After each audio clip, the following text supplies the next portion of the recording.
Greetings everyone, Professor Prinny here, and today we're here to play more Goddess of Victory Nikke. We're still continuing through the Persona Collab. We are going to go through part 2 and then we'll be covering chapter 48 of the main story. So, last time we completed part 1, we just got through the introductions on what the major conflict for the Persona Collab is. We got acquainted with Yukiko, Aegis, and Makoto. Today Yukiko is available on the Gacha, and we can start off with that. So main conflict, there was the rich guy that was an antagonist for two older events. I completely forgot which ones. Well, aside from Fatal Maid, that's the only one I remembered where he was in. But yeah, it was one of the NPCs from one of the antagonistic NPCs from two older events. That's the primary antagonist for this one, and they have been consumed by some sort of spider entity or whatnot. And they're just unleashing webs and shadows everywhere and anywhere. And we'll be putting a stop to them in the next part of Persona on Frontline. For now, though, we do have stuff to do, like the Gacha, for instance. Let's see if I can get Yukiko this time during the first set of pulls here. Or maybe we'll have the same luck as we did last week with Makoto, and we'll get her near the end of the stream and I can try again if I have the spare gems for that point. Okay, so first 10 pull, that's a massive dud, okay. Second 10 pull, okay, I think I've only got enough for 40 pulls. Hello Mudkip, how are you doing? There was a GTA 6 leak? I honestly don't care. I haven't kept up with GTA in a long time.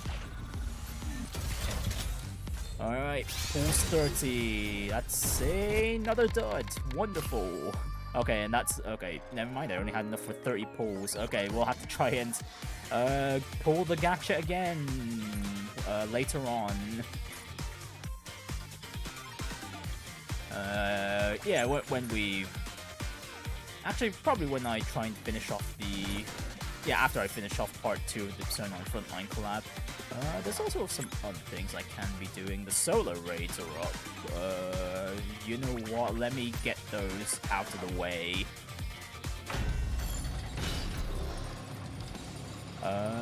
So... Honestly, this is still the early difficulty, so it doesn't matter what team we use. Let's just go Team 1.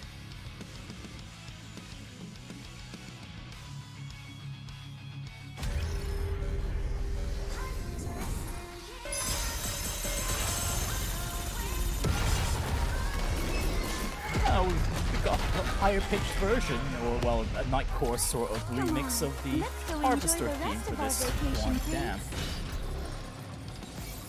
Glad to see you're early. You are. You basically caught me the moment well, almost the moment I started, but close enough, you know.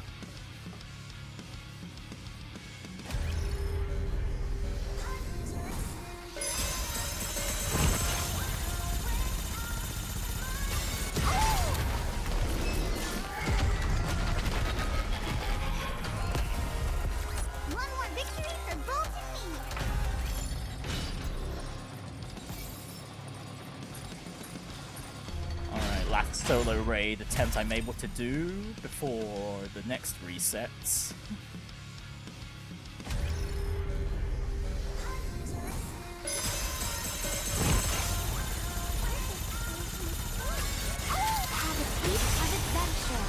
And skaboom. Okay, that's the first 3 difficulties out of the way. Victory! Let's crack open some rum to celebrate.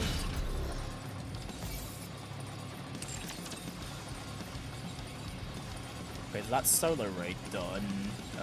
My weeklies are done after having done those pulls for Yukiko, where we completely failed Right, all that's left is to continue the Persona collab.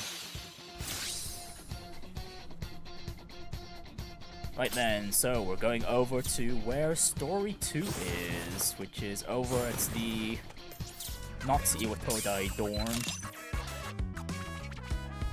Oh, and we're going with a very P3 UI this time.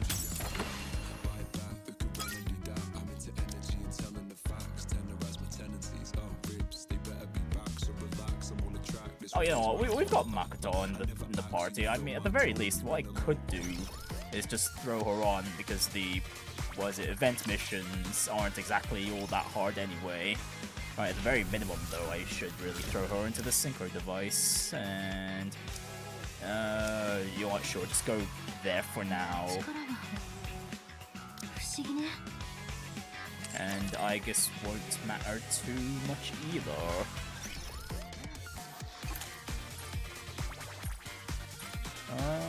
What else was I gonna set? I was just gonna set the skill cutscenes to simple. Just so people know which Nikkes are activating their skills at a given moment.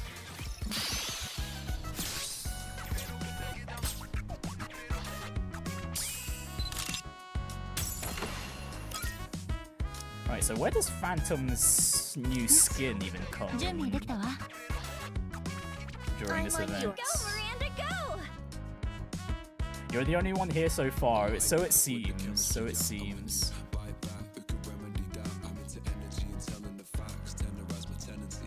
Ready when you are. And honestly, it doesn't really matter who the person 2 is, isn't it? But no, we'll just throw Crown in there as per usual.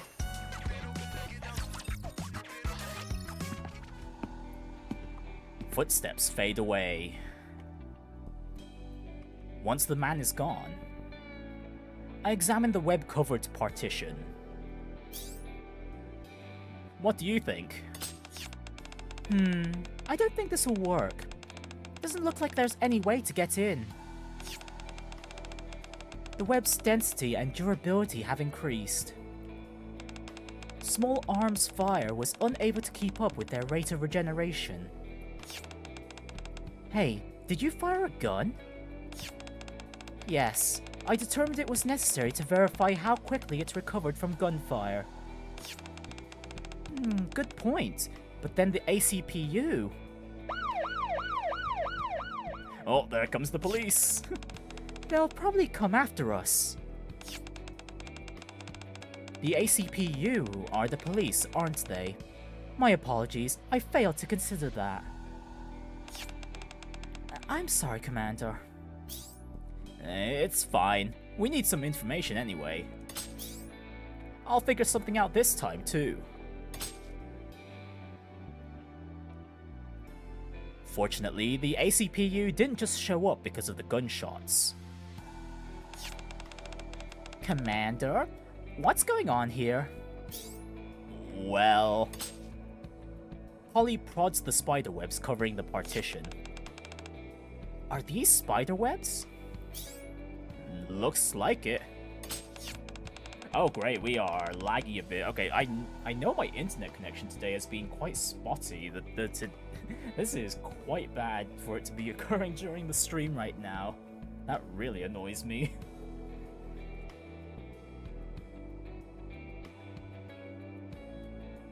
Okay, we should be good to go again. Right. You said you're on a secret mission? Yeah, that's right. I knew it.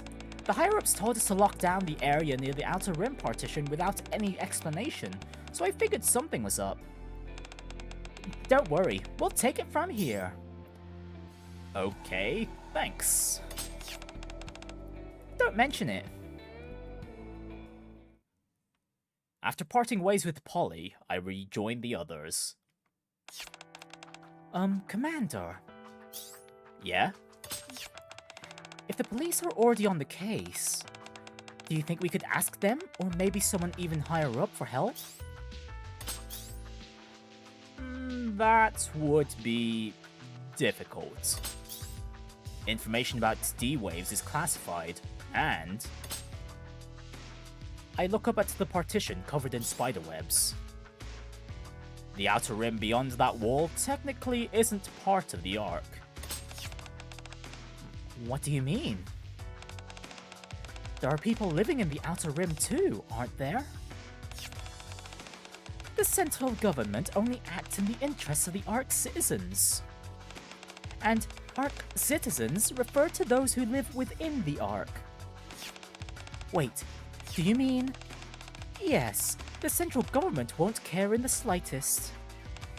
If anything, they might even welcome it. Don't worry, I'll make it work. Alright. We're back! We've returned! We're back! Gosh, I put on some of the voices I did for these guys. I will just have to figure it out as we go along. Hey, welcome back! How'd it go?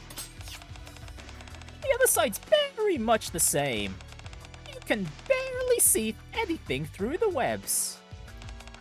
The second you move, you get all tangled up, and your fur gets all sticky. And that's right. Mira-chan even shot them with her gun, but they didn't budge a bit. Oh. Hey, you promised you'd keep that a secret. Oops, I forgot. Sorry. Well, that polygirl's got a handle on the situation, so let's head back to the hideout for now. We've learned a few things, so I think it's time we had a meeting. About what? Well, for example, the time limits. Alright, these guys were given 2 weeks. I'll have this all taken care of before sunrise. I'm waiting for nightfall. Oh, actually, we could go see Makoto's animation, couldn't we? We haven't seen it yet. I might as well show it off here while I got her.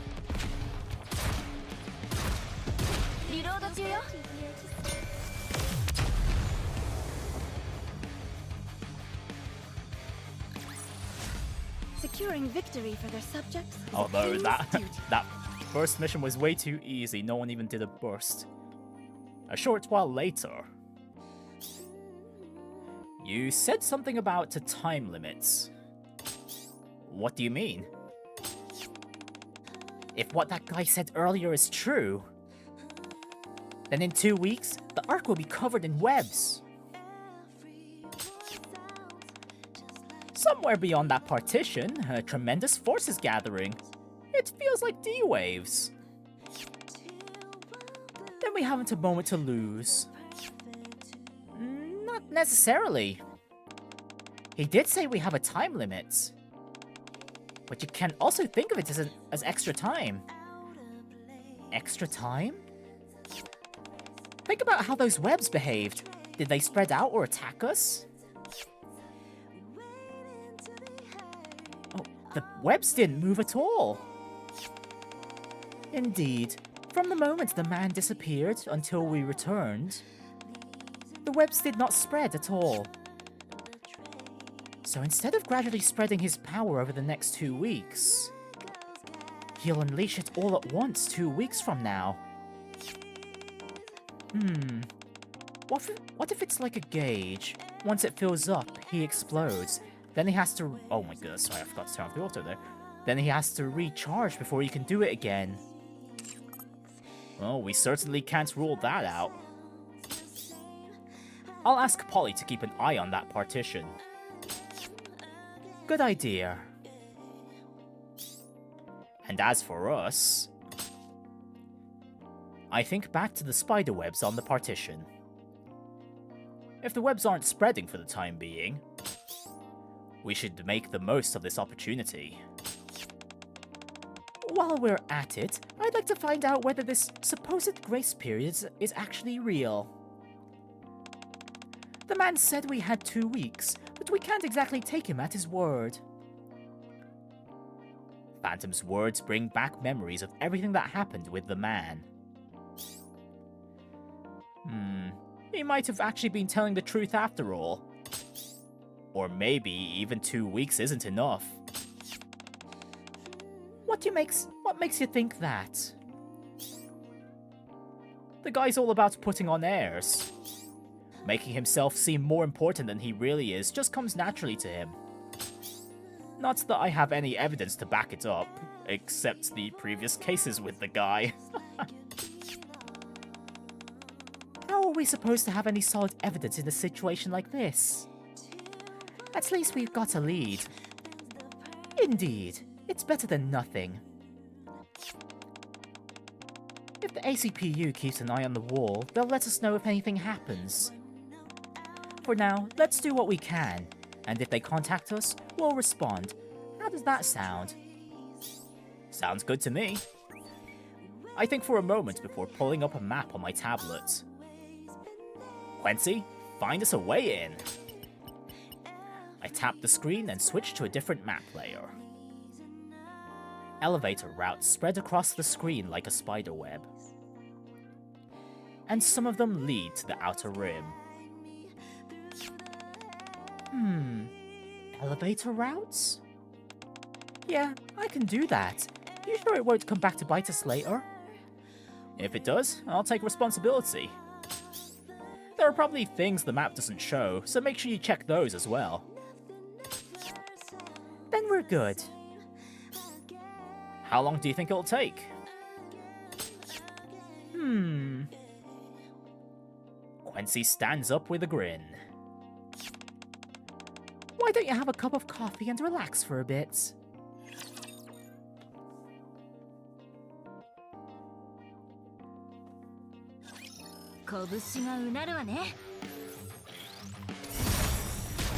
Alright, will we be able to see Makoto's burst animation this time? Let's see.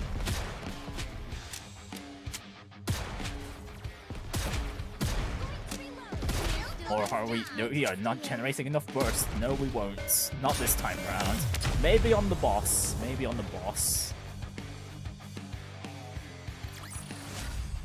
We won! We actually... That night, we make our way to the outer rim through a passage Quincy found. Where are we? We're in an elevator tunnel connected to the outer rim. More precisely, it's a maintenance tunnel linking the elevators that run between the Ark's underground levels and the surface. Underground? Haven't you heard? The Ark lies not on the surface, but deep underground. Oh, Leo-chan did tell us, but I had no idea we were that far underground. Yeah, I still can't believe it. How did this happen? Long ago, machines known as Raptures invaded our world.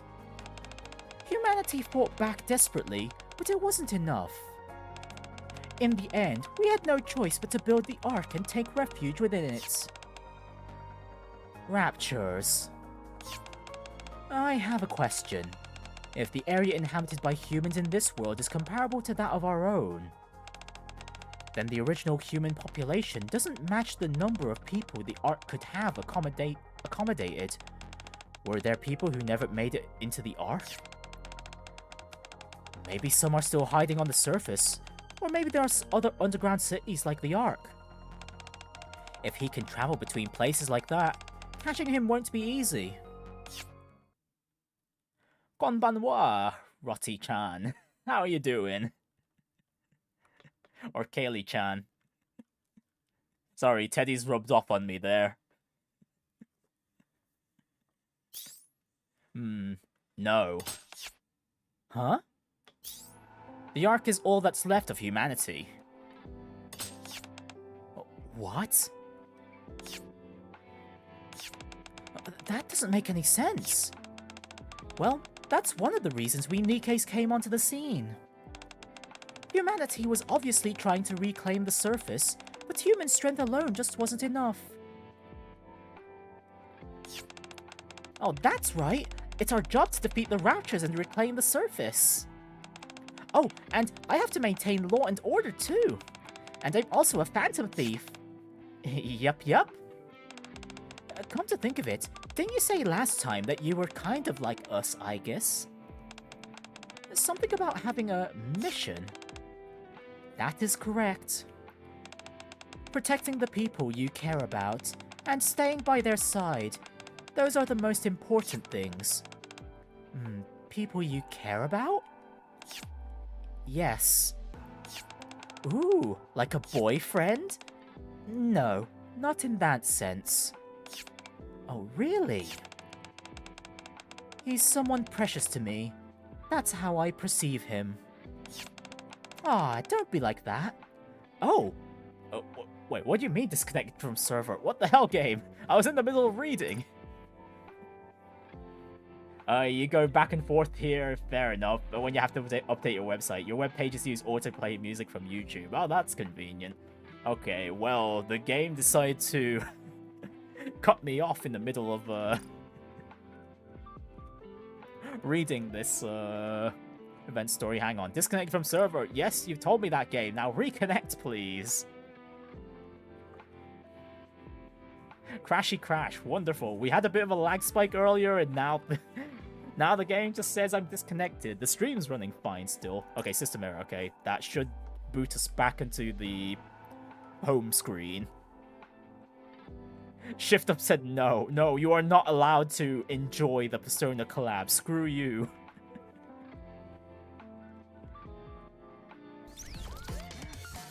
And welcome to the stream, Goddess Snack Bar. How are you doing today? We are currently going through the Persona collab in Goddess of Victory Nikke. We are also going to be covering Chapter 48 of the main story too. Right, okay, so let's continue from where we left off. Right, let's just skip on over to where we left off.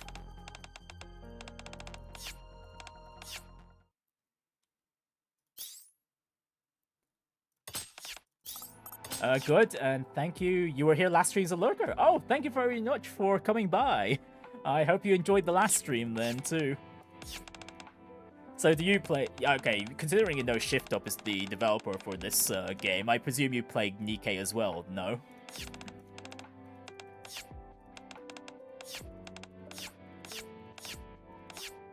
Okay, and from...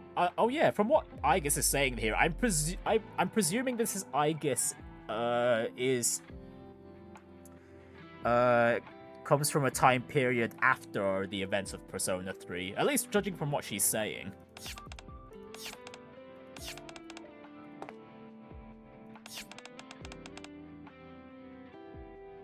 Oh, you're in my union. Oh, hang on. No, I think I... Hang on, yeah, you are. Yes, you are. Hang on, yeah, you're just called Snack Bar, aren't you? Right, or God Snacks. That's the name, wasn't it?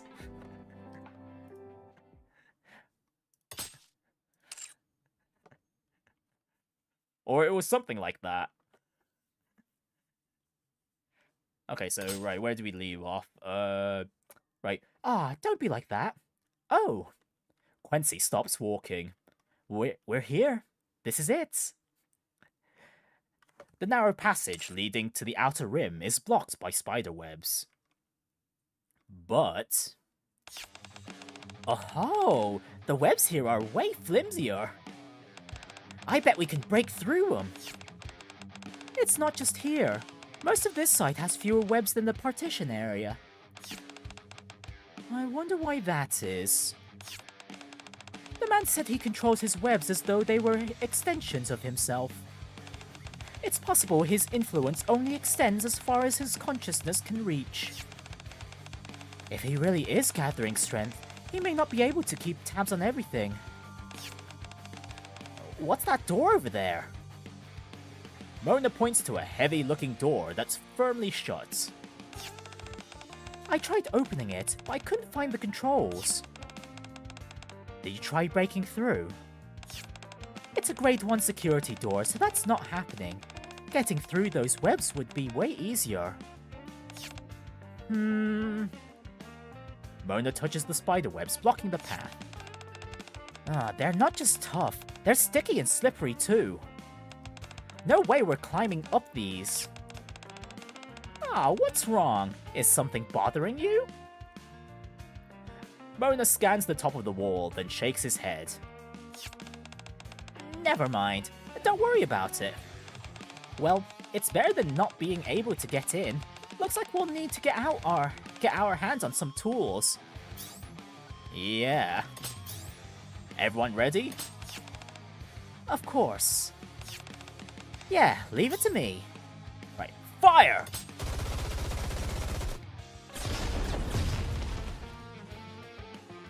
The Nikkes open fire as the personas unleash their attacks on the webs. Frost spreads across the strands while flames consume them. Then razor-sharp gusts tear through the webs. And then...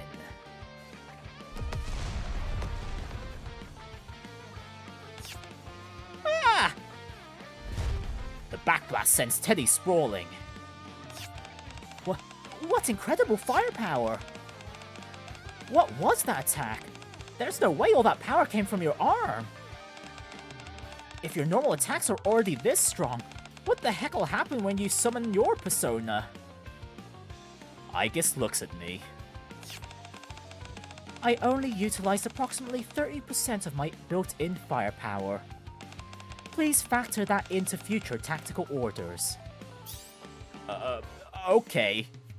Yeah, and that's 30% of Aigis, still only an SR for this collab. Miranda points ahead.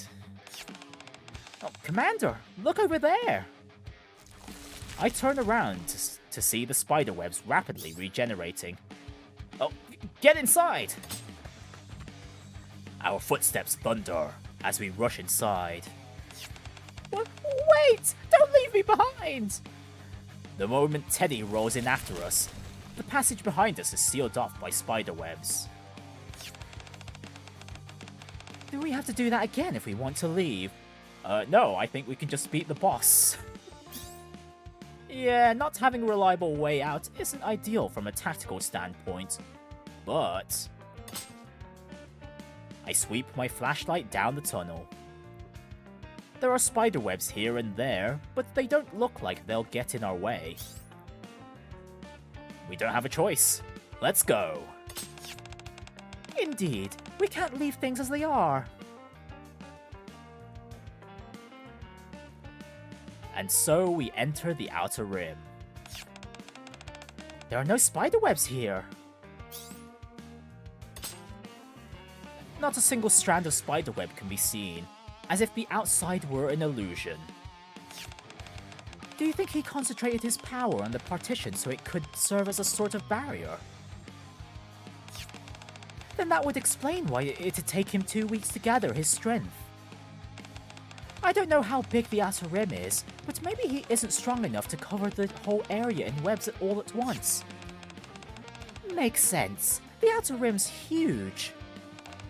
It surrounds the entire arc, after all. He must have assumed we'd never be able to get in here. What an arrogant man. Actually, there could be another reason.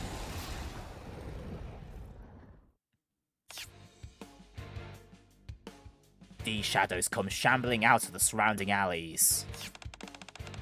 I guess since there are these shadows inside, he didn't see any need to spin webs in here. Tuh, with all these shadows roaming around, this place is practically a palace. The group prepares for battle. Did he sense we'd gotten in? That's possible. Commander, if a fight breaks out here, is there anyone nearby who could get caught in the crossfire? According to Quincy's report, there shouldn't be any civilians nearby. Alright, then I suppose we can do this the easy way. Queen summons her persona. Let's take out these D shadows and clear the way. I'm worried about the people in the Outer Rim too. Right, let's finish them off quick, just like the Phantom Thieves. Well, just like Phantom Thieves. Let's do this, Queen. Yeah, go batten past your way to victory, you two. I will punish all wrongdoers. Or just keep shooting your way through.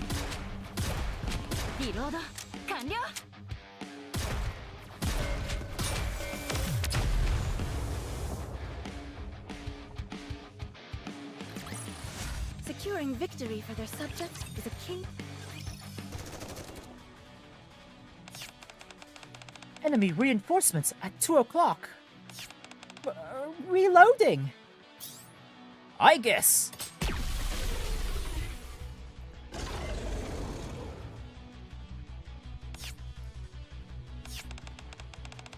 Annihilation complete.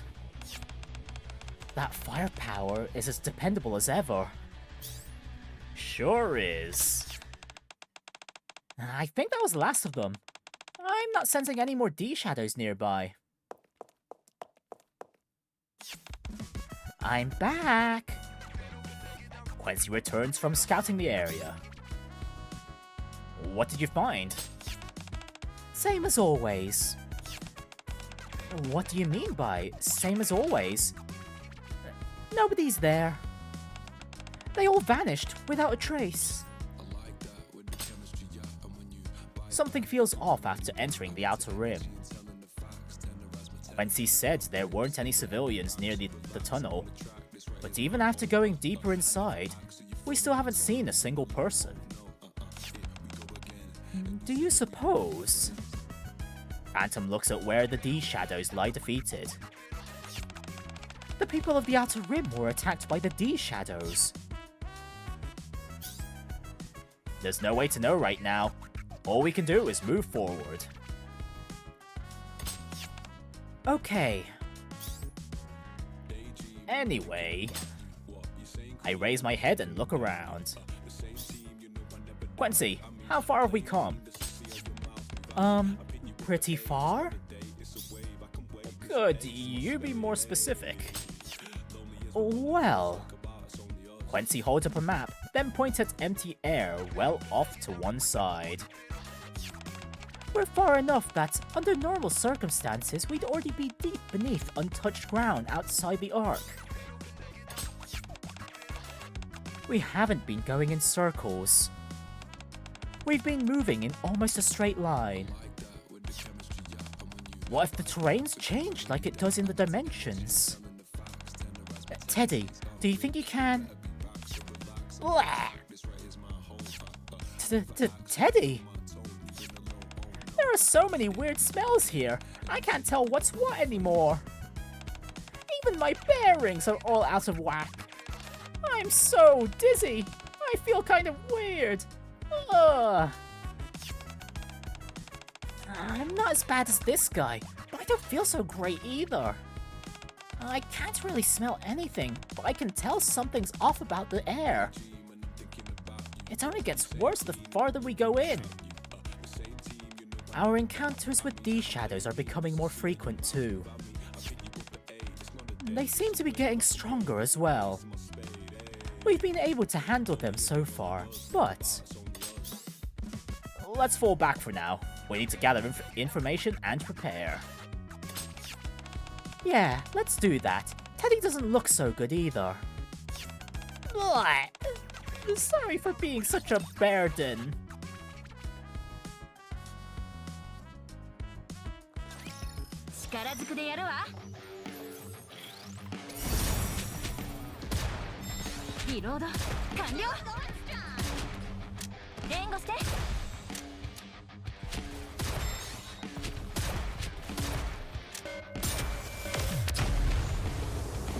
Are we going to see Makoto's burst animation anytime soon today? As usual, Probably not. the beast comes out.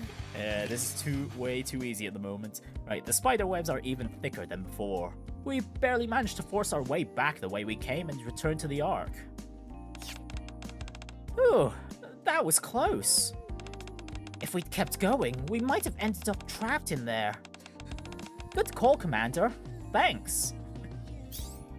Just doing my job. Although if it was like, if this was like my own playthroughs of Persona 3, 4, or 5, I'd be going straight to the end, regardless of how much SP I have left. Right, just doing my job. One thing's become clear. He wasn't bluffing when he said he could control his webs like extensions of himself. The webs along the route we'd taken had already regenerated. Which means he'd identified where we'd broken through and reinforced security there. He may have even dispatched those D-shadows after realizing we'd infiltrated in the area. Still, it seems he has his limits. Had he the means, he'd have found a way to keep us trapped. Good thing we got out of there before it was too late. You okay, Teddy? Yukiko is examining Teddy, who's sprawled out on the ground. I think he's still unconscious. Ugh. Hey, we're already back in the arc. Try taking a few deep breaths. Mona walks up to Teddy and likely pokes him on the head. Bear! Teddy springs to his feet.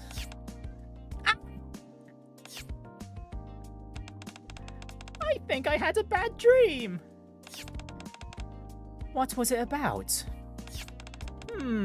Oh, right. I dreamed a black cat was using my head as a scratching post. Who are you calling a black cat? They say dreaming about a black cat is an ill omen.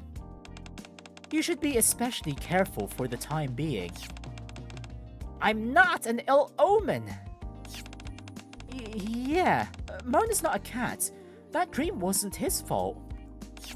Yeah, I'm not a cat. Well, forget the dream. I feel pretty refreshed after that little bear nap. I'm full of energy again. My head's been all fuzzy ever since we went in there, but I feel great now. That's great. And I've got something to say. Go on. I think I can take you to where that guy is. Huh? You can do that in there? I'm not very sure. But I've got a good feeling about it. It felt just a little like the TV world. What do you mean? I can sniff people out. I just need some information about who I'm looking for. What do you need to know? Anything. His name, his age, and stuff like what's going on in his mind. I've seen his face before, so I'm good on that front. I look at Yukiko. It may be hard to believe, but it's true. So you've got an ability like the Metaverse GPS. I'm jealous. At least we have a lead on what to do next. Indeed, even without Teddy's ability, we may yet discover a solution by continuing our investigation into that man. That's right! Then I'll go to the library and look into it.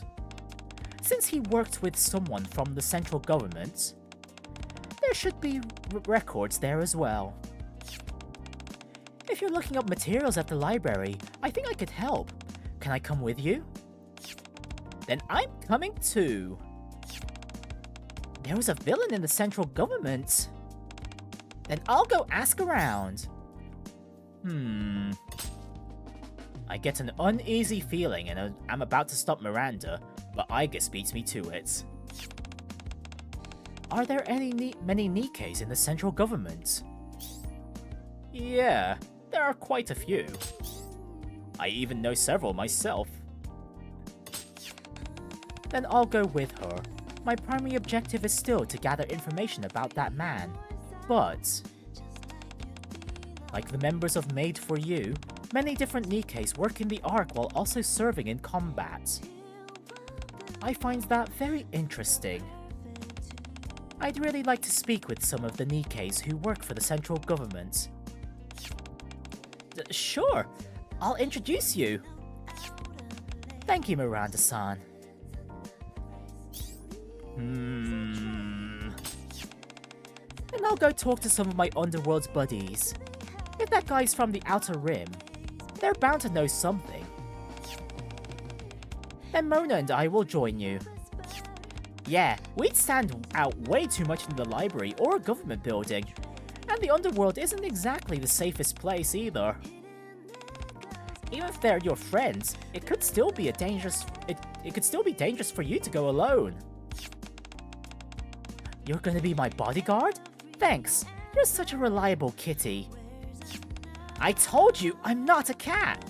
Still, I am pretty dependable. After all, I'm the Phantom Thieves' ace.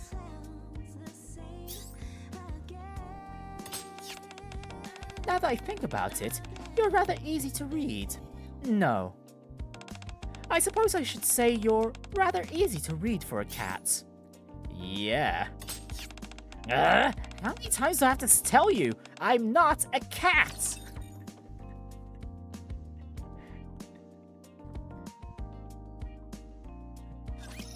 I will try my best. Well, it's true, but if not a cat, why cat-shaped?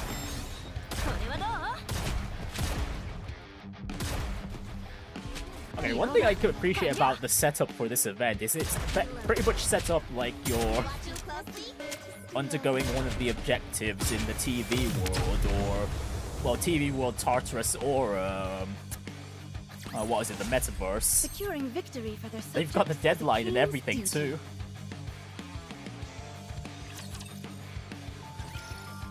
And unfortunately, they've also got the forced ejection out of a, well, not exactly forced ejection out of a place, but the like those checkpoints where you have to wait a few days before you can progress any further, or like do something else outside before you can progress any further. Those annoying moments, especially if you plan to clear out a palace or any of the TV worlds or any of the Tartarus floors in one go. A short while later, we finish our preparations and meet back at the hideout. Time to get going, but first, what's your plan, instructor? Huh?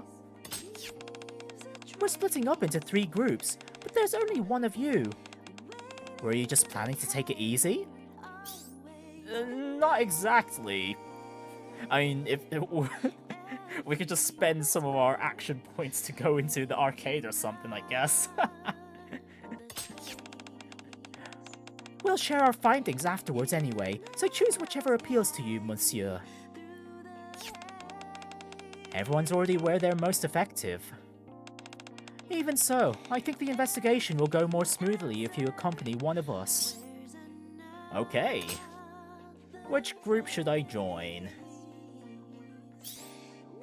Right, do we go with Phantom, Yukiko, and Teddy? Do we go with Miranda and Aegis? Or do we go with Quincy, Queen, and Mona? Alright, I'm just gonna choose based on my favorite Persona game. Well, favorite modern Persona game. Miranda has a habit of doing things beyond imagination, so I doubt Aegis can handle her alone. To prevent any accidents? No. To at least clean up after them, I decide to go with them. We return to the Ark and make our way to the central government building. So this is where the central government's key agencies are located. That's right! I haven't been here in a while either. Yeah, same here. Really? I was under the impression that you were a soldier with the central government. Don't you have to report for duty every day?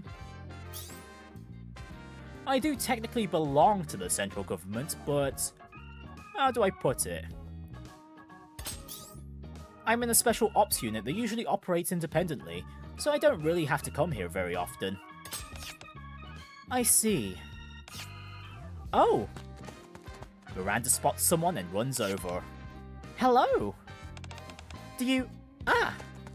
Then she comes running back. Commander, what's the name of the person who worked with that guy? Brian. Oh, thank you. My leader told me before, but it totally slipped my mind. Your leader? After Miranda ran off again, I turned to look at Aegis. Only to find that she has somehow struck up a conversation with a familiar face. You're looking for some suspicious guy in the central government. How am I supposed to identify him from just that? Fair point.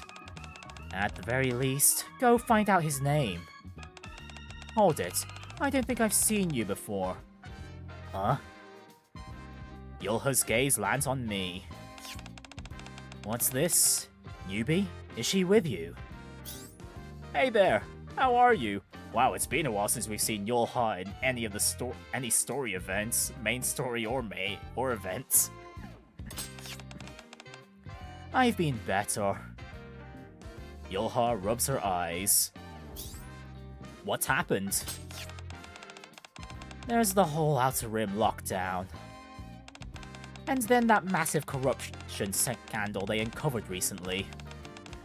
The supervision department's been turned upside down, and now we're dealing with the fallout too. Miranda comes running back to us again. Is that guy's name Brian? The hell? How'd you know that? We're investigating him too. Well, not him exactly, but the guy he made a deal with. My leader already told me, but I forgot, so the commander reminded me. Your leader? That's right, he's the head of the supervision department.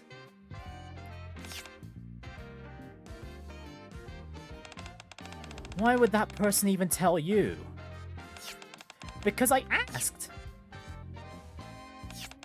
I asked him to tell me more, but he said he couldn't. Oh.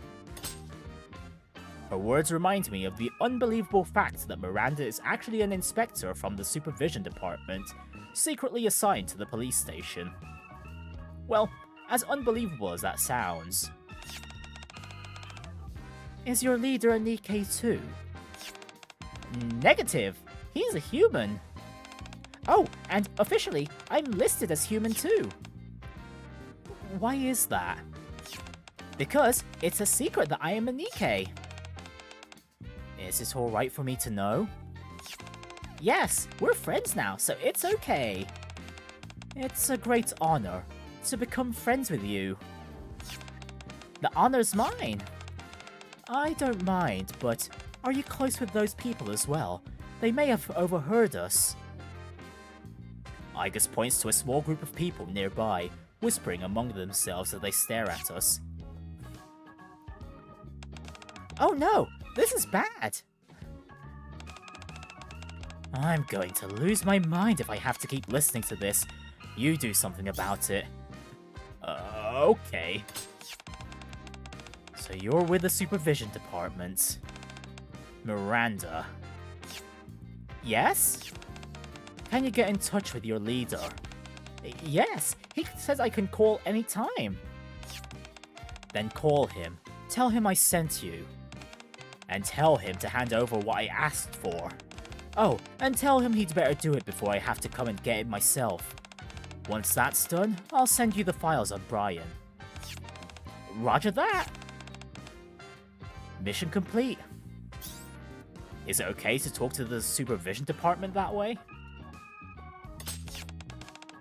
This never would have happened if they'd handed it properly. Okay. To my surprise, Yulha receives a call from the supervision department almost immediately and hands us the documents on Brian. Since everything wrapped up so nicely, I made the foolish decision to give Aegis a tour of the government building.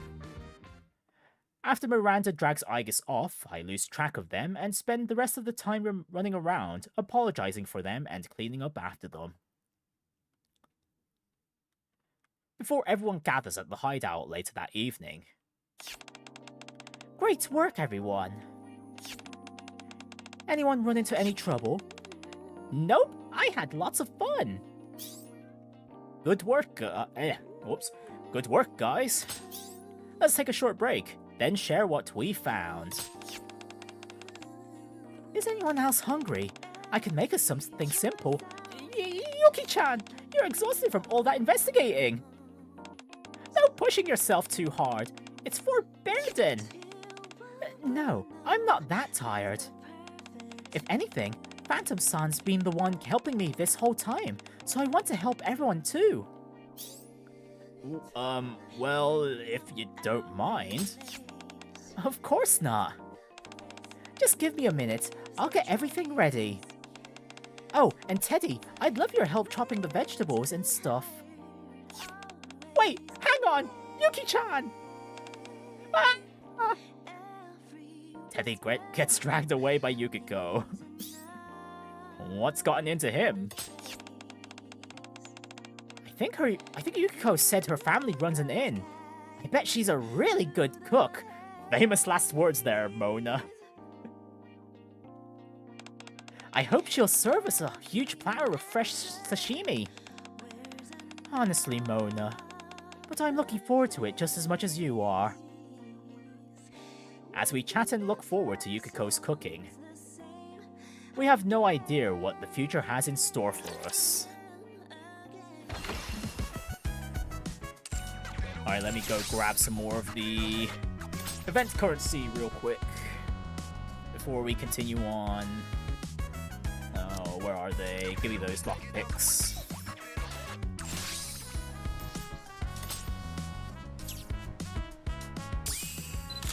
Oh, actually, you know what? What we can do before we continue on is we can check out the other routes and see what happens in those over at the library and wherever the other group was going. Okay, since we went with 3, let's go with 4 next. I don't know exactly how Teddy's ability works. What's the most effective way to find out what kind of person the man is would be to investigate his background and personal records. I'll help with your research. After all, I probably know more about him than anyone else. Very well, let's be on our way then. Whoa, this library is huge. It's the largest in the Ark. It also happens to be where I work. You work here? Are you a librarian? That's correct. What, you mean being a phantom thief wasn't your day job? Well, usually being a phantom thief is a night job, is a night shift work. This may sound rather strange, but I too am a phantom thief. You're also a phantom thief? A phantom thief telling phantom tales. Yuki-chan. Yukiko is doubled over with laughter. It's completely unlike her. Sorry, I couldn't help myself, but that's besides the point. I had no idea Phantom was a librarian. I'm surprised. It's definitely true. I see. This way, please. Phantom guides us into the reading room. This is where we keep the records of everyone who has served in the central government. The information isn't especially detailed, but it should suffice as a straight starting point. Monsieur, do you remember the name of the central government official who worked with that man?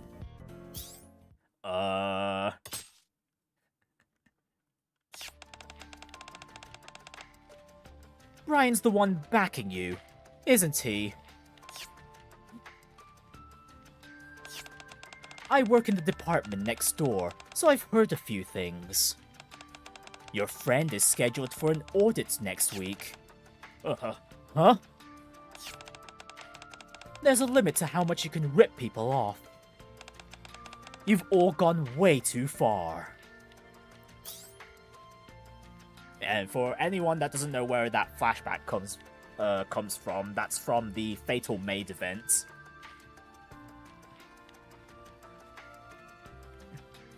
I think it was Brian. Oh, one moment, please. Phantom pulls out a book and flips through it. Here he is. So he's with the finance department. Do you happen to know that man's name as well? I don't know. They've been nameless in all the events they've appeared in, but their characters is pretty recognizable to say the least, despite their generic sprite. Oh, I think he owned a company called the Sustainable Future Planning Support Office, or something like that. That's a strange name. Yeah, I remembered it because it was unusual. With a clue like that, we should be able to find him in no time. It even details this Brian fellow's line of work. Then Teddy and I will look into that. Very well, then Monsieur and I shall investigate Sustainable Future. We shall investigate that company. Sure. A short while later, as we're going through the research materials, Teddy walks over to me. You wouldn't happen to have any magazines around here, do you? Huh? I think so. Teddy takes a step closer and lowers his voice. Not just any magazines. Do you have any secret stuff? I discreetly glance over at Phantom and Yukiko. Fortunately, they seem absorbed in their research. Of course. Oh, I knew you'd know for sure. Just follow me quietly. Got it. Teddy and I quietly make our way deeper into the reading room. And there it is. Here. This is the treasure trove I stumbled upon last time. In the fashion magazine corner of the reading room. Every issue of this prestigious magazine, with decades of history behind it, can be found here. Oh, this is truly a treasure trove, beyond my wildest dreams. Oh, I'm in absolute bliss. I smile as I watch Teddy pore over a magazine. It's been a while since we came all the way here, so I think I'll take a little break to... Huh? The magazine I picked up happens to be a men's fitness magazine. Inside. Oh, the stream went offline? Oh, hang on. Oh, okay, yeah, well, I was disconnected from the chat for a moment there. Although, on OBS it looks like things are fine, though. Yeah, I don't think we have any frames drops either, so if we did lose some data, well, some bits of the stream there, we didn't miss too much dialogue. But anyways, just in case we missed quite a chunk, we're going through the other dialogue options for this events node we're currently on, and we're checking out the Yukiko, Teddy, and Phantom part where they're doing research in the library about the guy we're trying to get information on. And the commander and Teddy have gone off to the secret corner for the cultured content. Right, inside, a muscular male model is passionately raving about his muscles.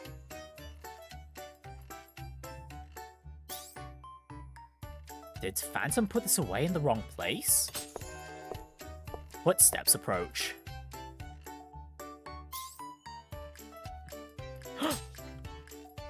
I'm so surprised by the unexpected magazine that I failed not to notice. Commander, I found something about that man. Yukiko's gaze falls on the magazine in my hands. Muscly men. Commander, I really don't think you'll find the information we're looking for there. I wasn't slacking off. I can't really blame you. I stopped to read an interesting book myself earlier. But don't slack off too much, okay, Commander? Oh, look at those bulging muscles! I'm so jealous! I return to the reference section so nobody thinks I'm slacking off. There was a bit of a commotion, but before long we gathered enough information about the man and returned to our hideout. Before everyone gathers at the hideout later that evening. Okay, and then this point I'm assuming it's gonna pretty much be the same, so we'll just skip that and read through the P5 group.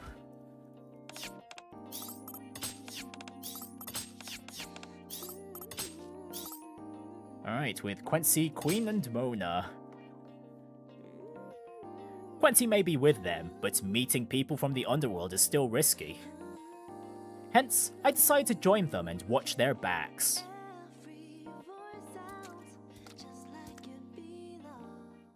We arrive in the back alley where the ground is covered in puddles. So the Ark has this sort of place too. It's not as bad as the Outer Rim, but people are pretty much the same wherever you go. Oh, hang on a sec. As Quincy walks forward, a hooded figure emerges from the alley's shadows. They hand her a small USB drive before disappearing. Ta-da! They're already gone. That's rather anticlimactic. People here like to get things done fast. Tell them what you need, give them what they want, and you're good to go. Looks like we won't be getting much action as your bodyguards. Let's stop by Aids on the way back. We can grab some dessert or something. Huh? Mona stops mid-turn. I follow suit and turn to look. In the direction we came from, there's a pair of black bunny ears poking out from behind a trash can. What the? Are those bunny ears? Oh, wait, black ones too. What's Blanc doing here?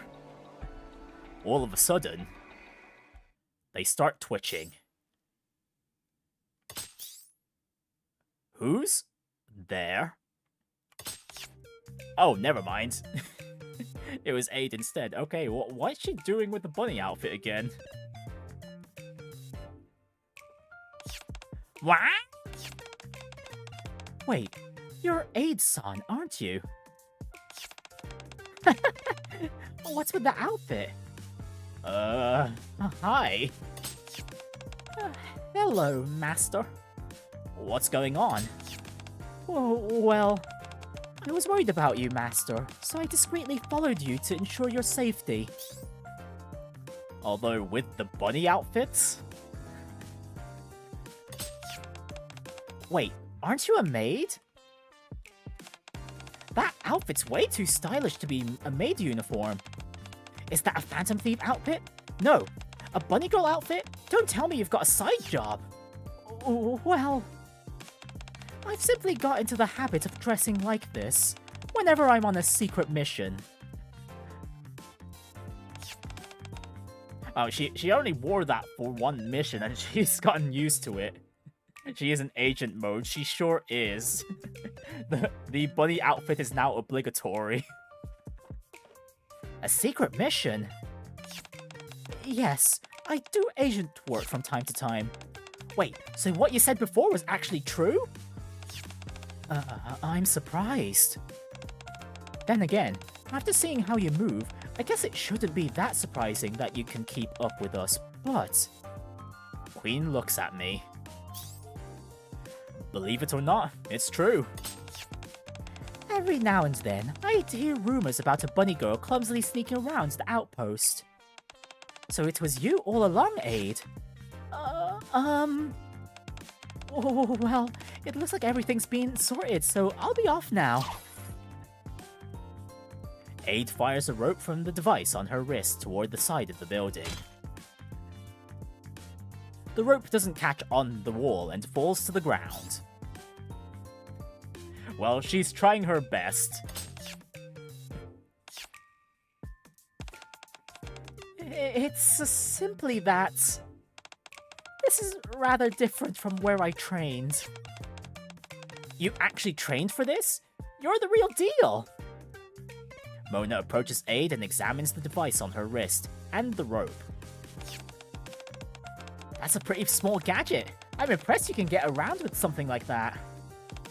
Our leader uses a wire to zip through the air sometimes, too. So how strong is that rope? Okay, so these are the P5 Royal duo, specifically. Okay, you know what, that to be fair, that does make sense. Ah, yes. It's made from an advanced material, so even if we hang from it in our combat bodies, it can withstand maximum tension without any problems.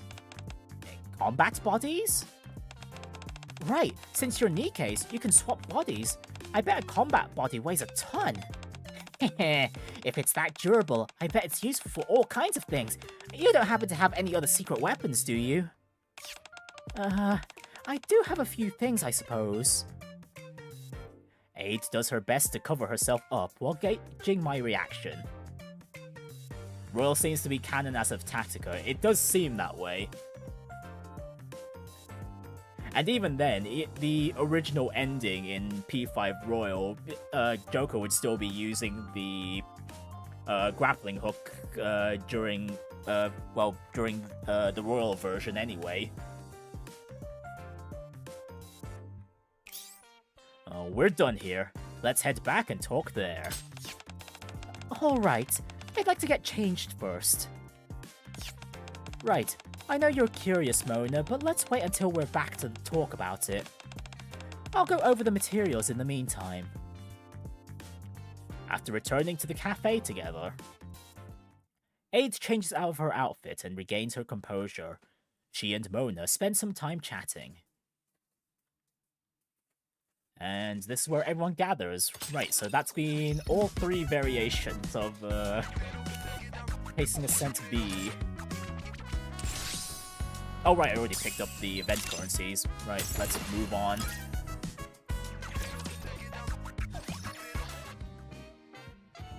Not even horrible begins to describe the dinner we just had. Just like Emma, Yukiko seems completely unaware of it herself. Okay, and at the very minimum, we know this is a period before Emma's cooking actually improves.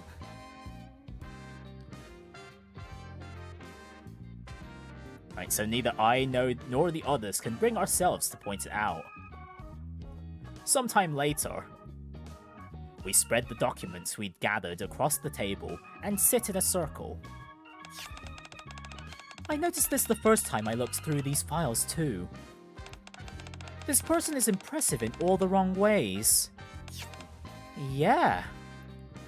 Queen skims through the documents. His name is Alden. He's from the Outer Rim, though I suppose it's more accurate to say he clawed his way up from there. He quickly built up his influence among the region's competing factions. He's extremely cautious. That's why it was so hard to catch him the first time. His influence has grown so great that rival groups in the Outer Rim began to see him as a threat. So he promptly relocated his operations to the Ark. Under normal circumstances, that would have been impossible. It wouldn't have been possible without this man named Brian. Yeah, this guy's a real piece of work too. Makes you wonder how he ever climbed that high. What do you think, Teddy?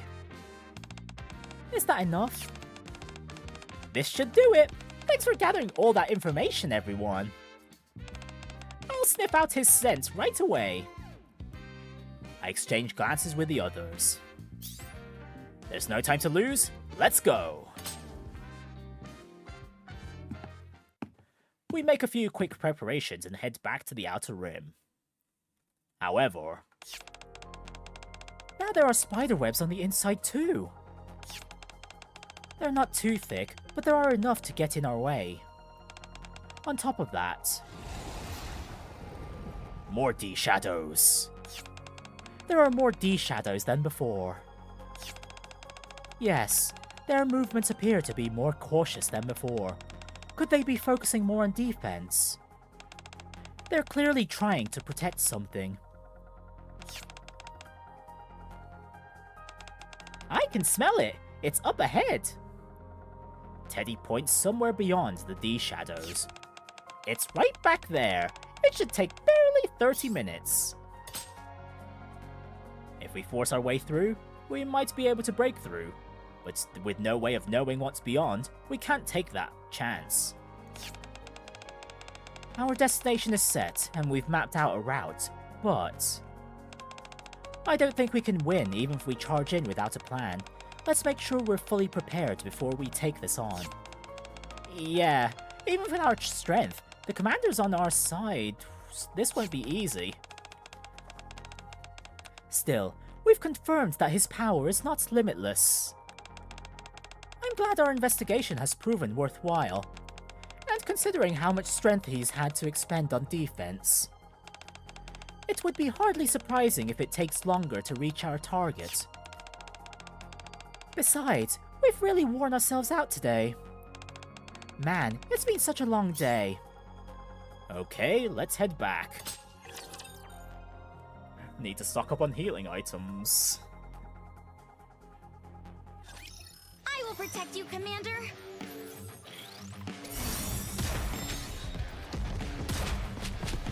You watching closely?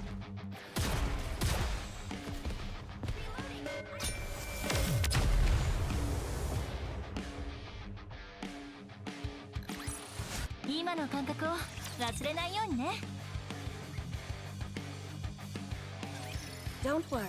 I will Oh no, we're protect still you. going.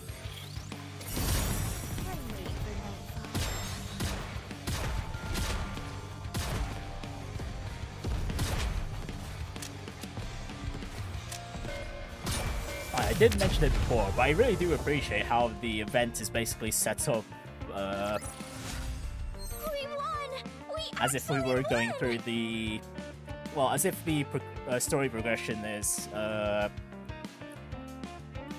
similar to when you're going through a palace or the TV world, or even Tartarus for that matter.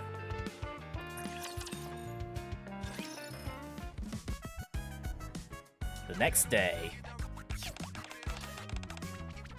I need an infiltration tool. An infiltration tool? Yeah, something like the tools Aid was using. If tools like that exist, then they can be made, right? Things that let you move quickly without being seen, retreat safely, or disrupt the enemy to give us the upper hand. I can make them, so just bring me the materials. They'll definitely come in handy in an emergency. That's true. Oh yeah, and like speaking of like the Persona parallels, this is pretty... With the Persona reps we have here, we do have quite the balanced party overall. Although I do... Actually, what element was Aigis' Persona again? Because I'm thinking about it now, and I think that they're doubling up on the Holy and the Megiddo tier. Yeah, and like the almighty skills there, if I remember Aigis' moves correctly. Boy, it's been years since I last played Persona 3.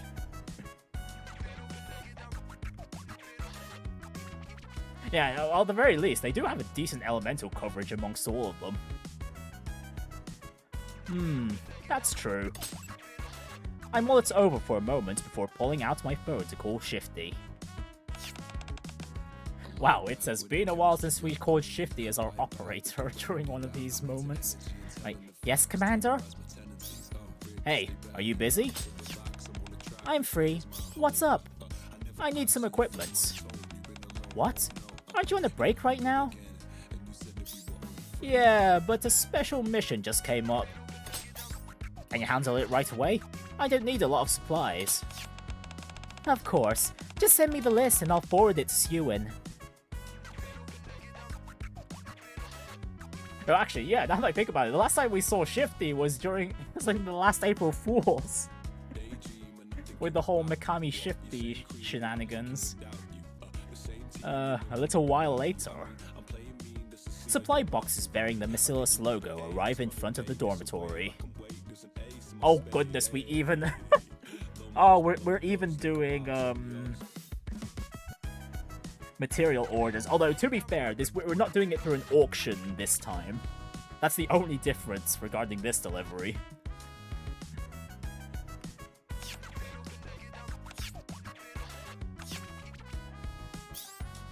I ordered plenty, so take as much as you need. Let me open one. The box Teddy opens is full of smoke bombs and flash grenades. Come to think of it, I don't know if these will even work on D-shadows. Aren't these expensive? They're all very high quality. Don't worry, I didn't pay for them. Then, the military just issued them to you? Yeah, something like that. Oh, okay, this is also during a period where, Sewin owes us still. Oh, actually, no, doesn't she still owe us, even in the present time, if I remember correctly? I don't believe that debt has been settled yet. Right, we open the boxes. They're full of familiar equipment. These supplies are pretty impressive, so yeah, basically, this is all... I'm pretty sure this is all going on Sewin's tab. Right, they may not all be top of the line, but you won't find anything more reliable. They're built to keep working, no matter how harsh the conditions get. I pull out a rope that was recently issued after passing the latest procurement standards. Take this rope, for example. It's made from a new material that can support the weight of a fully equipped Nikke. And it's designed for all sorts of uses. Yeah, I wonder why the commander drifted off on that last sentence there. All sorts of uses, you say?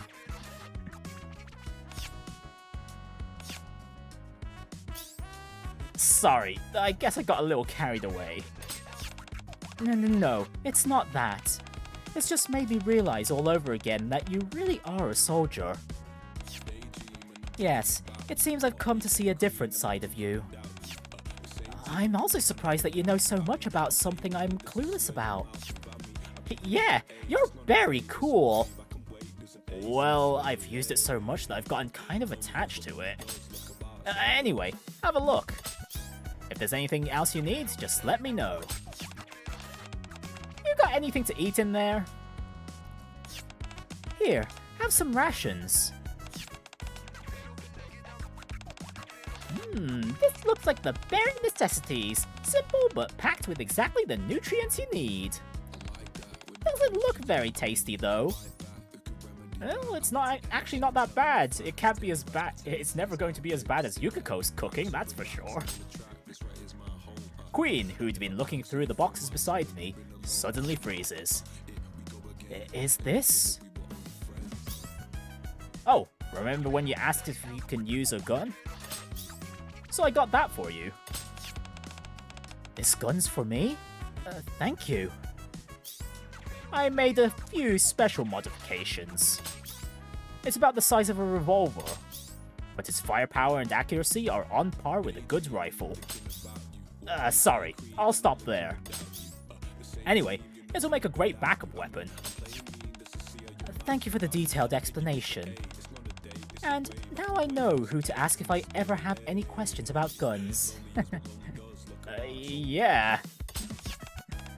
Whoa, you have slingshots too? Oh, those are no ordinary slingshots. Oh wow, not going into the details for the slingshots, huh? I see how it is. I've got something for you, for Yukiko too. Here you go. It's huge. It's a machine gun. Oh yeah, she is a machine. She is a machine gunner. Wow. A machine gun? You mean those things in movies that go rat-a-tat-tat-tat and fire bullets really, really fast? Yep, it's made from lightweight materials, so it shouldn't be too heavy. Oh, thanks, Commander. I'll do my best to get the hang of it. To be honest, after coming to this world and seeing the Nikke's fight, I couldn't help thinking they looked really cool. But now, if I learn from you and everyone else, I can do it too, right? Alright, I'm gonna turn those D shadows into Swiss cheese. Right, I'm glad you like it so much. Well, she's definitely going to be quite trigger happy with that machine gun, that's for sure. Well, it's not every day you get to shoot a gun, so I get why everyone's so pumped. That's right! Huh? But Nao-chan...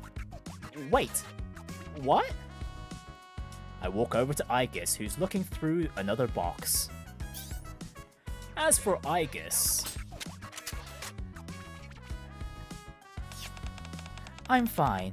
It's been proven that my weapons are effective against the D-shadows. Yeah, figured as much. Are you sure it's okay to give us these so easily? Queen and I are one thing, but Yukiko and Teddy aren't used to guns. Didn't you say that they were dangerous before? I mean, I'm glad you're letting us use them, but...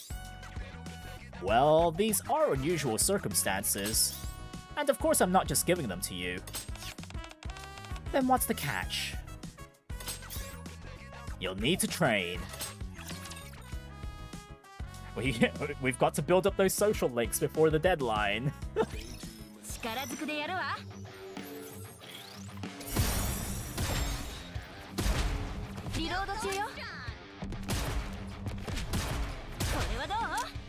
Alright, for her neutral special, Queen wields an cool gun.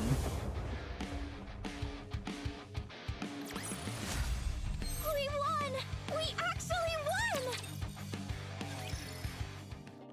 Once again, we all sit down in a circle.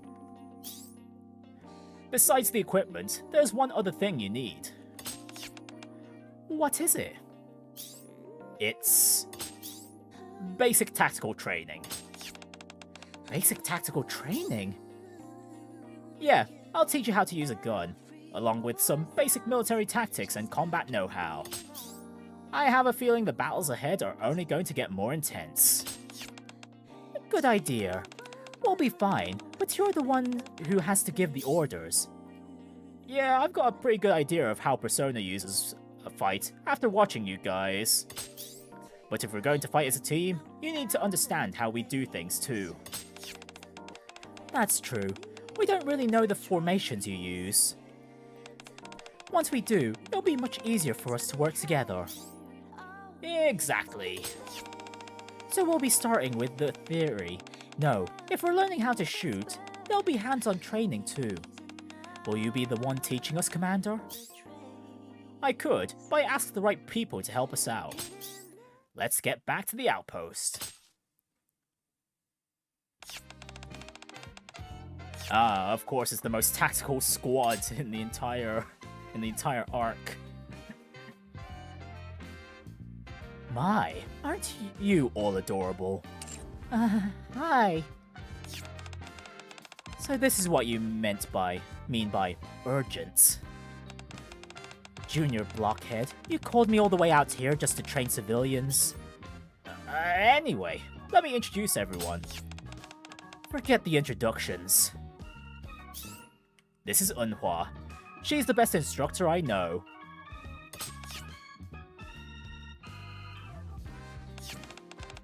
Did you hear that?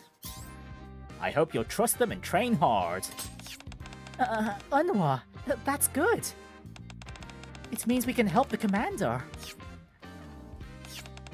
Sorry. The best instructor, huh? Well, if the commander thinks highly of her, I guess she's the real deal. I bet we'll learn all kinds of specialized techniques. But I don't know anything about the military.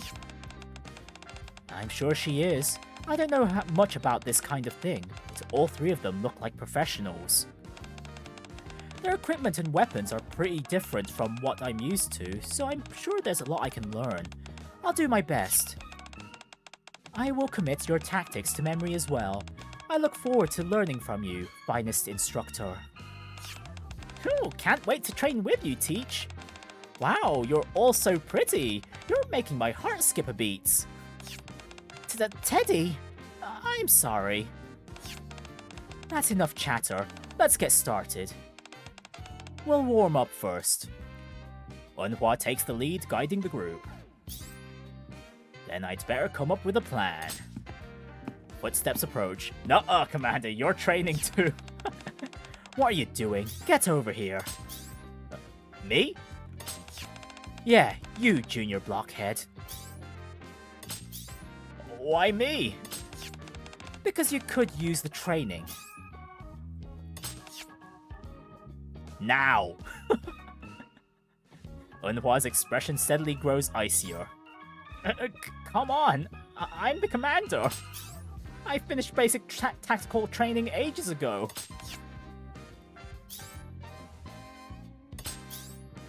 Seriously? Eunhwa silently gestures with her chin toward the group warming up. Okay. Have fun, instructor. Good luck. Best of luck. In the meantime, we, the Thieves of Justice, shall take a moment to... No, you guys are not getting away here either. That includes all of you. Recharge. Form 2 lines. Move. Oh, come on. That's not fair. Oh, training? I'll give it everything I've got.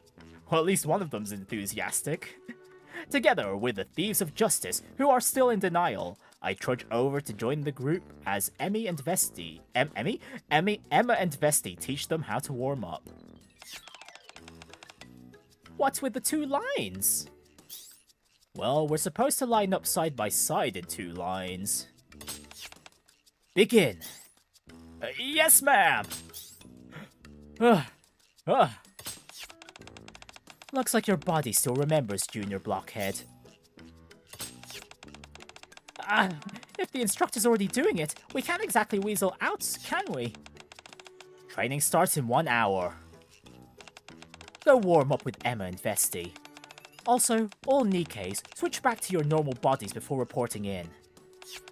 Roger that. You've got to be kidding me.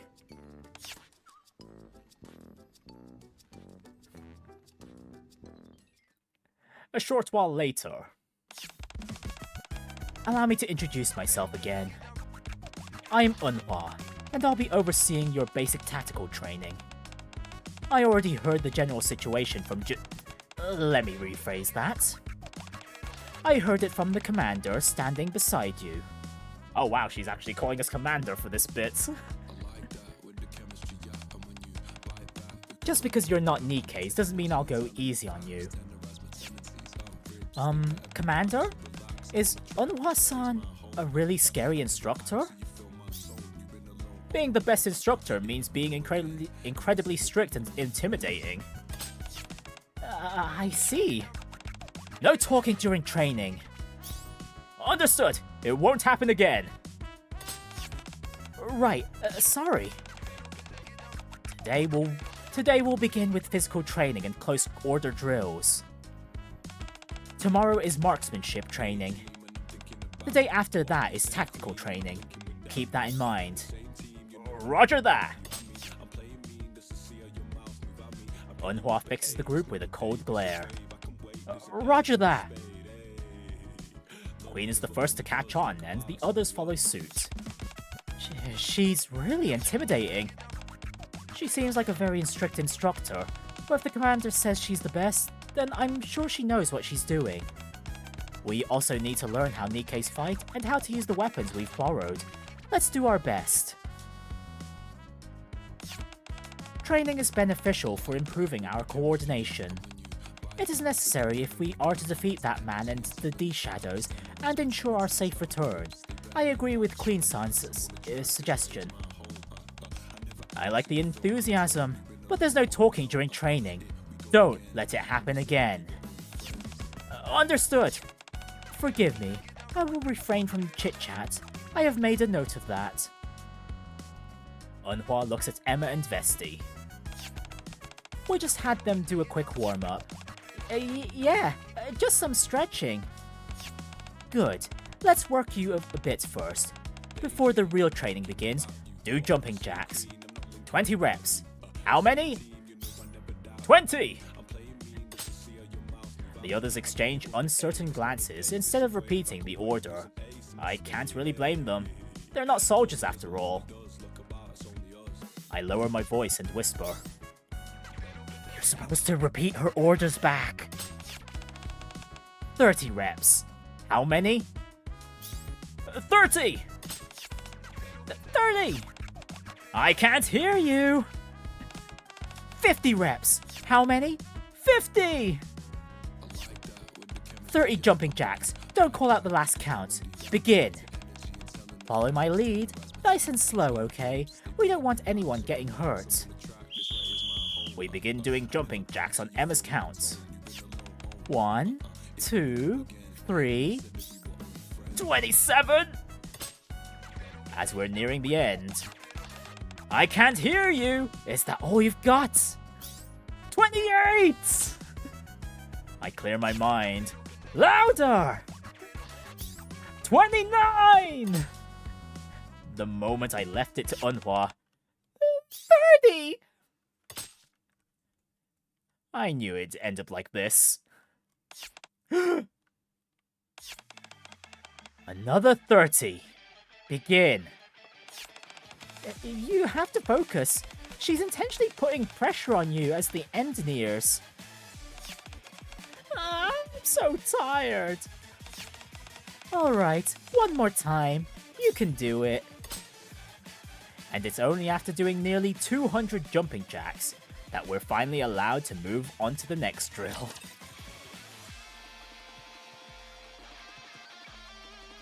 Alright, take care of yourself, Mudskip. See you next time. I will try my best. Enjoy your session of Malcolm in the Middle. Waiting for nightfall. Watching closely.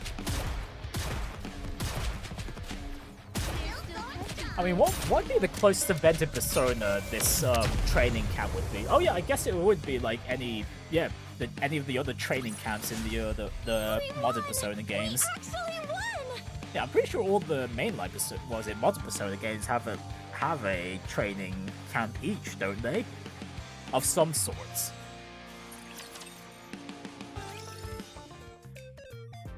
At long last, it's break time. We finally get to rest. That was 1,000 times harder than PE. She really is an excellent instructor. I learned a great deal from her, though I am exhausted. Yukiko and Queen slump to the ground, watching the Nikkes continue their extra training. Still, it looks like she went a little easy on us. Yeah, Aika seems to be keeping up just fine. Aren't you getting tired, Commander? I'm not tired. Right. I'm not tired either. I can still keep going. You're all covered in dirt. Still, this training really is effective. Maybe I'll recommend it to everyone when we get back to our world. Great job, everyone. We brought you something to drink and some snacks. They hand out snacks during breaks now? Things have really changed. What was it like when you went through training, Commander? Oh, back in my day. Ahem. I'd better stop before this starts getting weirder. You sound like such an old man. We don't normally hand these out, but Onoa told me to make sure you got one. Is she secretly a tsundere? You could say that. She may seem strict, but she pays close attention to each and every one of you.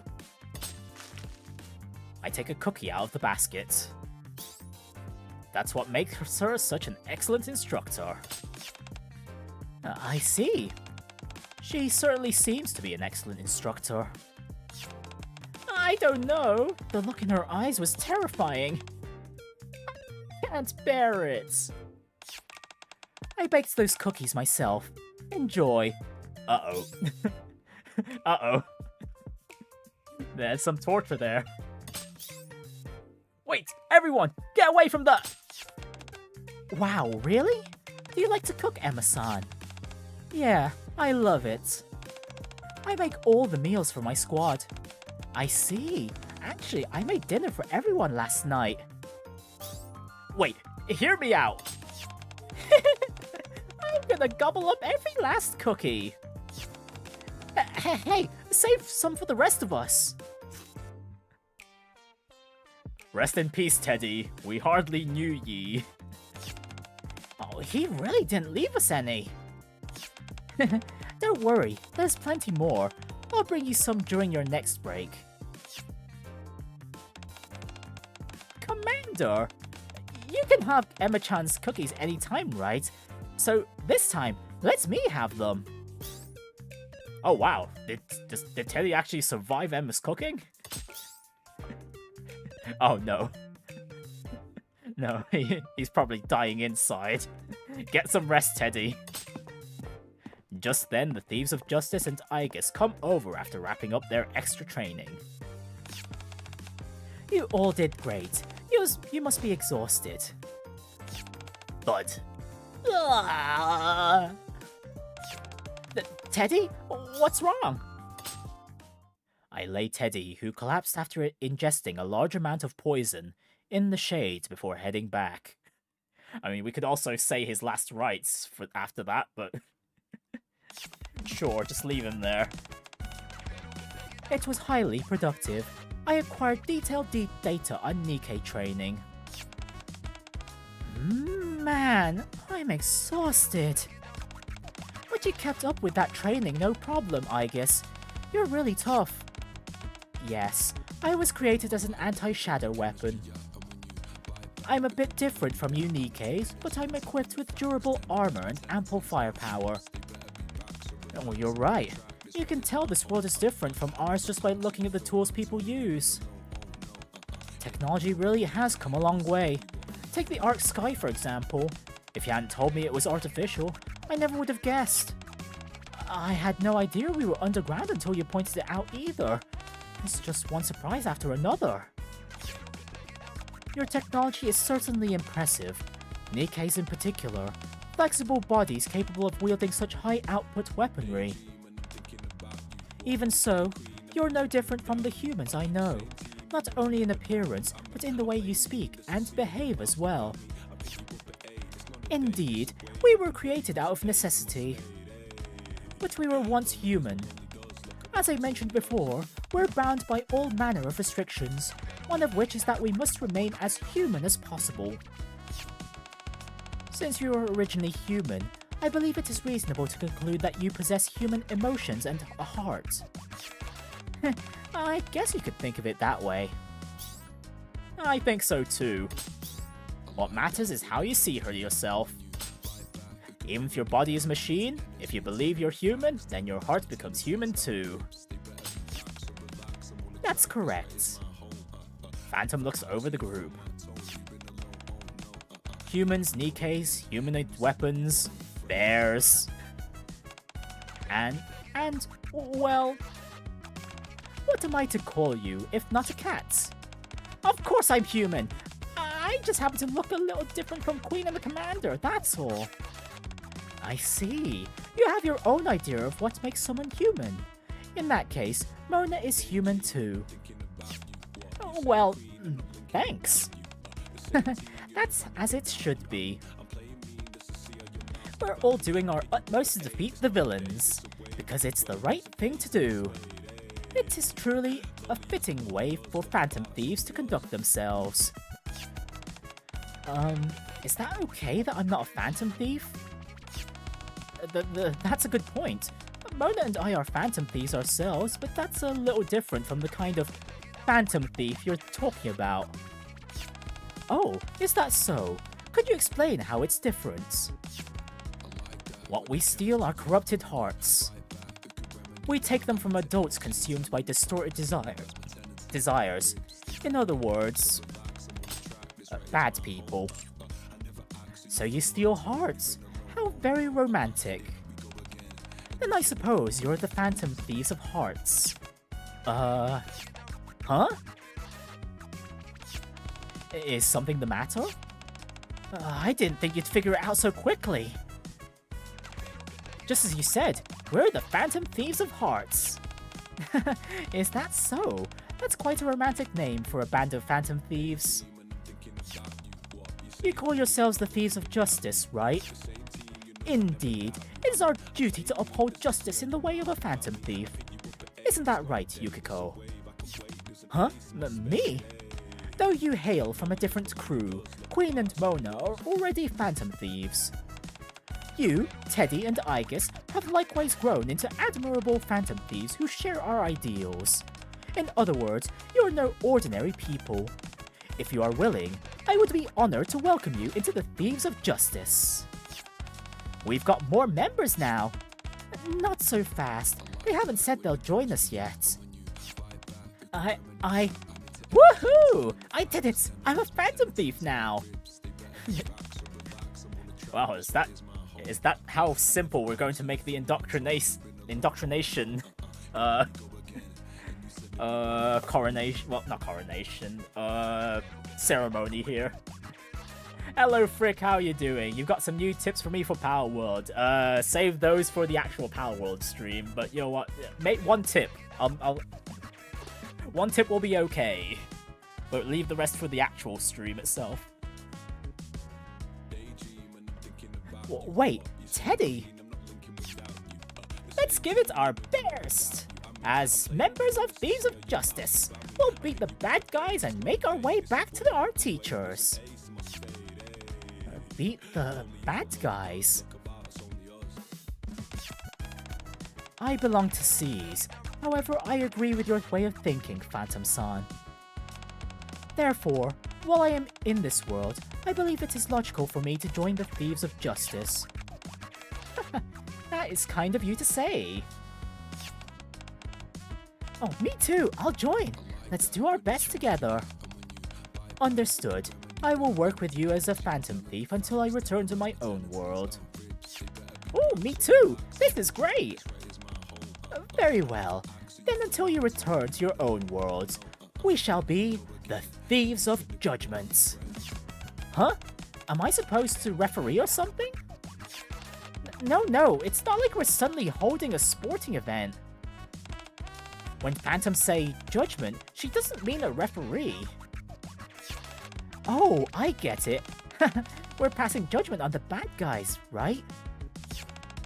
Indeed, we're not merely on the side of justice. It's time to pass judgment on those who seek to harm the Ark. Phantom springs to her feet. Then she slumps back to the ground. My apologies, my legs have given out after that grueling training. I guess that's to be expected. That training was really tough. Here, take my hand. Looks like the training's about to start again. Yukiko and Queen stand up and help Phantom to her feet. Huh? Oh, you're so heavy. There's no need to worry. Combat bodies are naturally quite heavy. Had I come in my normal body as instructed, that could have ended very badly. Ooh, and I believe a certain instructor here required you to go into your lightweight bodies instead. Uh-oh. Rest in peace, Phantom.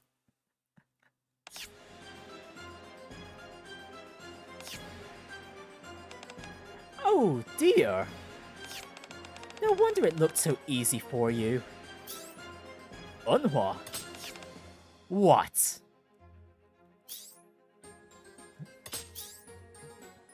Don't kill her. I'll try. A short while later, we finally make it through the first day of training. As I collapse to the ground to catch my breath, Eunhwa walks over. Their basic stamina isn't bad considering they're not Nikke's. I guess is keeping up well since she isn't human. If we stick to the training schedule, they'll at least be able to hold their own. The rest is up to your command. Okay, thanks. Great work out there. I'm counting on you tomorrow and the day after too. Eunhwa averts her gaze slightly. You did well too.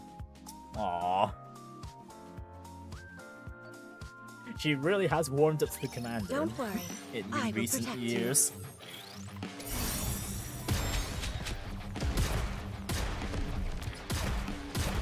Still going strong.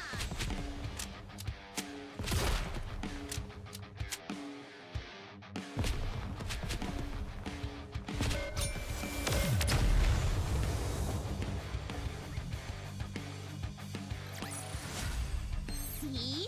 The stars always point you. 2 days later, we finish our 3rd day of tactical training and regroup at the hideout that evening. Good work, guys. Nice work. Today wasn't too bad, huh? Yeah, it was... I don't know if fun is the right word. But it was really fascinating. I think we'll work even better than together now. I think so too. Just give me a call whenever you need me. I'll handle the navigation and backup. Yeah, by the end of the training, it really feels like everything was clicking. Boy, that simulation room training, it all felt so real. Yes, it's an excellent program, clearly designed with real combat in mind. I believe that training there will instill a wide variety of tactics applicable to real combat. So, how do you like shooting? You're actually a pretty good shot, Queen. Like I mentioned before, I've been using a model gun for quite some time. Even so, a real gun is completely different, from the weight and feel to the recoil. I understand now why you were worried before. I'll make sure I never forget what you taught me whenever I use this gun. The door opens with a click. Unfortunately, you are Collab character, so everything you've learnt here is going to disappear once you head back to your own world. Miranda and Phantom return to the group, but... You're... a Phantom Thief? I'm no ordinary Phantom Thief. I am the Saint Thief, who passes judgment on the wicked. Huh? Fan-chan? There's something behind you. It kinda looks like a persona, but I think it's something different. Haha, of course not. I can't wield a persona. Still, seeing as you summon your personas into battle left quite an impression on me. So I used hologram technology to recreate something similar. A hologram? That's amazing. It looks just like Sakuya when I summon her. And the Arc Sky too. There are really so many amazing technologies here. Whoa, you scared me. It's so convincing that for a sec, I thought you'd awakened a persona like the rest of us. We all awaken to our personas under different circumstances. Just because you're a Nikke doesn't mean you can't awaken one too. After all, Igus is a persona user as well. That's correct. A human body isn't strictly necessary. One of my companions is actually a dog who can use a persona. The dog is mentioned! Koromaru has been mentioned! Haha! Thank you for your kind words. If I ever awaken a persona, you'll be the first to know. But enough about my attire. A Phantom Thief is judged by deeds, not by words. Phantom glances back at Miranda, who's fidgeting behind her. Besides, it seems Miranda has something prepared for you all. What is it? I'm afraid I'm not sure. Miranda? Yes, Commander? I think you can tell us now. Yeah, you really gotta say though, this Phantom outfit is definitely one of the best gacha outfits we had in a while. Right, roger that! Miranda approaches the group that's sitting in a circle. Everyone, what do you think about sending a calling card? I brought some. Miranda waves several sample cards at us.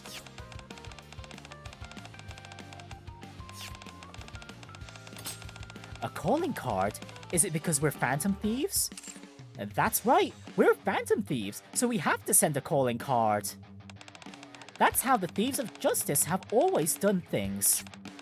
Oh, that's true. Do the Phantom Thieves of Hearts send calling cards too? Of course! No Phantom Thief is complete without a calling card. That's a good idea. But how are we supposed to send it? Oh, that's... Well, if I'd known this was coming, I would have prepared one ahead of time and left it at the outer rim the last time we were there. I have a question.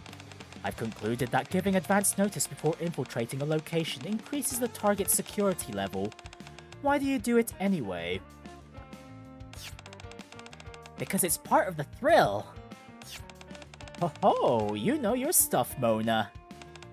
As Aegis said, it certainly isn't the most logical approach, but if you send a calling card, put your target on high alert, and still steal their treasure in spectacular fashion. That's the beauty of being a Phantom Thief right there! Of course, in P5's case, it's necessary to unveil the treasure, so we can steal it in the first place. Things are getting very heated. The beauty of being a Phantom Thief. Oh my goodness. Data updated. Forget the whole beauty thing. There's no harm in making a calling card, right? We'll just bring it with us. Toss it right in front of him, then kick his butt. Wouldn't that defeat the whole purpose of the calling card? No, there is never any deadline to sending a calling card. Never. So what? It's all part of the fun. That's definitely not what I was expecting. But I like it. It's so us, marching right in and delivering judgment fair and square. Then I'll make a calling card right away. Oh, me too! I want to help! Okay, it'll be more fun together. Yeah, this event is just fun. It's not amazing or anything, it's just fun. I think Shift Up are getting a better handle on how to deal with the collab events if they can't have their way with it. Yeah, where it's mostly a vignette of, what is it, a normal thing the event characters would do in their own games or anime or whatnot.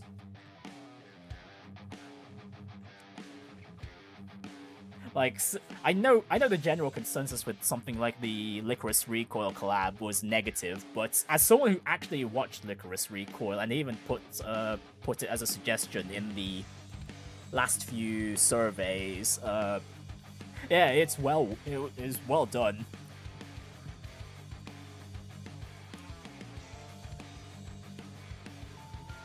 But yeah, as long as we don't get a repeat of the Chainsaw Man collab writing, this is good enough for me. Right. Then how about I draft the message? May I take a look as well? I'd like to save the calling cards format to my database. So you guys actually handwrite your calling cards? Sometimes we print them. It makes spell checking much easier. Oh. Yeah, I wonder if this new and improved Phantom has improved spelling capabilities now. In that case, do you deliver yours some other way? We deliver our calling cards in a way that ensures the target receives them personally. Now that's a romantic way of doing things. Looks like that's gonna be the Thieves of Judgment's calling card. Then let's make one for the Phantom Thieves of Hearts too. So Queen, wanna do our usual thing? That could work. Let's steal that man's twisted heart. Several days after both Phantom Thief crews finish preparing their calling cards, we return to the passage leading to the Outer Rim. There are way more spiderwebs than there were last time. The spider webs here appear to be just as thick as the ones on the partition. Well, really? Then did we come all the way out here for nothing? Heh, of course not. Mona pulls out a small, familiar-looking device. Isn't that Ade's grappling gun? That's right, though it's not exactly the same. Remember those supplies he gave us? They were packed with useful stuff. I picked out what I needed and modified it. This is an infiltration tool. A sharp, sturdy harpoon-like tip hangs from the end of the wire connected to the device. This wire's so strong, it was totally worth upgrading. You just do this. Mona fires the wire into the spider webs, covering even the ceiling. Penetration confirmed. It should be strong enough to support the Nikke's weight. No, it'll take too long for everyone to climb up. Just give me a sec. Mona climbs up the wire and disappears through a tiny gap near the ceiling. Shortly after...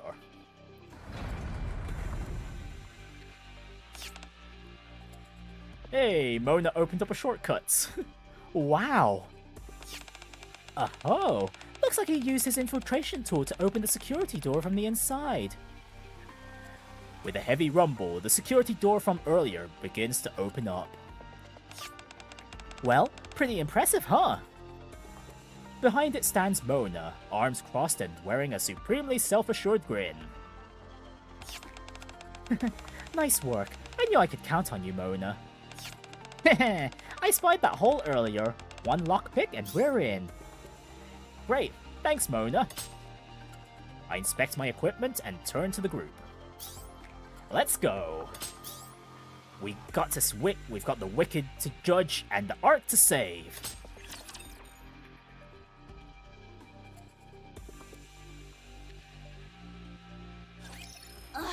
This again?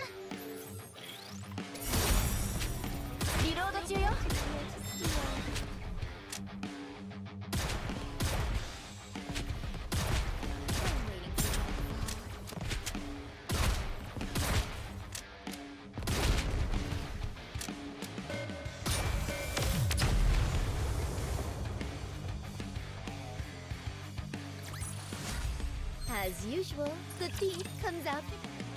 Alright, the final two events, let's go. There goes everyone, guns blazing. Get down. Queen hastily ducks.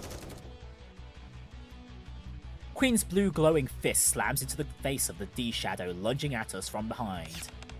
Yeah! It staggers. Oh, it's down. Now it's time for an all-out attack. More are coming from behind. Take them head on. Got it. Copy that. Aigis, buy Yukiko some time. Understood. The D-Shadows pouring in from behind break formation. Persona! Into their midst, Yukiko's persona unleashes a massive swirling blaze. Oh, they just don't give up. I'll finish them off. The few D-Shadows still staggering toward them are swiftly gunned down by Mona and Queen. All clear. Check your gear and regroup. Everything seems to be going smoothly so far. Yeah, that training really paid off. Training certainly played its part, but I believe it's also because our hearts became one beneath the banner of the Phantom Thieves. Right. That's right. Just like Phantom-san said, it really feels like we're all united.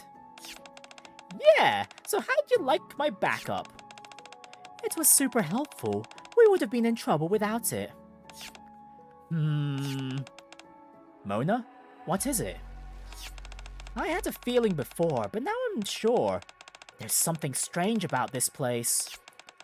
Affirmative. The Outer Rim isn't usually like this. Well, I don't know what this place is normally like, but it feels kind of like a palace or the metaverse we know. Still, something's a little off. It feels a lot like the TV world to me too, but something's very off. I also detect similarities to Tartarus. Like the two of you, I have the strange feeling that something isn't quite the same.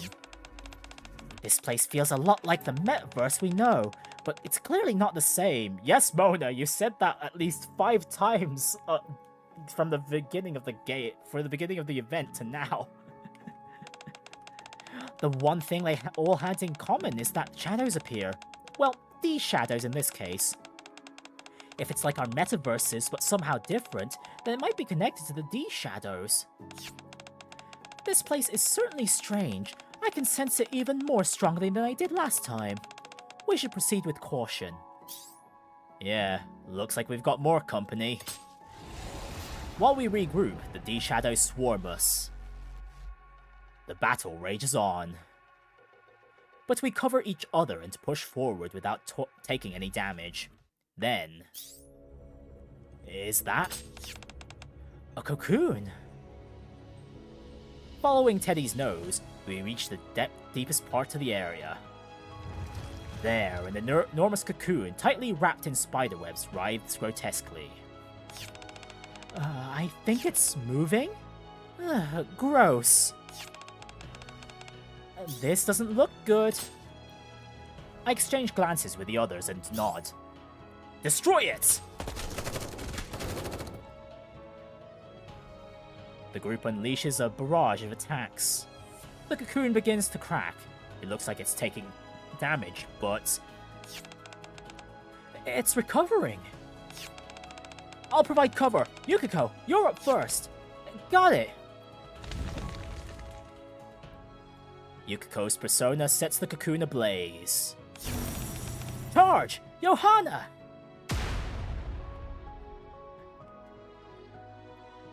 Queen and Johanna follow up on Yukiko's attack with an explosive blast.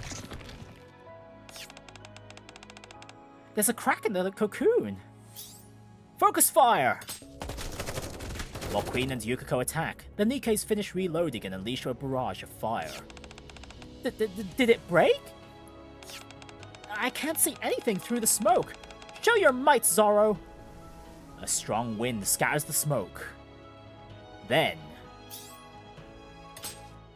from within the shattered cocoon, someone, no something, staggers out.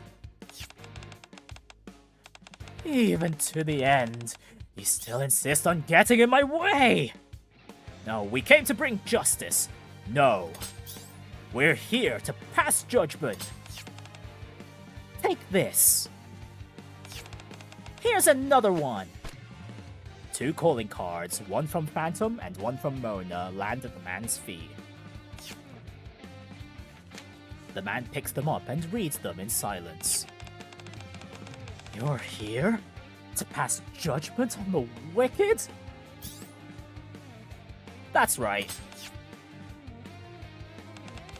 I won't ask why. You're only doing what you have to do. Just as I'm only doing what I have to do as the villain. Wouldn't you agree? What are you trying to say? Nothing, really. Just making small talk. Or rather, I'm buying time as well. Buying time? Yes. A creepy smile spreads across the man's face. Losing my cocoon was a slight setback, but my power remained almost entirely intact. Still putting on an act, huh? Is that how you see it? Have you forgotten what my goal was from the start?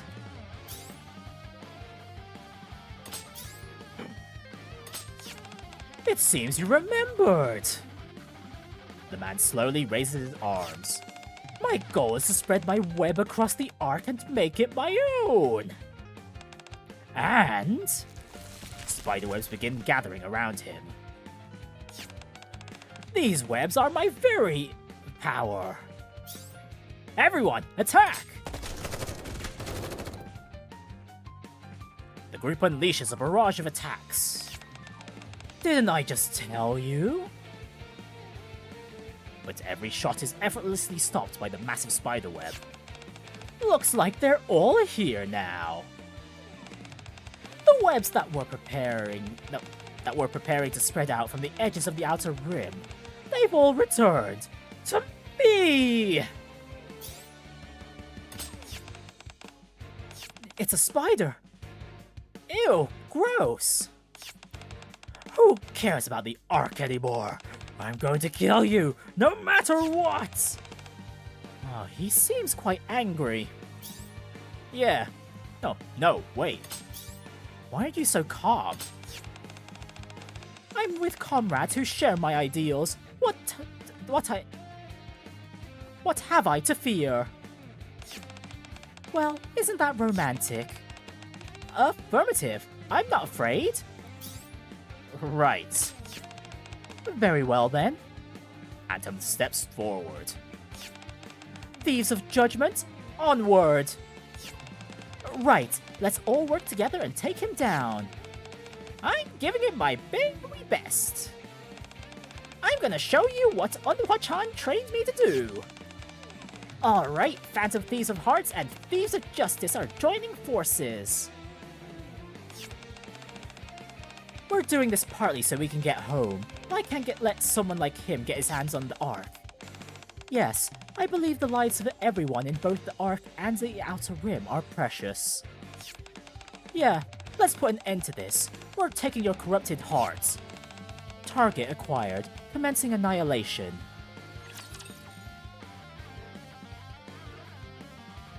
Alright, get ready to be blown up in a few shots, you reskinned harvester.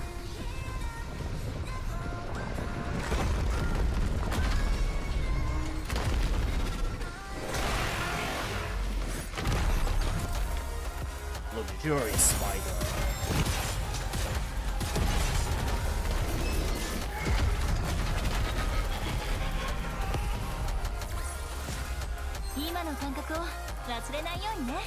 And kaboom! We've taken their hearts.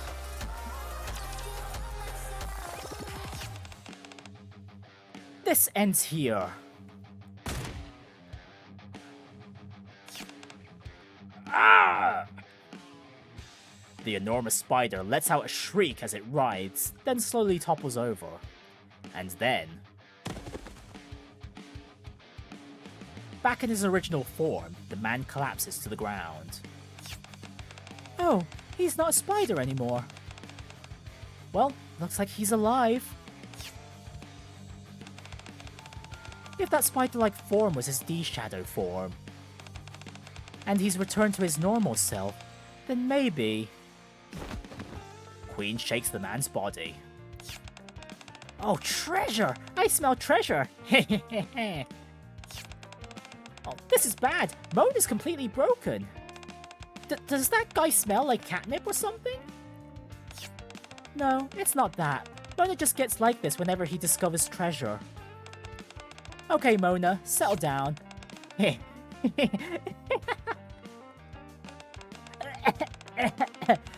Just really sensitive to the scent of treasure. You've got a nose just as good as mine. Treasure? As I told you before, we steal villains' hearts and make them repent. A villain's treasure is the embodiment of their distorted desires. Once we defeat their shadow, we can steal it.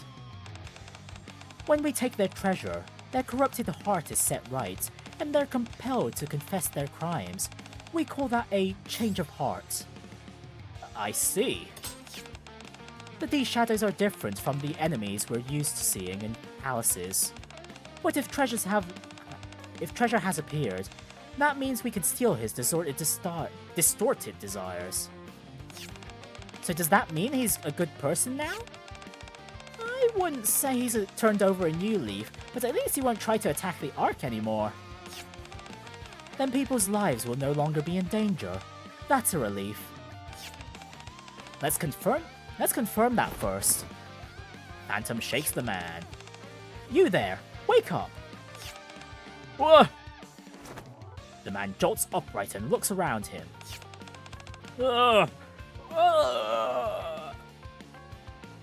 There he bursts into tears. He's crying. He's bawling his eyes out. Why? What have I done? He appears to regret his actions. Commander, how do you think we should proceed? Miranda, arrest him and bring him in for questioning at the ACPU. For now, our job as the Thieves of Judgment is done. Roger that. You're under arrest. Miranda puts the man in handcuffs. The man silently watches her do it. A change of heart, huh? So that's the meaning behind the name Phantom Thieves of Hearts. I thought it was merely a romantic notion, but you truly do steal people's hearts. Yeah, I never would have guessed. Quite so. Stealing someone's heart should be impossible. Yet, looking back on everything that's happened so far, it's the inexplicable that far outweighs the explicable. And he's genuinely admitting to his own wrongdoing. The man slowly raises his head, his eyes unfocused. He staggers toward me. Then he drops to his knees. I won't ask for your forgiveness. Asking for it wouldn't change anything. Not after everything I've done. Yes, you have to pay for what you've done. I know. However, my wife is a kind, ordinary person. She's far too good for someone like me. I'm ashamed to ask this of you, but could you use your power to make sure she doesn't come to any harm? I'll try, but no promises. That's enough for me. Thank you. Just then, the spiderwebs surrounding us begin to slowly disappear, as if melting away. The smell's changing. What smell? This smell? It's kinda like the arcs. How do I explain it? It's like the smell here and the arcs got all swirled together. Maybe this isn't the Outer Rim after all. It's similar, but it could be a metaverse born from people's cognition of the Outer Rim. What does cognition mean? It's like getting a sense of how that person perceives things. So this is a metaverse based on this guy's perception of the Outer Rim. Not the real thing. That's probably it. The people of the Outer Rim probably weren't caught up in this either. So that's what felt so off about this place. So it was only ever a place that resembled the Outer Rim. There were never any residents here. I guess, what's wrong? I'm detecting a sound, measuring the reduction in detectable space. Commander, it appears this metaverse is collapsing inward from the outer edge. What? Then let's get out of here, quick! Oh, you're right. We'd best hurry. Could you take me with you? I don't have the strength to stand. Guess you've always been shameless, huh?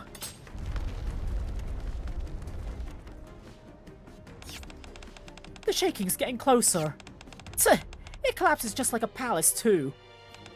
Run! If we don't hurry, we'll get swallowed up! I sling the man over my shoulder and run with the group. This way! We barely make it out and return to the Ark. After handing the man over to Polly, who's investigating the partition where the spiderwebs had disappeared, we head back to our hideout.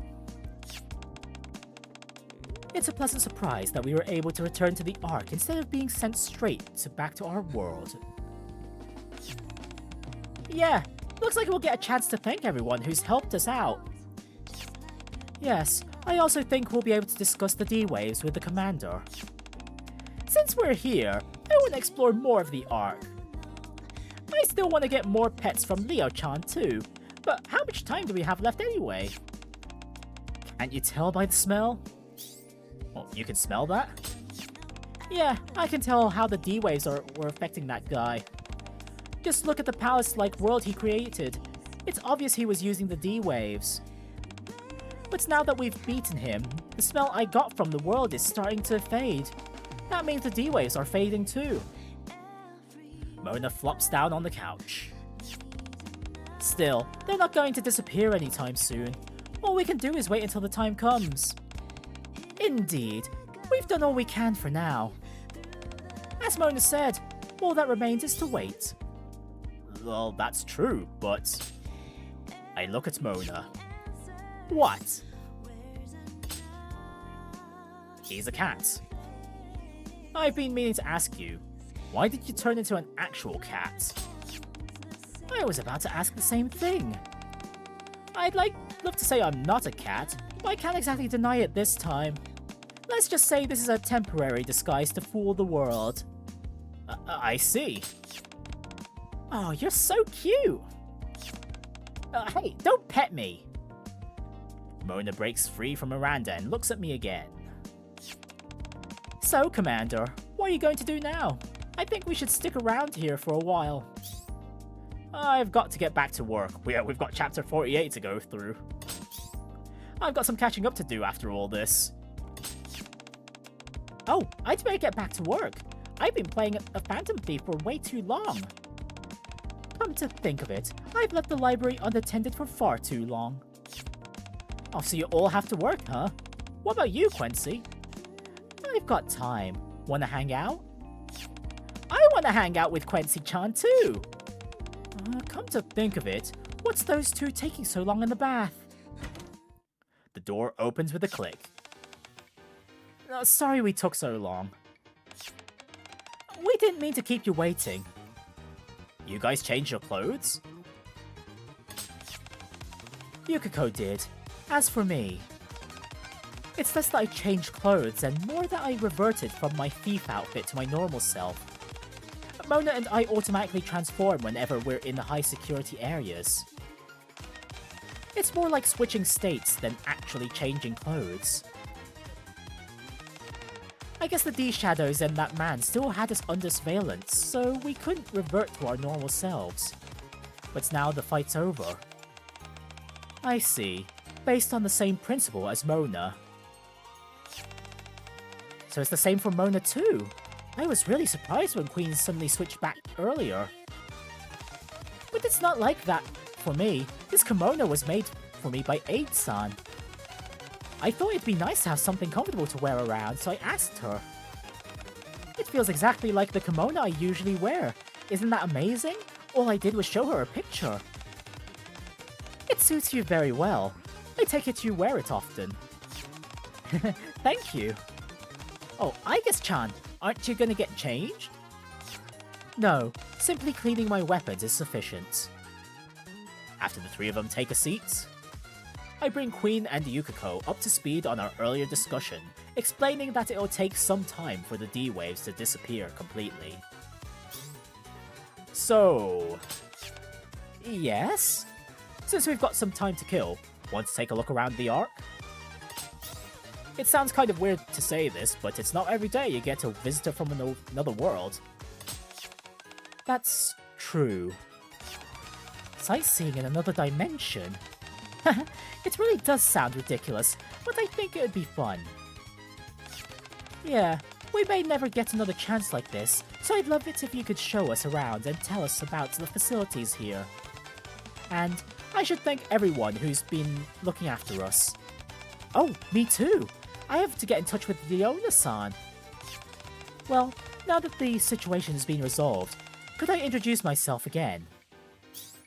Introduce yourself again? Yes, up until now, you've known me by my code name. But my real name is Makoto Nijima.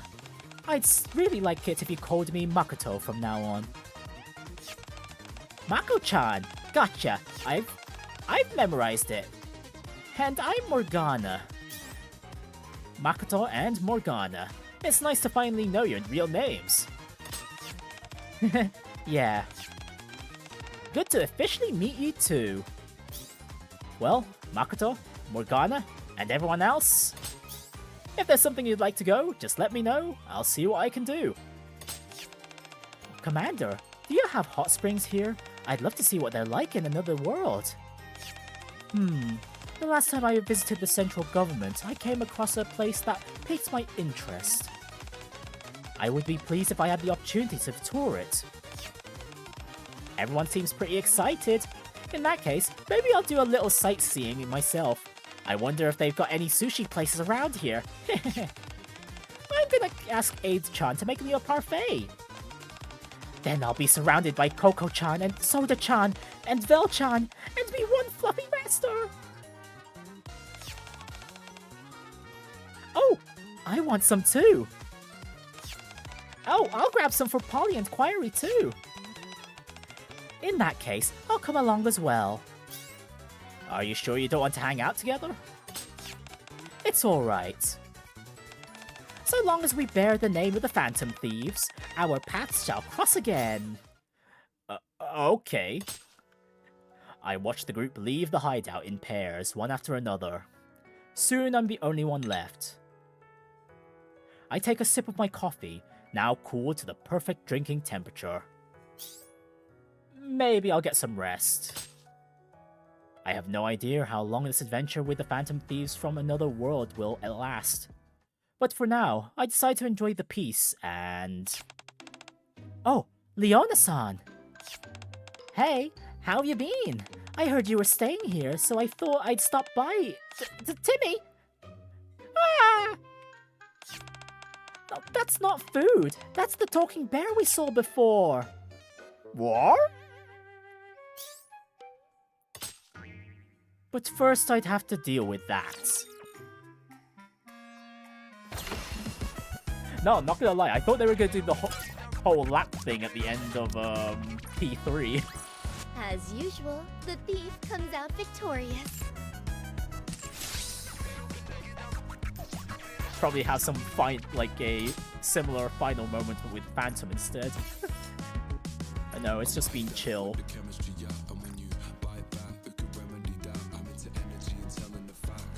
Alright, that has been the collab up to this point. Let me go buy some more, more of these tickets here.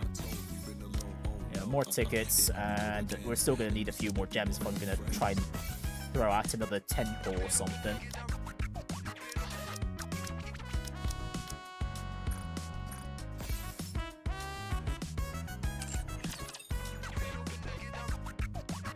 But yeah, this event hasn't been too bad.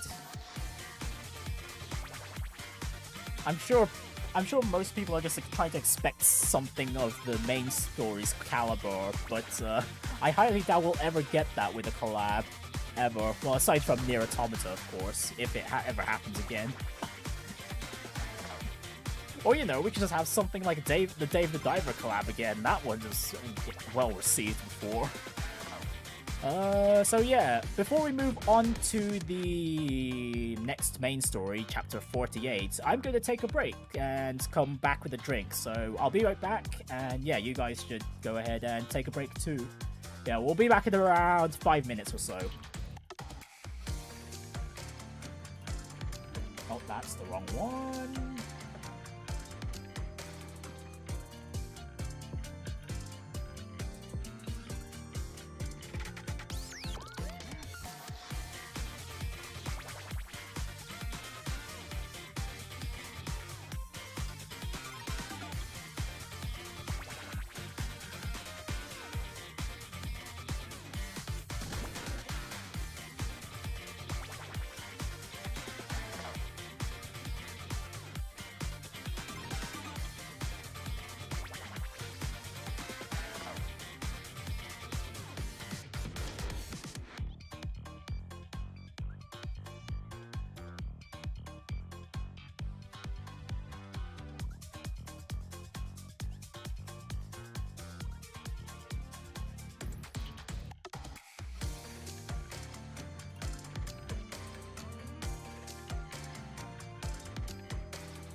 Okay, I'm back!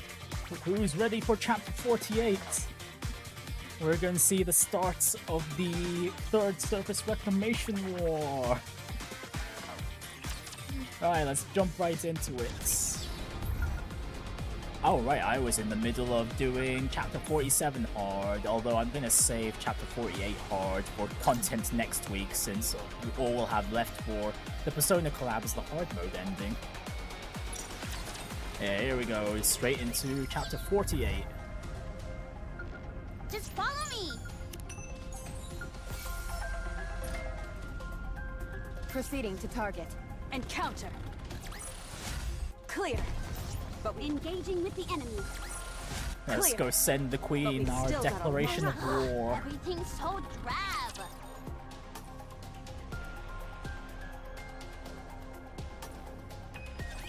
watch over me.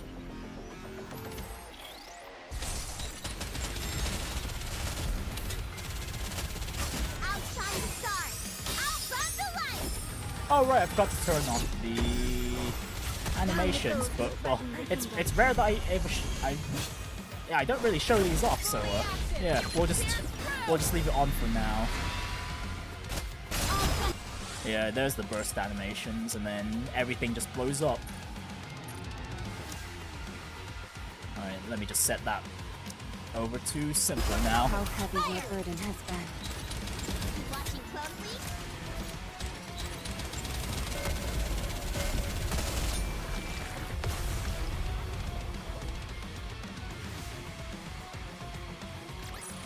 Clear. But we've still got a long way to go.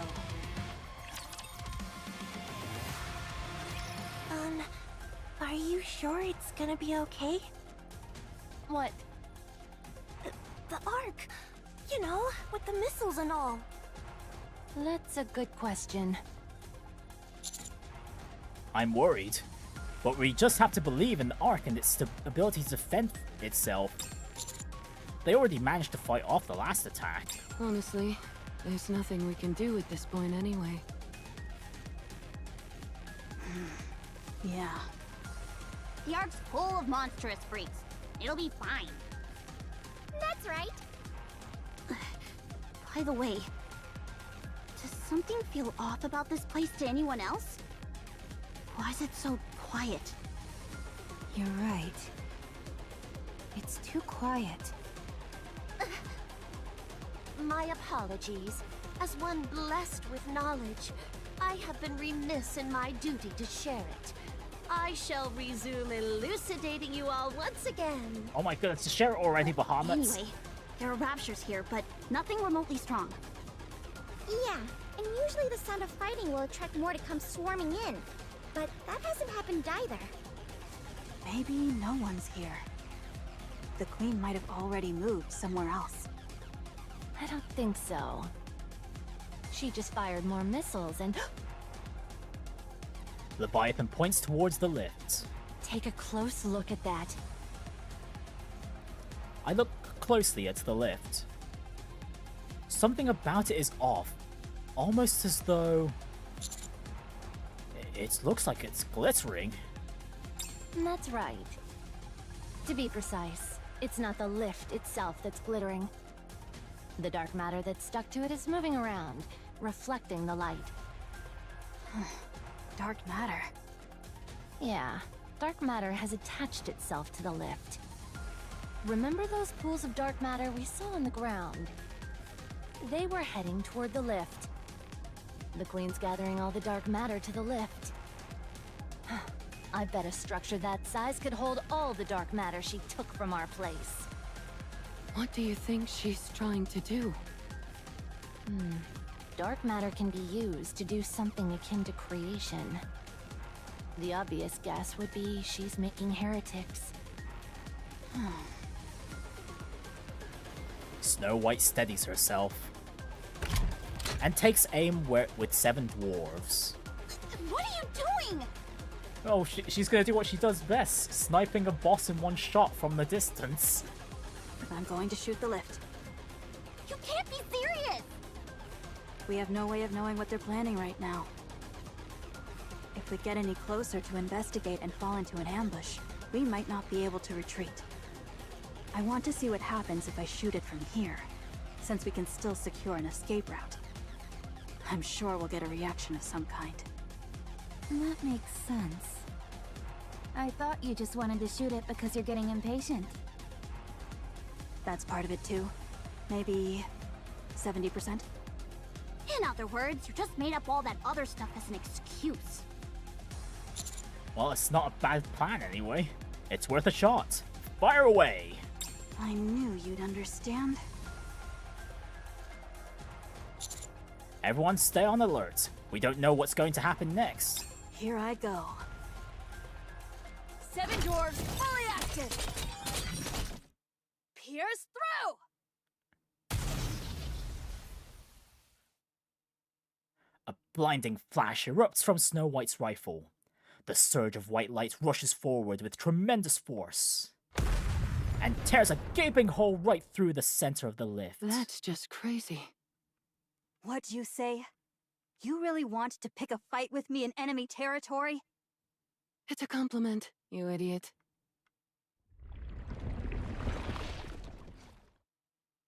The dark matter clinging to the lift quickly begins to move. It quickly seals the hole. That's annoying. This might be bad. It's almost fused together.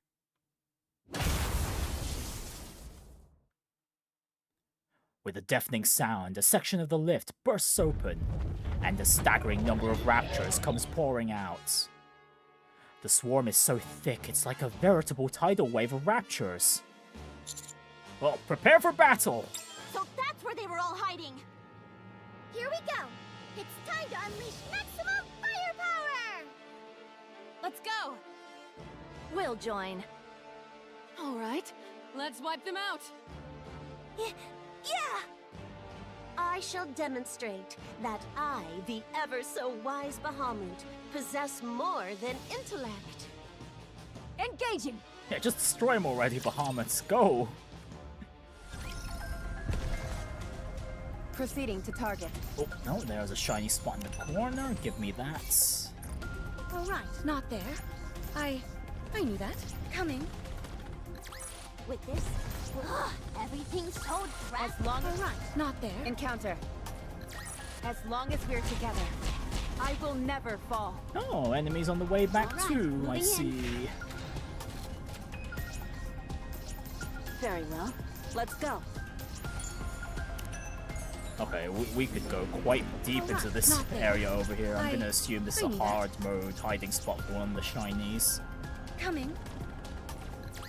As long as we're together. Proceed. Engaging with the enemy. See? The stars always point you where you're meant to go. Just follow me. Coming. As long as we're together, I will encounter. Clear. But All right. encounter. Clear. But we've still got a long way. Proceeding to target. Yeah, a long way to go indeed. Where's the boss located? Here. Ah, all the way to the bottom right, and we're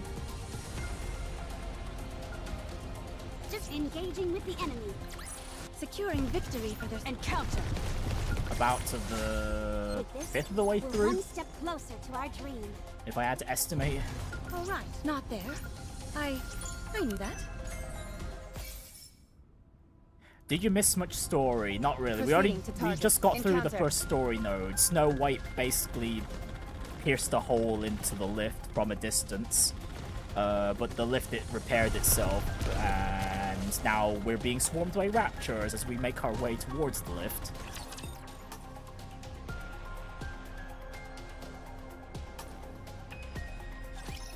The Queen.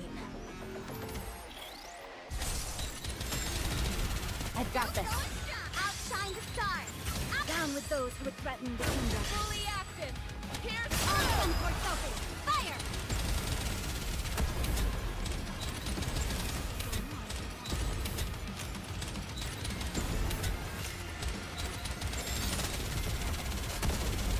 Outshine the stars. Down with those who would threaten the kingdom. fully active! Pierce Now, through! focus our attacks. And kaboom. With this, we're one step closer. What's going on? They just keep coming! Then we just need to keep wiping them out. Time to transform. No, we don't know when a heretic will appear. Conserve your strength. But we can't keep fighting these things like this. I, the sagacious Bahamut, shall inform you. The raptures are currently... If you're going to say something stupid again, save it. We're too busy fighting to deal with your rambling. some of them are heading toward the Ark. What? Ziz! I'm on it! Ziz soars up into the air. She looks around, then turns pale. She's right! About half of them are heading toward the Ark! Young man, will the Ark be okay? They have an airship, a giant robot, and a few heroes. They'll be...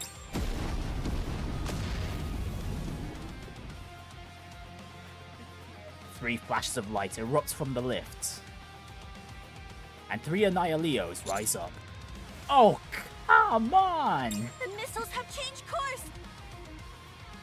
They're heading for the Ark! Ah! Commander, we need to go! Ziz, give us a ride! You won't get there in time! We know, but we can at least cut them off in the middle. Take hold, everyone! Ziz flies up into the air. She spreads her wings and deploys a black veil downward, just as the counters are about to grab on. Where goest thou in such haste?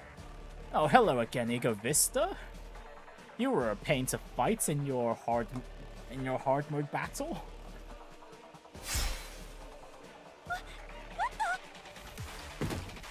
The black wings are sliced in two, and Ziz plummets to the ground. Since thou hast journeyed thus far, prithee leave thy head as a gift before parting. Ego Vista! Oh, so you're the shoddy knockoff of Scarlet and Isabel. What's that? If you're so confident in close quarters combat, I'll be your opponent. Are ye the greatest combatants amongst this rabble? Excellent! My spirits had grown dull for want of a worthy adversary. Yeah, go ahead, we'll blow you up, girl. Rappy. I'll take the left. No, you take the right. And as I draw your attention... Firepower! Rappy and Behemoth split off to either side as they charge toward Ego Vista. Ego Vista's front is left wide open, and Neon, standing right in front of her, unleashes a barrage of rocket Mark fire. me well. Naught exists but what my blade can cleave. Ego Vista raises her sword. Just as she is about to swing at the incoming barrage, a familiar silhouette steps in to block her. Do not waste your strength. Altruia deploys a shield, blocking Neon's attack. Those shots were quite heavy. Their appearance alone doth suggest as much. I did not mean heavy in that sense. Hey, get out of the way! Anise bursts out from the explosion caused by Neon's attack. She reaches out and absorbs the energy shield Altruia had deployed. I remember you.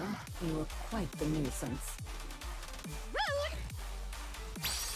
Anisa's hand begins to glow. At the same time, Rappy and Behemoth close in rapidly from both flanks. Oh, an assault from 3 directions. Entertainment punch! 7 Dwarves 0. Fully active! Behemoth Claw! Okay, Behemoth tried. That was terrible.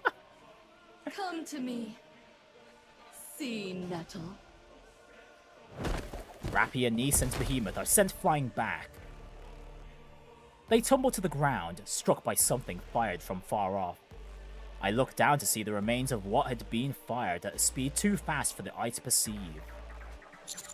Well, water? It's just water. There doesn't seem to be anything special about it.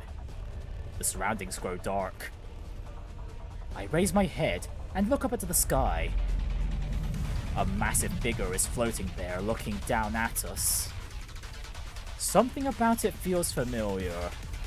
There's a terrifying silence.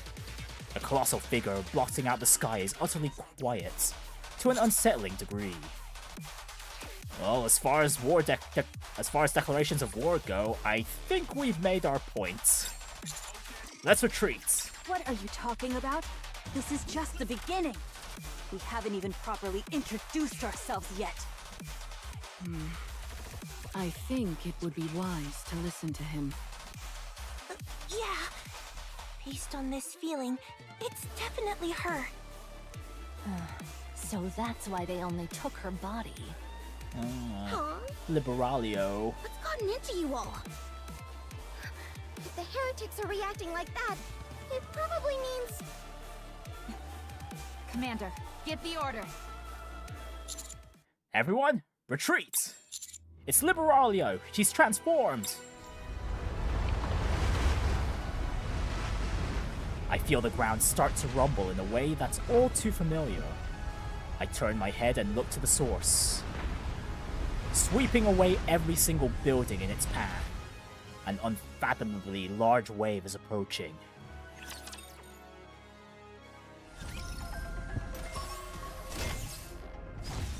Oh, come on, why do they have to put the EX battle all the way back there? Alright, let's get back to it and get the gems so I can do another Yukiko pull later on. Enemy spotted. Engaging.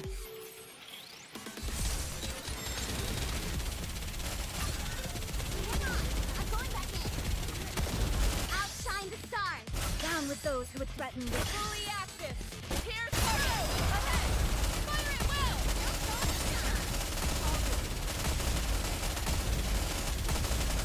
Watching closely.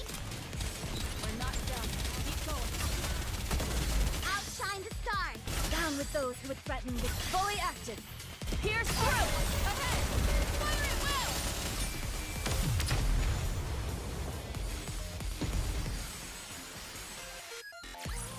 With this, we're one step closer to our dreams. Proceeding to target.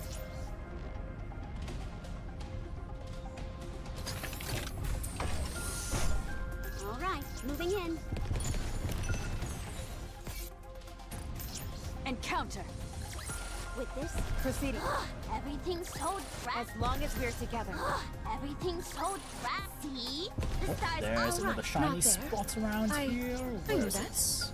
Oh, right there. In the middle of the bus and the car. Just follow me. Engaging with the enemy. With this, we're one step closer to our dream. Very well. Coming. Clear. But we encounter. Clear. All right, moving in. Just follow. Coming. Alright, we're almost halfway through already, surprisingly. Securing victory for their subjects is a king's duty. Yeah, about halfway through. Wow, coming. this has been going quite fast. These last few chapters. Don't worry, I will protect you. Outshine the stars. Down with those who would threaten the kingdom. Fully active. Here's through. Focus our attack.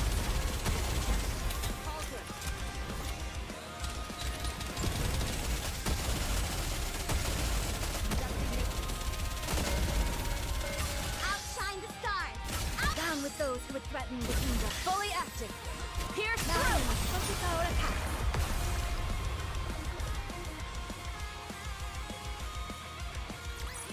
See? The stars always point you where you're meant to go. Yep, give me more of those outpost level ups, please. At Eden's repair center, Cecil and Papillion are silently survey the interior of the repair center. There are 2 giant machines that create Nikkes, 3 brain shelters, and Rose lying there completely motionless. After looking around the quiet repair center for a long while, Papillion finally speaks. This place is practically a morgue. A real morgue wouldn't be much different from this. Cecil stares at the brain shelters resting in front of her. She picks one of them up. Rapunzel's tag is attached to it. She hands it over to Papillion. Put this in the body maker. Okay, time to revive her. Rapunzel, at least. Is Scarlet beyond saving? It's not going to be easy. If I'd known it would come to this, I would have secured the body data for the previous Scarlet. She wouldn't have let you. I heard you two didn't get along. That's true. Still, I could have at least tried asking. Perhaps I should have gotten on my knees or begged. Pride, differences of opinions, it all feels so unimportant now. Well, I mean, Eden getting shattered like that, yeah. Makes sense.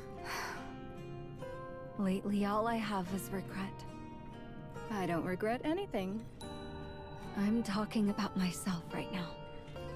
Joining the counters to play spy. Getting taken hostage by Eden. Starting to flee to the Ark, then turning back. Deciding to settle down and stay in Eden. Inheriting you know what. I don't regret a single thing. Even if I could turn back time, I would make the exact same choices again.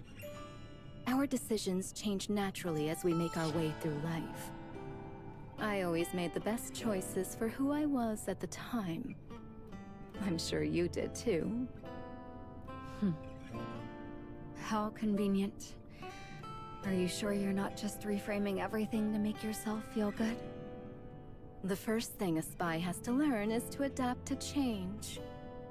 When you get tossed back and forth so much, the only way to survive is to become more elastic and go with the flow. Papillon inserts Rapunzel's brain shelter into the huge machine. A loud mechanical hum fills the room. Is that all I have to do? Oh, we can see... at least Rapunzel's... new look this early? So soon? Yes. I've already input all the body data. The machine will take care of the rest. I don't want to watch. I feel like I'd have a mind switch if I did. I know we're produced by machines, but knowing it and seeing it are two very different things. Sure. I understand. Call me if you need help, okay? Yeah. Hey, Cecil, snap out of it. If your head's not in the game, Eden is doomed. Will do. Thank you. Papillon opens the door and steps outside. Cecil quietly stares at the monitor connected to the body maker. All the readings are normal. There are no signs of abnormalities. She turns her eyes away from the screen and gazes at the brain shelters of Scarlet and Noah. It's been a while. Yeah, it has. Oh, red This shoes. must be a space generated from nymph data. And that's right. The Oh, come fact on. that you and I are together in this space Ah, Rapunzel got infected at some point. means that you have infiltrated my nymph. That's also correct. You're amazing. Oh, stab her! Stab her! Stab red shoes there, Rapunzel! Stab her! How are you even in here? Because they're currently trying to transplant my weapon onto you.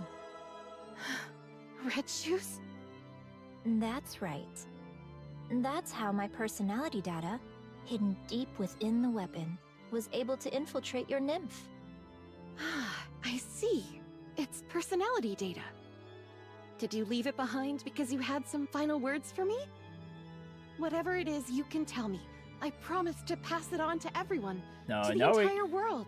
Knowing Red Shoes, no, this was an insurance plan. No, there's no need for that.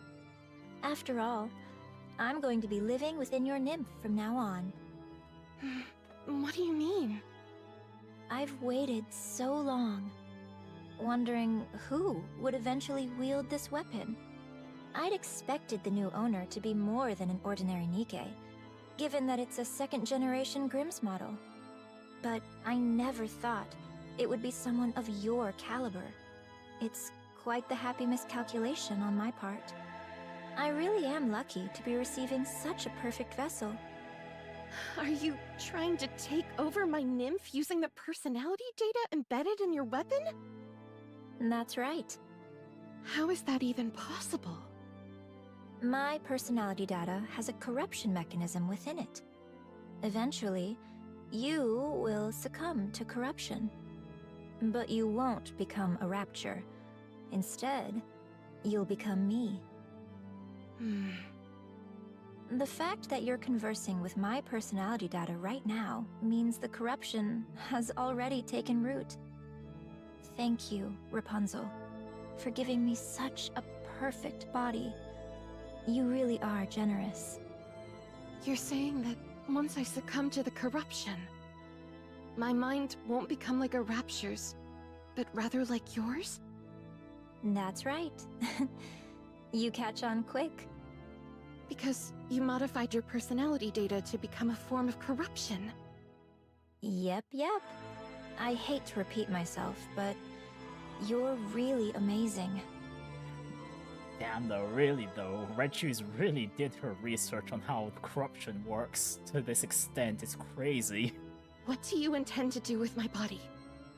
This time, at long last, I want to become a heretic. With such a wonderful body, I'm sure the Raptures will welcome me with open arms. Red Shoes, are you the one who created this corruption? Yeah, although it's more accurate to say I cultivated it. I see. So you inserted your personality data into the Rapture's corruption technology that targets Nymph.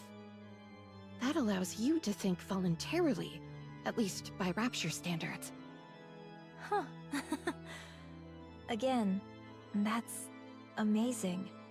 You figured that all out so quickly. I researched corruption for a long time. I tried long and hard to pinpoint the source of it. But there was a point where it achieved an inexplicable evolutionary leap forward. A point where it jumped from only paralyzing Nikkes temporarily to suddenly making them think like Raptures. It was such an unusual progression that I always suspected there must have been a catalyst. Or some external intervention. That was you, wasn't it? That's right. Why? Because joining forces with the Raptures is the only way to win this war. If we can achieve actual unity, then victory and defeat won't matter anymore. So you're an apostate. Apostate is just a label that people in power use to eliminate anyone who stands against them. Well, to an extent, from someone like Rapunzel's point of view, with the religious themes and all of VTC, yeah, what is it? Red Shoes is basically a heretic.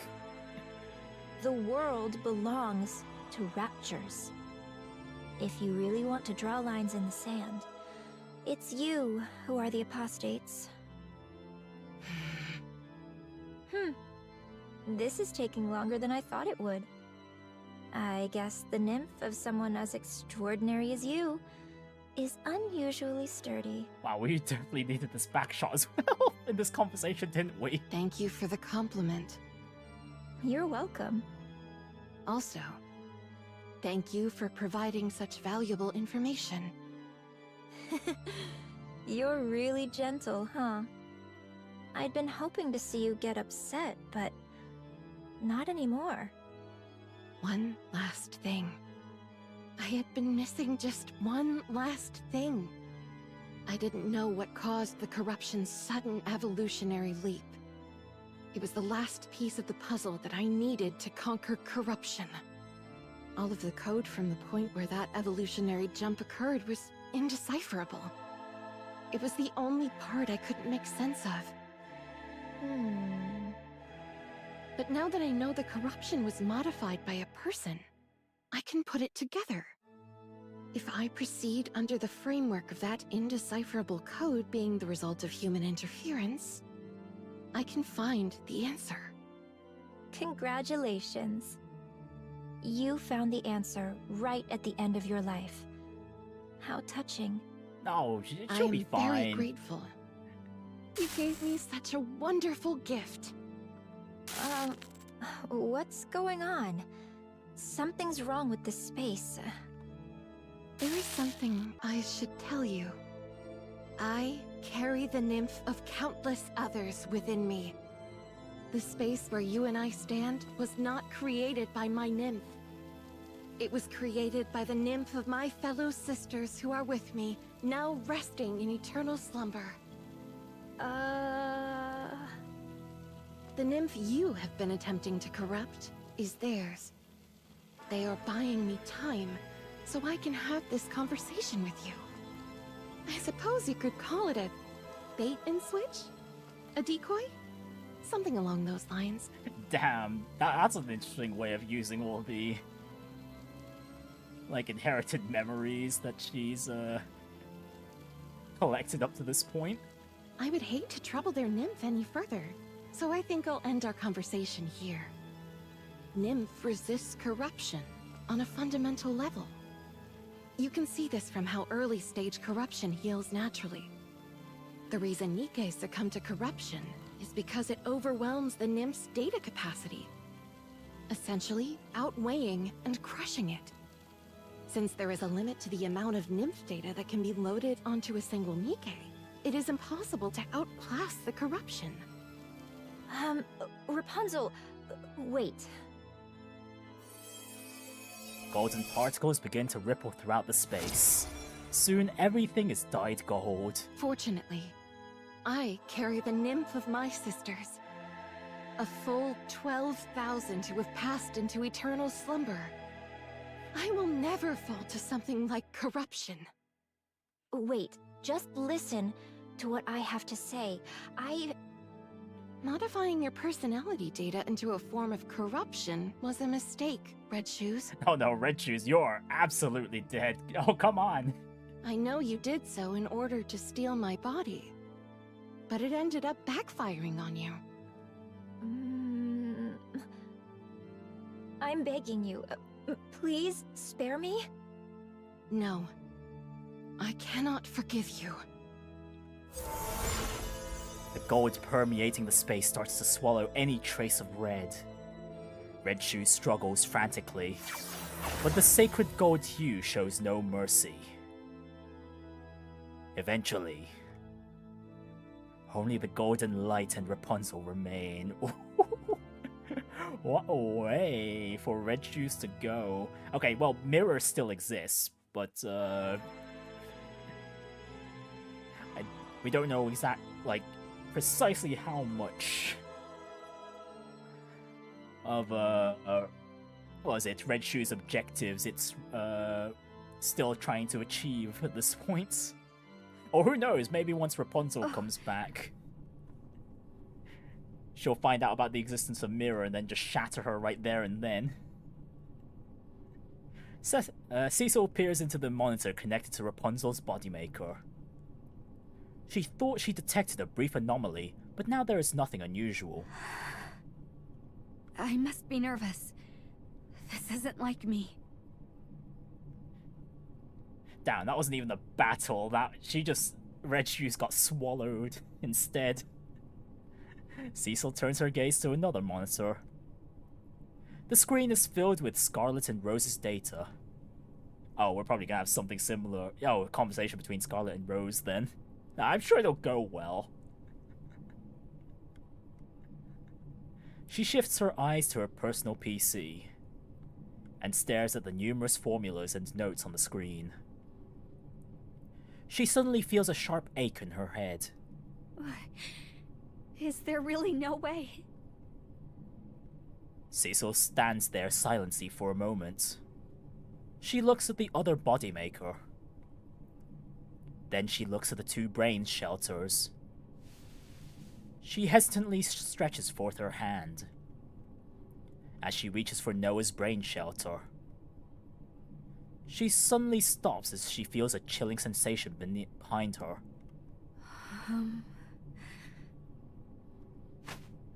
Oh, hello there, Rose. Nice of you to wake up at this time. Cecil hastily turns around. Rose is staring at her. Proceeding to target. Did you? Right, not there. I knew that. Everything's so fast. All right, engaging with the enemy. See? The stars always... Encounter. Securing victory. All right, not there. I knew that. Everything's so fast. Securing victory for this. All right, Yeah, the way Rapunzel just eliminated red shoes like that was so cold. Proceeding to target. Coming. And it's quite funny how she says she'll never be corrupted, but Let's go. she is very much corrupted in the lewd way, though. Proceeding to target. Everything's so drab. Clear. All right. Encounter. Clear. Although that's mostly because of Red Hood's Not encounter. influence. Don't worry. I will protect you. Outshine the stars. Down with those who would threaten the kingdom. Fully active. Here's Focus our attack. all good. Still going strong. You watching closely? Outshine the stars. Down with those who would threaten the kingdom. Fully active.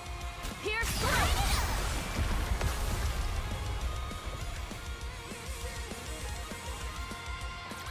Securing victory for their subjects is a...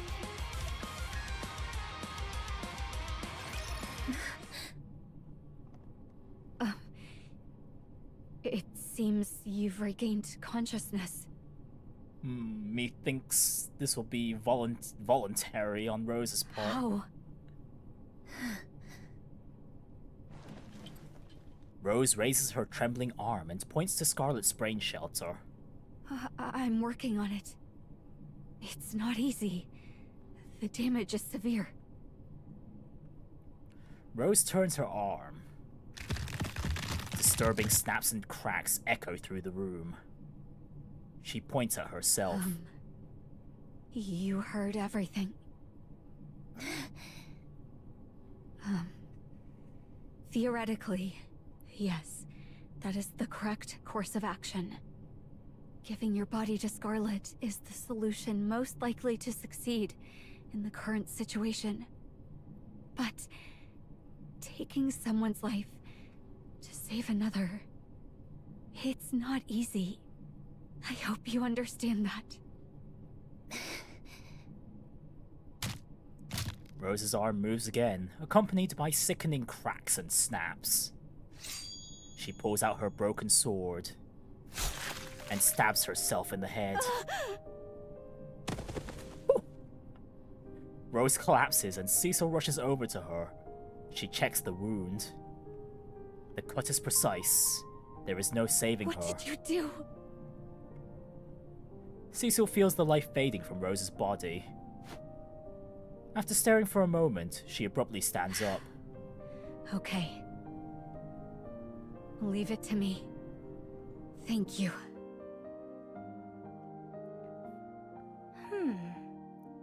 Tis a strange place here. Scarlet looks down to see a bottle of liquor and 2 cups. 2 cups. Am I to expect a guest, or am I the one summoned? Scarlet raises her head. She sees Rose. Hello, Scarlet. Wow, it's been a long time since we've seen this model. Man, all the way back at the first New Year's event. A great while it has been, Rose. You're prettier than ever. And thou remaineth unchanged. Let's sit.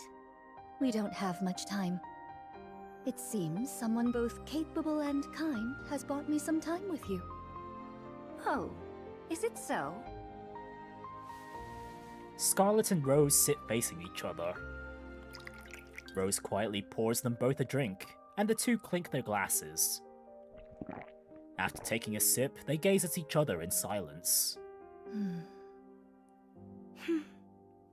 What a sumptuous dream is this? Yes, it's almost too nice. From the tranquil surface of the water... Oh, they can have one last duel too? Swordsmen clad in black emerge. Scarlet gazes at the familiar faces and breaks into a bright smile. Ah, ye have come also. Here, be seated. Let us drink together. Scarlet, draw your sword. My sword? For what reason? Those aren't our allies. They're here to make us into puppets. She enjoys this sort of thing.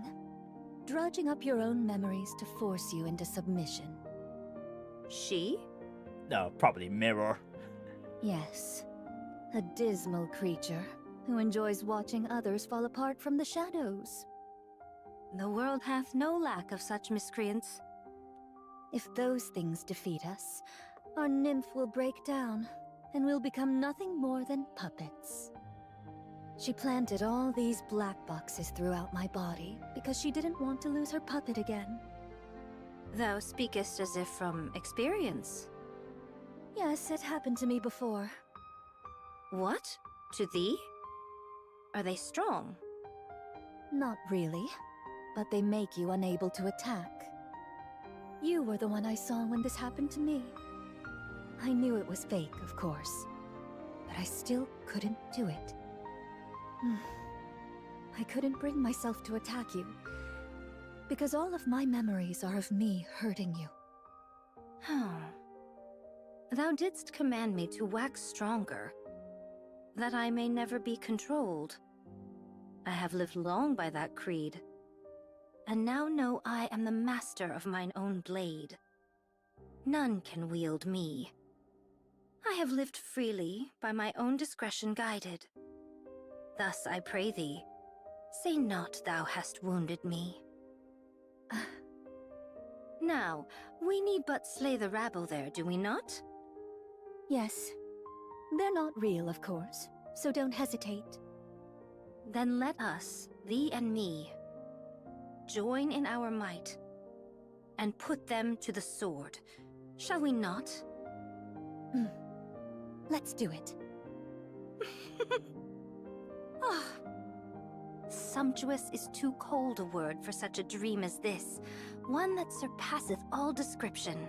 Damn, the sisters get one last dance with their blades. The sisters rush forward. With their swords in hand, they cut down their enemies. They flow like water, effortlessly dodging the enemy's assault. They strike like lightning, slay their foes with their swift cruelty. They move like flower petals carried on the wind. The sisters act in perfect harmony, as if they are one body. The enemy's assault intensifies, crashing down like a tidal wave of swords from all directions. The sisters stand back to back. Neither looks back, their eyes fixed only straight ahead. Because they each know that behind them stands the greatest swordswoman there ever was. And that all they have to do is defeat the enemies right in front of them.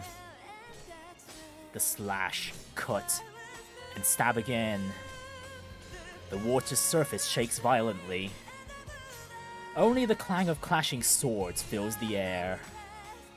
Occasionally, the sound of the sisters' breathing can be heard, mixed with laughter the two are unable to contain. Then, at long last, there is complete silence, and the water's surface grows calm. The sisters gaze at each other. They break into wide, beaming smiles. Flower petals in full bloom begin to fall from the trees. They rustle as they fall, as if shedding everything that had held them back. The older sister slowly approaches and embraces her beloved little sister. Flowers are fleetly fading. I always hated that saying. It feels so stingy. Do they really have to be so fleeting? It's just cruel. I mean, what's the rush? Well, my time ended long ago, and I already wilted. But at least I was given one more day to bloom again. And that was today. What? Goest thou now? Yes, I have to. Take care, Scarlet. My little flower of a sister, whom I love so much. I'm going to place one last curse on you. Live a happy life. Rose's body turns into red petals and vanishes. Sorry, I'm tearing up a bit. This is so good. It brings a closure to the story of Scarlet and her squad. That was told so many years ago. Scarlet embraces Rose even tighter. I swear to thee, I shall live and be happy. The red petals flutter down quietly. Oh, it's so good. It's so damn good, this moment. Until the last petal gently settles upon the water's surface, causing a tiny ripple. Scarlet opens her eyes.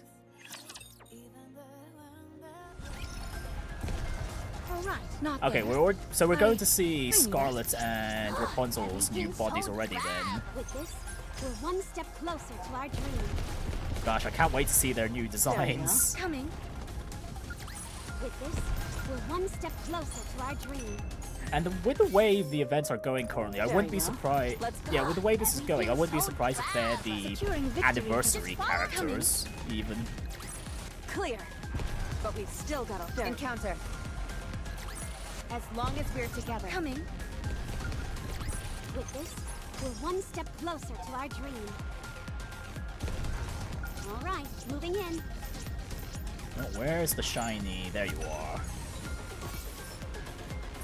Very well. Encounter. I especially can't wait for Scarlet, because my other Scarlets are like so... I've gotten so many dupes of the other Scarlets. You shed a few tears. Yeah, I'm shedding a few tears now too. That was so good. Scarlet finally got closure with her sister, which is, a little, if I remember correctly, a bit of a far cry from the what is it, fairy tale they're based off.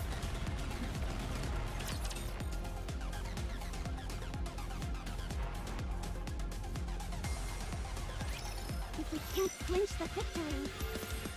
I don't believe the sisters in the fairy tale they're based off got even that much. Down with those who would threaten the kingdom. Fully active. Here's our gun for focus. Fire!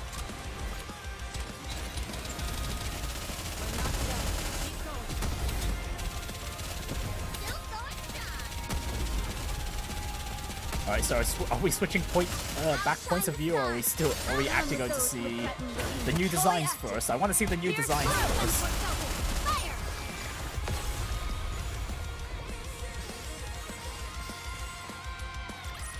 Securing victory for their subjects is a...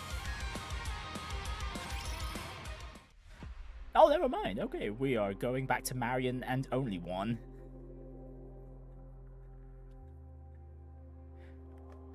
One corner of the dark space is bustling with noise. the girl and Marion watch the battle taking place around the lift. Leviathan narrowly manages to seize control of the nearby dark matter and create a massive wall to block the wave. However, it soon reaches its limits. Just before the wall collapses, Ziz envelops everyone and soars into the sky. Liberalio's body unleashes a swift, high-pressure torrent of water from one of its tentacles, sending Ziz crashing down. Without giving the fallen party a moment to recover, Liberalio's body continues to blast jets of water from its tentacles. At such a staggering size and height, it does not dodge any of their attacks. It merely looks down with contempt and shoots blasts of water. It is enormous, durable, and powerful. To an unprecedented degree. Quite a far cry from how slender Liberalia's more human-like look is. It does not possess any special abilities, or rather cannot use them, as it lacks a brain to utilize all its functions. As such, it can do nothing but unleash attack after attack. Liberalio was the second heretic ever created. Unlike the first heretic, Anichiro, who was created almost by chance. Yeah, no thanks to Red Shoes as well. The second heretic was created with the clear intent, focus, and with everything available at the time. And now its overwhelming powers being fully unleashed. Altruia and Ego Vista watch the scene from afar. Commander? Everyone? I've made up my mind. I'm going over there. What? They're weak. I'm strong. I will go kill that thing in the sky, steal the gene, and become the queen. Yeah, that's what I've decided. Why? Because I have to save them.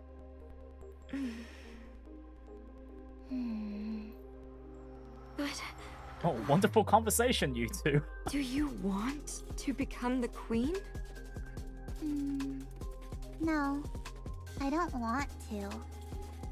But I have to. He can't let that thing be the queen.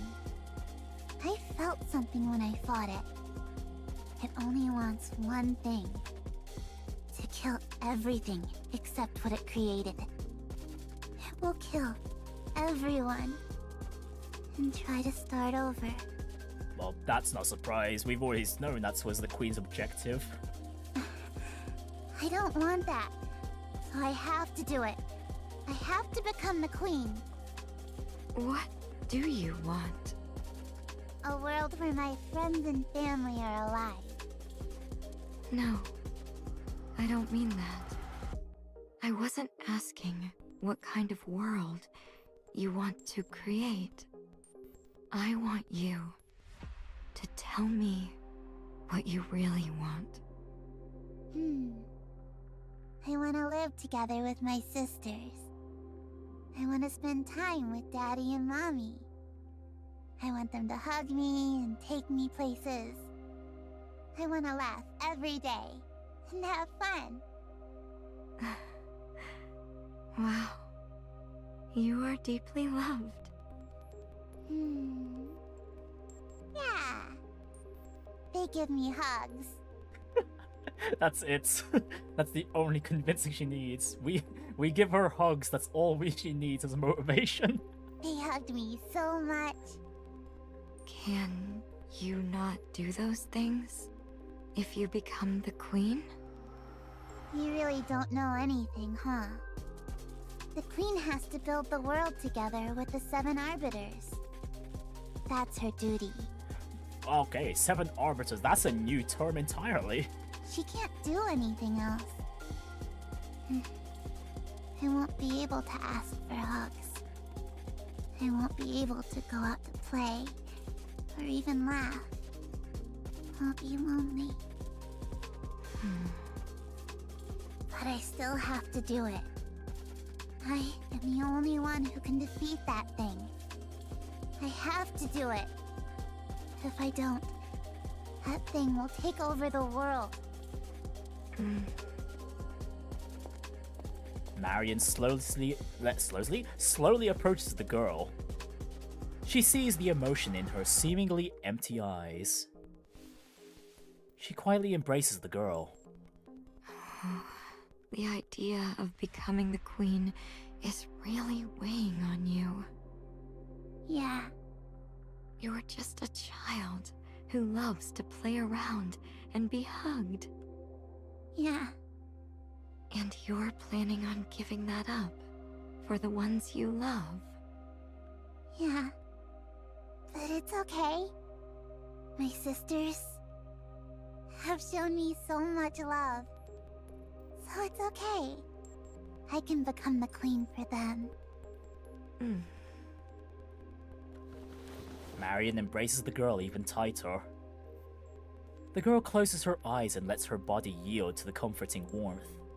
You're a good person too. Everyone is good. But they are weak. That's why I have to become the queen. Marion feels a heartbeat. 2 heartbeats. 2 comforting scents. Both are familiar, and a wave of nostalgia rushes over her.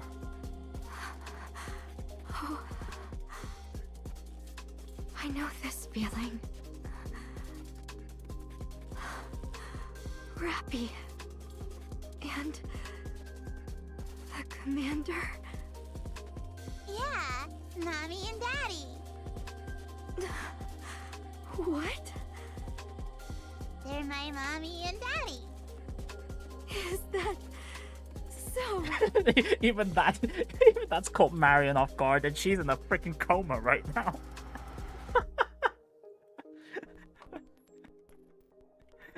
Of course, there's no one in this blank space to what is it? What's the term I'm looking for? Dispel the misunderstandings. Marion closes her eyes. She surrenders herself to the nostalgia, to that warm, deeply familiar feeling. Hug me tighter. Daddy must really like you. Marion embraces the girl even tighter. You loved Denise's reaction in the previous chapter. I loved everyone's reaction. They even got a reaction out of Cecil and Johan. Those are like the two hardest characters, at least. Some of the 2 hardest characters to even get remotely a reaction out of in the first place. Marion embraces the girl even tighter. She feels her mind going blank, as if everything is melting away. She casts everything she is into that feeling. Your head is glowing. Marion's bandages begin to glow. And then... No, I don't want to listen. No, I don't want to. I don't want that. I want to be with the commander. So please don't leave me. I want to be together with you. Are you going to shoot me? I know you, Commander. You can't shoot me. Man, anyone remember these scenes from way earlier in the story? Damn, it's been so many years. You couldn't shoot me then, and you can't shoot me now. You're a warm person, a kind person. Over here, Commander. And then the first chapter, or the prologue even. Ooh. Thank you for your... It's been so long indeed. bandage. Damn. Please don't worry. I will protect you. Commander, I could use another bandage here as well. BA-01 down! BA-01 down! Please respond! We've been shot down! You want to be a commander? Why would you want to be something like that? I heard they don't make much money, and it's really dangerous. Well, I'll root for you anyway, and your dream. If... And this is a big if. If I ever become a Nikke, I hope you'll be my commander. What's your name? That's a weird name.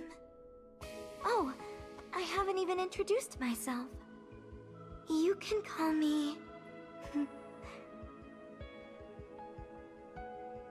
Hey, Marion. are you crying?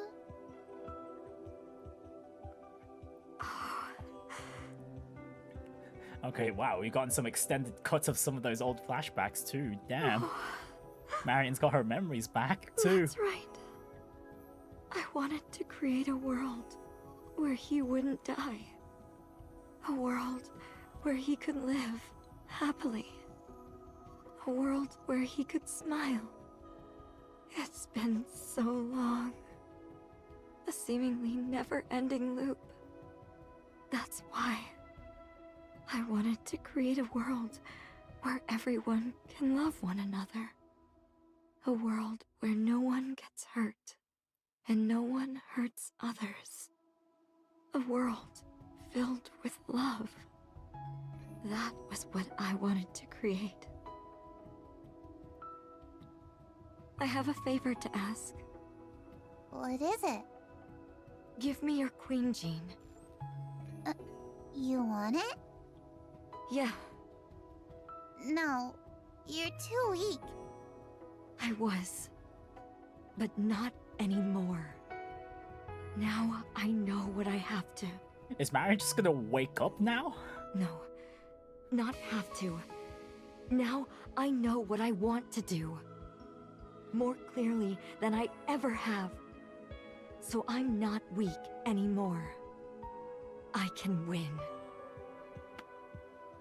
The girl gently pushes Marion away and takes a step back. She looks at Marion, who is gazing back at her.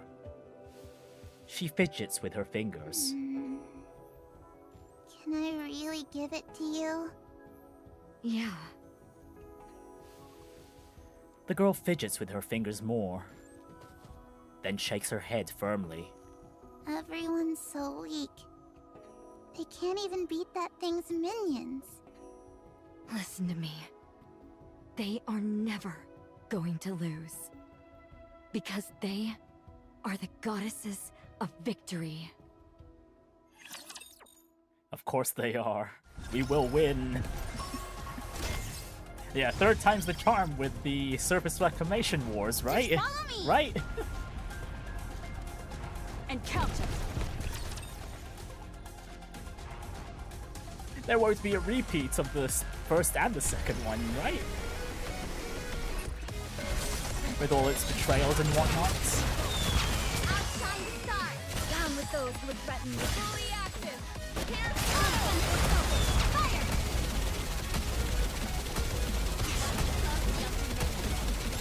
Ah yes, and speaking of the early days, anyone remember when the train was a bloody pain to beat? Before?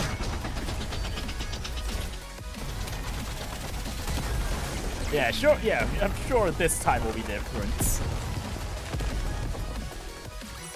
Securing victory for their subjects is a king's duty. Just follow me!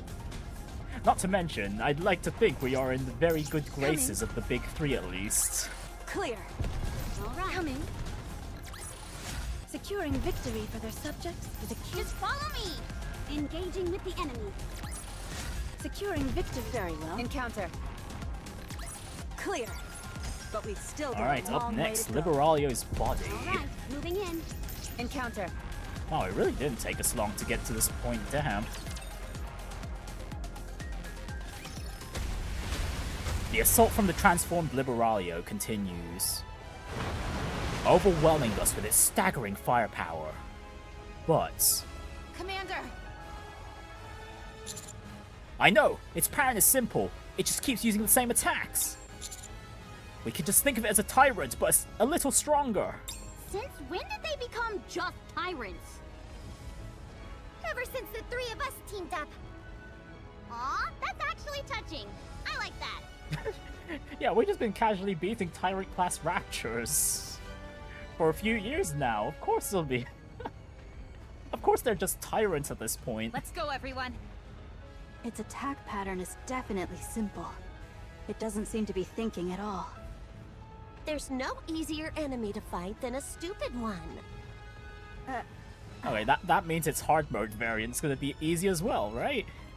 What? Why'd you go quiet all of a sudden? Let's finish this quickly, and then kill those two who are sneering behind us. Altruia and Ego Vista continue to watch our battle from afar. I can't make out Altruia's facial expression, but Ego Vista is smiling. Ego Vista gets on my nerves, and as I mentioned before, her hard mode fight was a pain in the ass for me, although it was quite fun as well, just trying to figure out the rotation with my party. Yeah, she acts like she's way better than us. You're pretty much screwed if you don't have someone like Crown or, well, Flora with her treasure in your party for that fight. Look at her all smug, just standing over there watching. Don't get distracted. What we're fighting may not have a brain, but it's still the transformed body of an offspring. The offsprings are no match for us now. Come on, no more holding back. Let's end this now. Agreed. Four beasts, transform! Oh, we actually gonna see Bahamut's transformation this time. Huh? Why didn't anyone transform? You didn't transform either, Bahamut. Can you Why even are you transform? the one giving the signal? You can't even transform.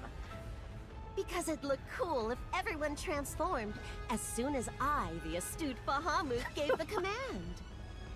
It'd make me look like a leader. Fine. Give the signal again. Much appreciated, Levi. Four beasts, transform! Transform! Transform!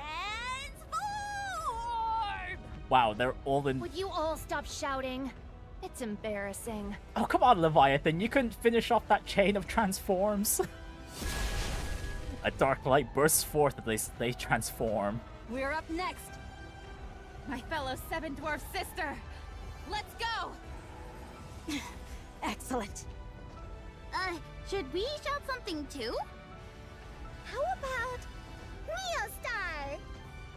Nah, let's just go. Okay. I mean, firepower would have worked just as well, you know.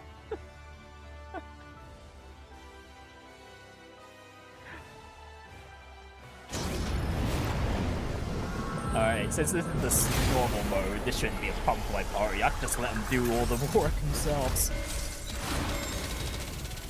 Outshine the stars. Down with those who would threaten the kingdom. Fully active. Pierce all children all, leaving nothing behind. Oh well, I can at least get a glimpse of what its mechanics are for when I deal with it in hard mode. Down with those who would threaten the kingdom. Fully active. Pierce Fire! Okay, looks like how slow the HP bars go. There seems to be some form of damage reduction on Liberalia's body there. Outshine the stars. Down with those Oh, who and would that threaten the AoE, it kingdom. just did seem like they were probably one-shots in. Oh, hello, okay, we got mechanics. Okay, fine. I'll play a bit. I'll play a bit, game. There you go. Are you happy now? Oh, and there's a phase 2. Okay. I don't think it's gonna last long, though. Outshine the stars. Down with those who would threaten the kingdom. fully active. Pierce Focus our attack.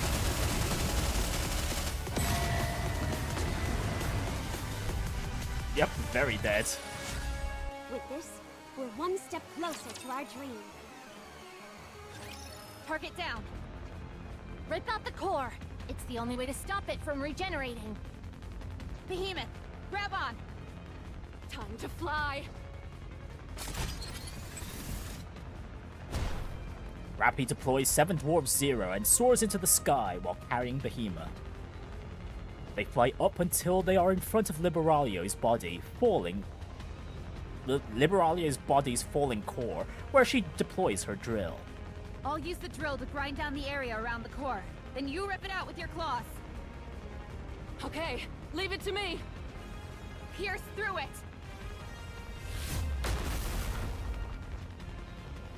A massive beam of light flashes past Rappy and Behemoth as they charge forward, and pierces right through the core of Liberalio's body and the surrounding parts. Liberalio's body begins to crumble and vanish. Pierced right through it. I wasn't talking to you. I was talking to 7 dwarves. I use 7 dwarves too. Yeah, that could get a little confusing in the combat situation now, wouldn't it? Like, right now. Rappy and Behemoth lands on the ground. Everyone takes a step forward. They gaze at Altruia and Ego Vista. Magnificent. They defeated the one once hailed as the strongest. Mindless though it may have been. I can feel myself being moved to tears. 'Tis our cue to fight. I had thought to reserve my strength. Though, I grant little could be expected of the aged sea metal. Okay, I wouldn't be surprised if Rapunzel and Scarlet just appear right now to take out the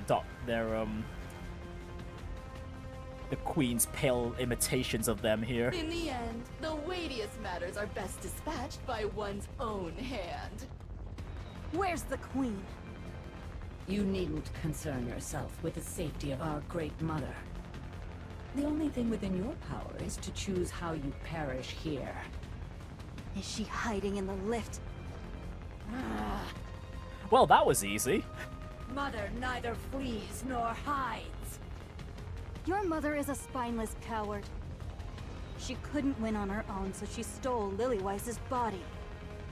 Now that I hear it out loud, she's basically a common thief.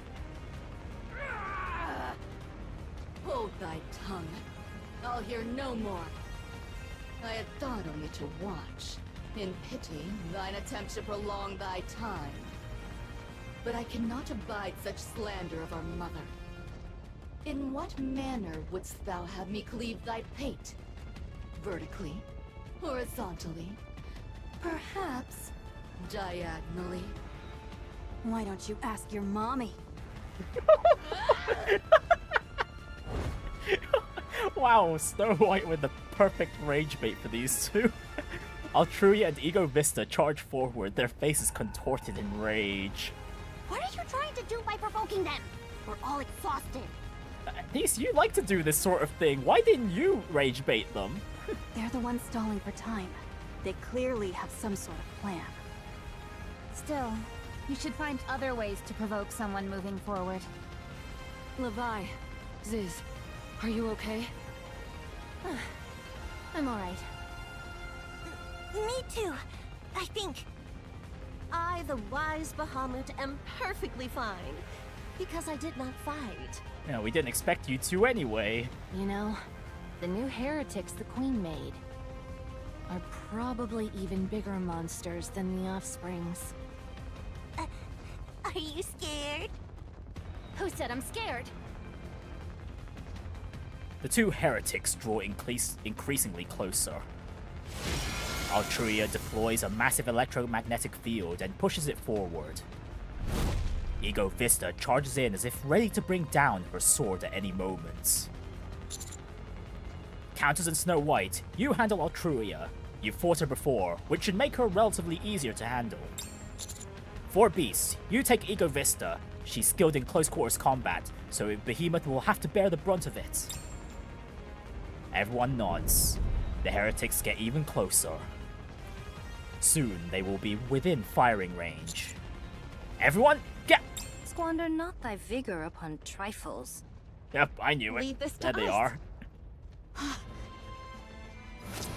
A shining golden barrier appears before us.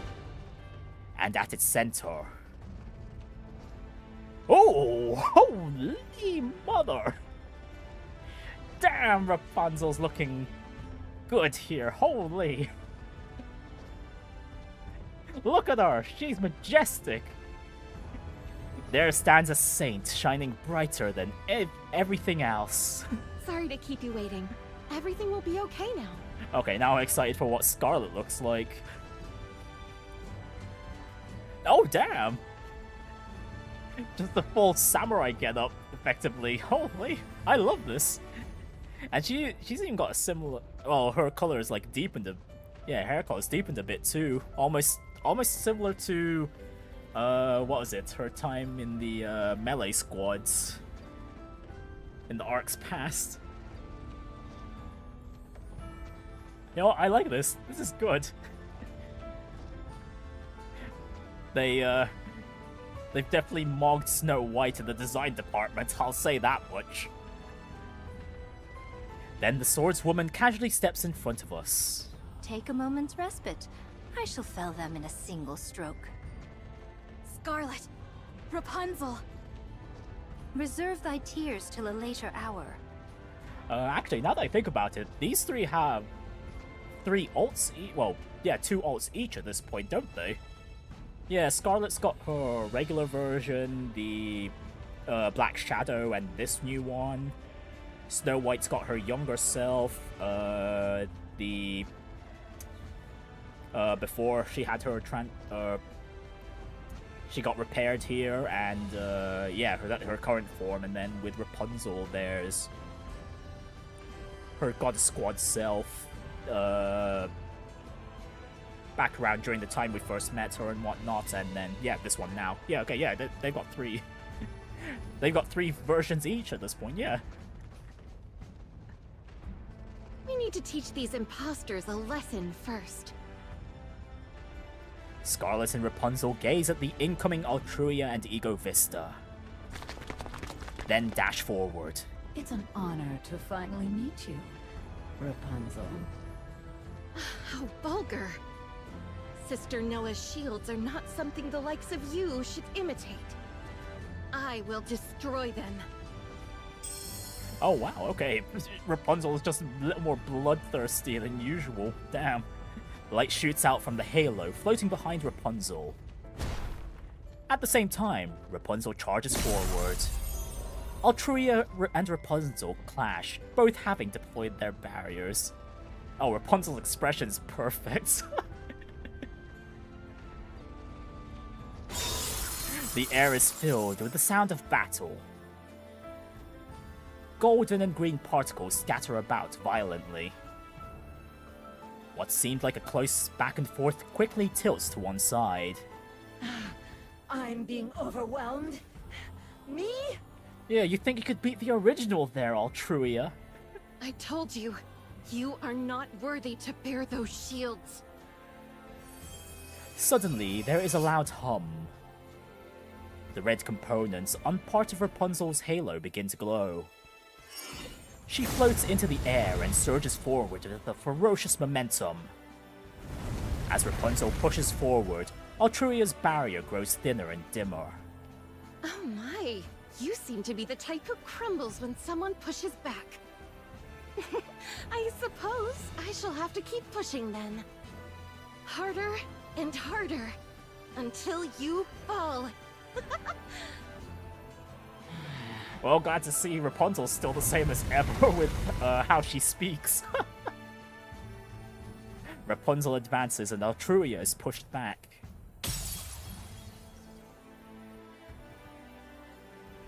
With a sound like shattering glass, Altruia's barrier erupts into pieces. Still deploying her shield, Rapunzel closes in. A massive energy barrier strikes Altruia head on. You're nothing but a false saint. I am protected by our Great Mother. I will never suffer defeat. 2 arms extending from Altruia's back thrust forward.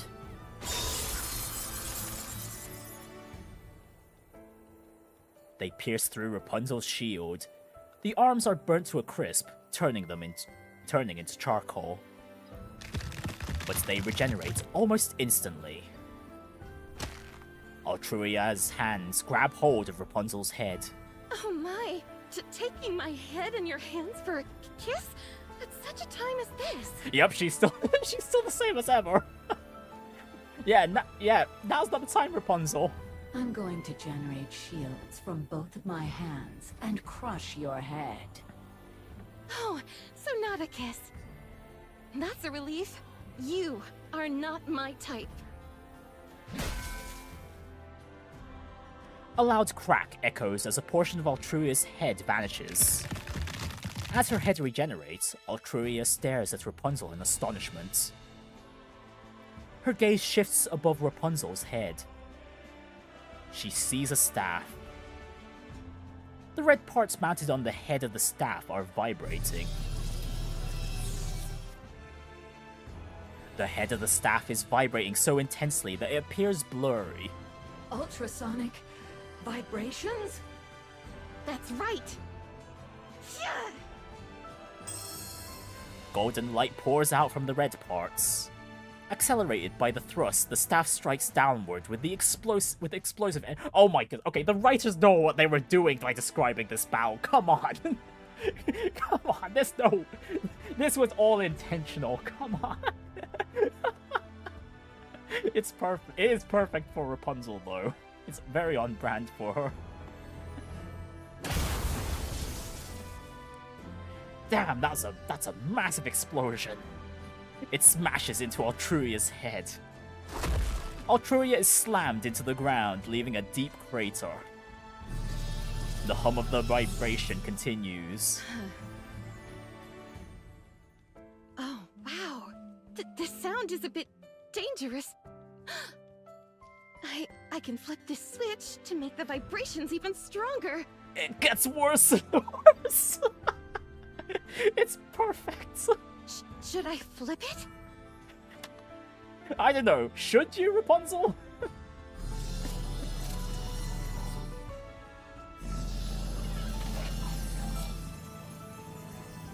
The staff vibrates even more intensely. Altruia struggles desperately against the vibrations of the staff, pressing down on her head. These ultrasonic vibrations actually break down nanomachines.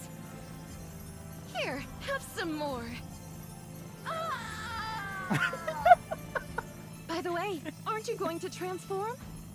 You can take the dialogue in so many directions, it's crazy. There's something I've been wanting to do. I want to locate the weak point of a huge, powerful enemy. And assault it with my staff. This is humiliating. Yeah, I bet it is, Altruia. Utterly humiliating. It must be such a deep penetration. That's supposed to be my line. Oh, we've got the black and whites again. Ah, for this clash. Scarlet stands strong. The clear sound of steel rings through the air. 'Tis thee, the heretic who dared to mimic myself and Isabel. Scarlet! Thou knowest me. 'Tis meet, I suppose, to learn the name of she whom thou doth imitate. I have yearned to make acquaintance with thee. Thou knowest not how I have sought to bandy blows with thee.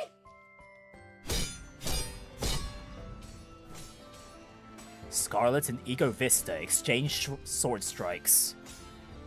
They attack faster than the eye can follow, yet neither yields an inch. Oh, what a delight! Verily, the sword is mightier than all else. Hang on, The Ego clash of two Vista. swords conveys Verily. So much without words. Verily is Nayata's line. Indeed, a single clang of steel says far more than 100 words ever could. What meanest thou by this? Using blades to converse? 'Tis idle dotage. A sword is but an instrument of death. How canst thou imagine it serve for discourse? I fear I did esteem thee too highly. I spake as if thou wert of understanding. In truth, I have heretofore heard such an idle musing. Though I knew it a fiction, it held some likelihood of truth. However, it does suppose adversaries alike in strength. Alas, thou art far too feeble. Thy sister was pitiful. But a single strike of my sword did cleave her in twain. The spectacle of her falling to the ground proved most amusing. Ego Vista raises her sword. She brings it down with all her might. Oh, yep, very much like her boss fight, alright. Scarlet lowers her stance and swiftly sheathes her sword at the same time. Then, the moment she blinks and opens her eyes, Ego Vista's sword is sliced in two and sent flying away through the air. Sheathing her sword, Scarlet rises to her feet. What? Ego Vista falls to her knees.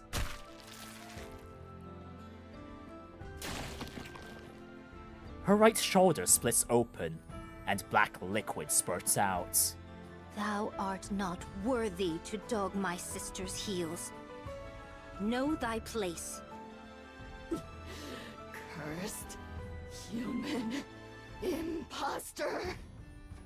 Thou art drunk with the love of the blade. Yet depend upon thy brawn alone to wield it. 'Tis unbefitting the name of swordsmanship. Desist henceforth to call it such. It abashes me to hear thee speak. Silence, imposter! Do not slander my sword! It is a mystery where thou learn to wield a sword in so lamentable a manner. Oh, I understand. She learned from her mother, who could barely analyze Scarlet's techniques. My mother, so filled with dread of swords after I severed her head. Settled her opinion of what a sword should be, and thus fashioned thee. A confluence of prejudice and her own capricious ideals. How ridiculous!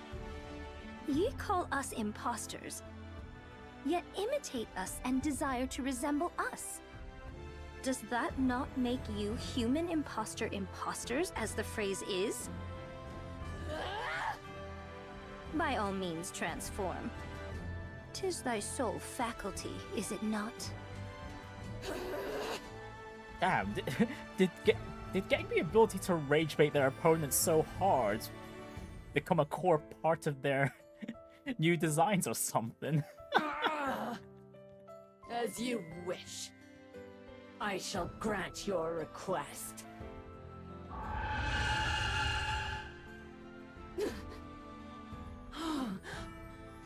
I have heard this before. The Queen's calling signal. The fallen Altruia and Ego Vista spring up into the air. They instantly widen the distance between us and stare in our direction.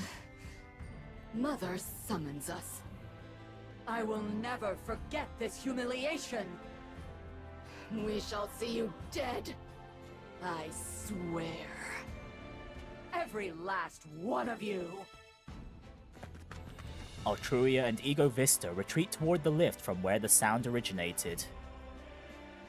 Shortly after, they disappeared inside the lift. Scarlet and Rapunzel turn around. Just as they are about to smile and say something, Snow White steps forward. Scarlet, Rapunzel. Come quicker next time. Must thou quench all cheer? I feel silly for expecting anything else. Wherefore art thou girt with such store of weapons? Art thou an armory? Show some restraint. Hey, Snow White likes her weaponry. You're not wearing any pants. You're finally starting to see things the way I do. What about you two? What's with all the stuff you've got? Don't rely too much on your equipment. Thou hast bereft me of all words. I was going to say, Snow White, you're one to talk. Equipment is extremely important. Essential, really, to bridge a difference in ability. Welcome back, you two. I'm so relieved to see you again. "'Tis refreshing to hear. Thou alone dost offer so sincere a greeting." You seem even brawnier than when I last saw you, Believer. If you don't mind, may I touch? Lick?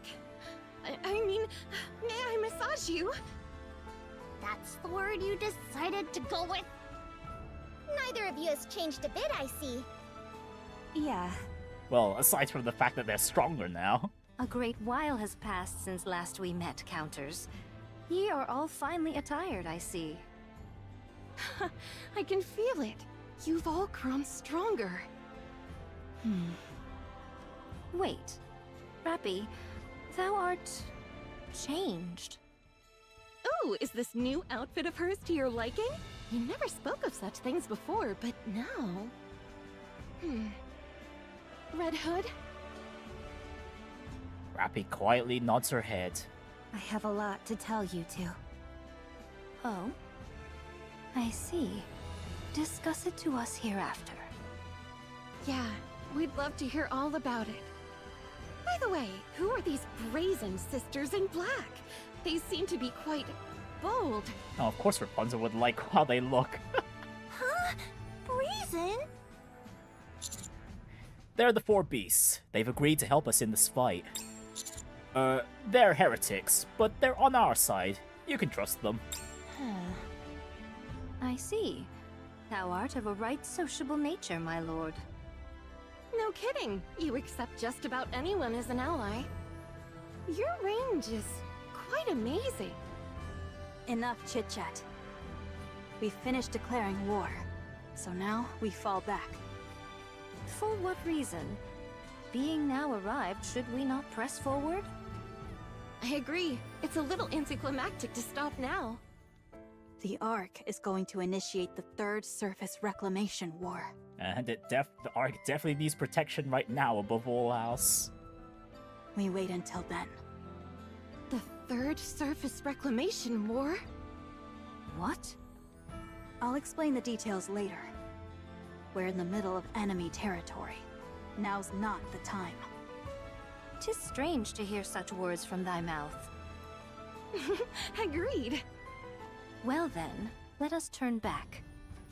We have journeyed thus far, but to waste our strength. Still, it wasn't all bad. We made quite the entrance after all. Oh, you two sure did. We did indeed. What an amazing debut for these two. You two? Thanks for coming back. Now, all that's left is for the original Goddess Squad to have a full reunion. Oh, actually, and you know what? Maybe even Dorothy getting a third version of herself, too. Thou hast grown tender in our absence. Thank you for holding on. And for staying alive. See? They will never lose. They're sure to win. Then...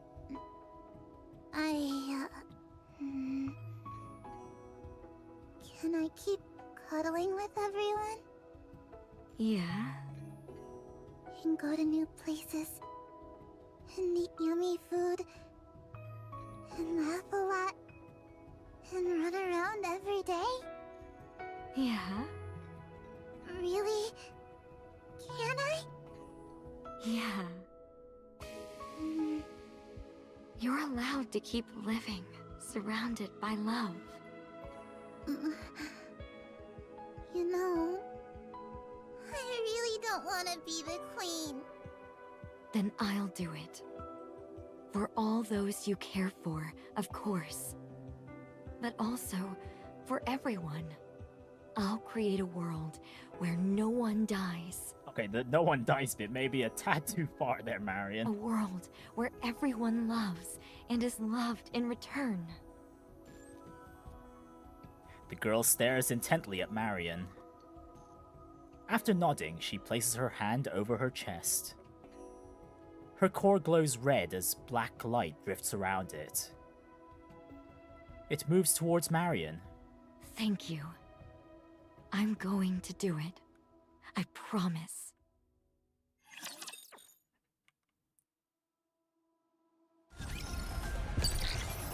Alright, Marion versus the Queen, round 2. Coming way in the future. Oh, give me a moment.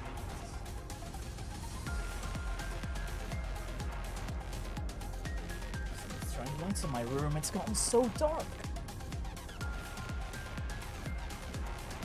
Yeah, honestly, those chapters have been...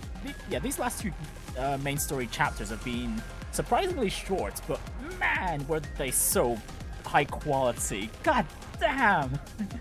Oh, I can't wait to see what's coming up. We're reaching the big chapter 5.0 soon.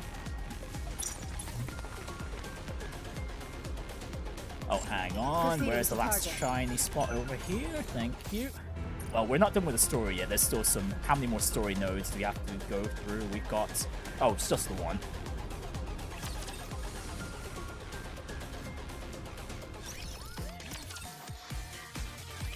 Two Annihileos have been confirmed destroyed. Oh yeah, back at the Ark. Only one remains. You managed to shoot down 2 of those missiles while holding back all those raptures at the same time? Yeah, these new chapters have been phenomenal. Man, Shift has been cooking over the last year or two. Like, goddamn. It's so good. I wonder where they even go after... Well, actually, they did... What was it? I forgot who mentioned it, but there was something... Oh, right, it was only one who mentioned something about the 7 Arbiters, so maybe they'd be, like, the next major threat afterwards. But that's still going to be a long ways away, though, until we get to that point. But yeah, for now, the Queen comes first, and so does the 3rd Surface Reclamation War. Yeah, Matisse and the Archrangers did. The Ark is pretty impressive. It's amazing is what it is. Captain, Yes? could you position us below the missile? Come again? Whoa. You're gonna aim right for the power core, aren't you? You are very perceptive. That's right. I can shoot it straight from below. No need to go through the hassle of stripping off all that armor. Wow! That's not something that just anyone would try to do. Well, Perhaps, but I can do it. well, isn't it normal to be aiming for the weak point in a given boss fight? Yeah, let's do it! We'll dive beneath that heretic and match her rate of descent!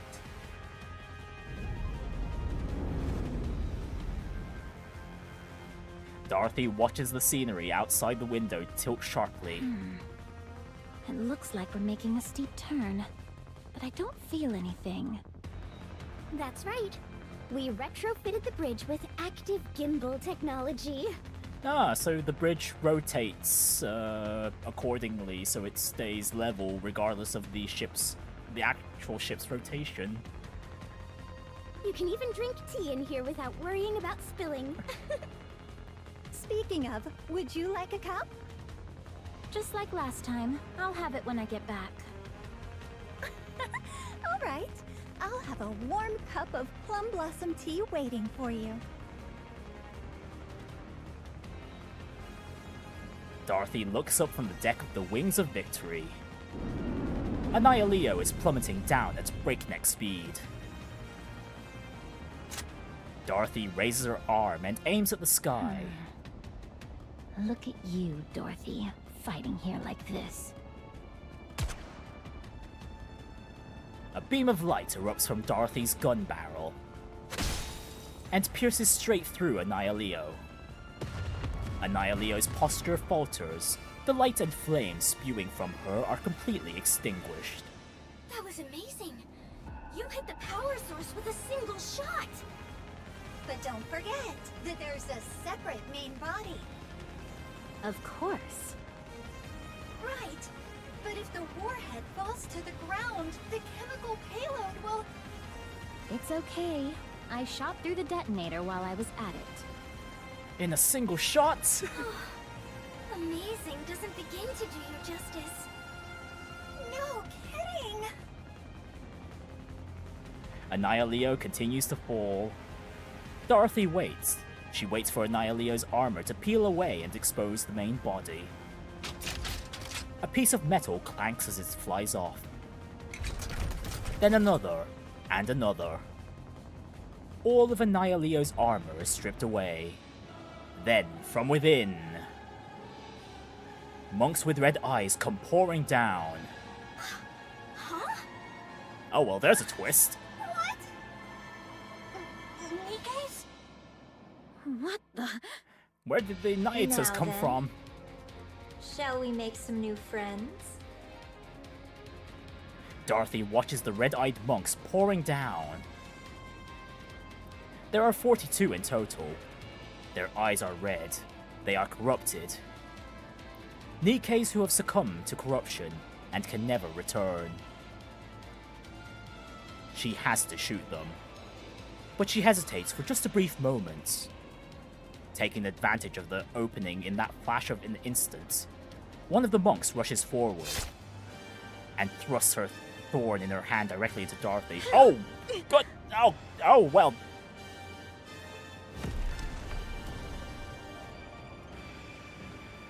The monks land on the deck. Some of their gazes shift towards the bridge. Oh, that's not good. That's not gonna corrupt Dorothy, is it? Dorothy fires at them. One after another after another. The red-eyed monks fall. They vanish, emitting a blue No one light. leaves the bridge under any circumstances. Dorothy runs. She pushes her way through all the red-eyed monks. Fortunately, their individual combat capabilities are not that high. She feels confident she can defeat them without much trouble. However,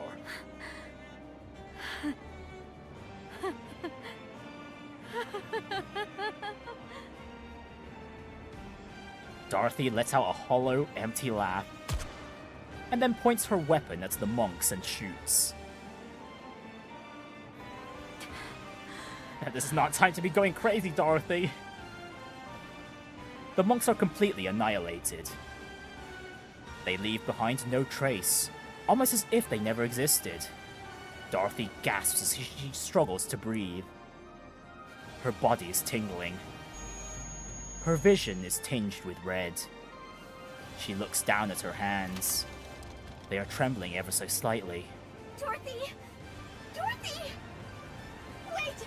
I'm coming right now! Don't. Dorothy... But... the corruption! Divert! Head back to the Ark! Stop. You can't bring a corrupted Nikke back to the Ark. But... Dorothy's breathing grows ragged.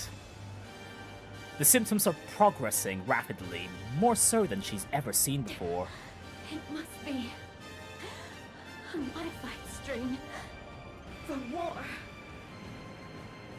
Dorothy lifts her head. She sees the vast surface stretching out beyond the deck. Oh, she's gonna jump!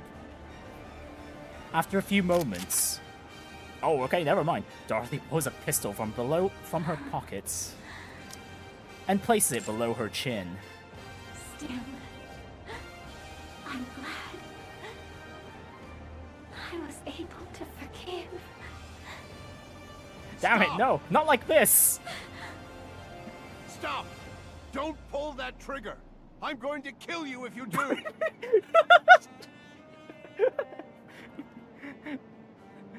Don't kill yourself, or I'll kill you instead! Commander... Run, Dorothy! Run! Run as far away as you can! Commander... The corruption will erase me. No, I'm sure we'll find Shut a up way. and run! Get away from there!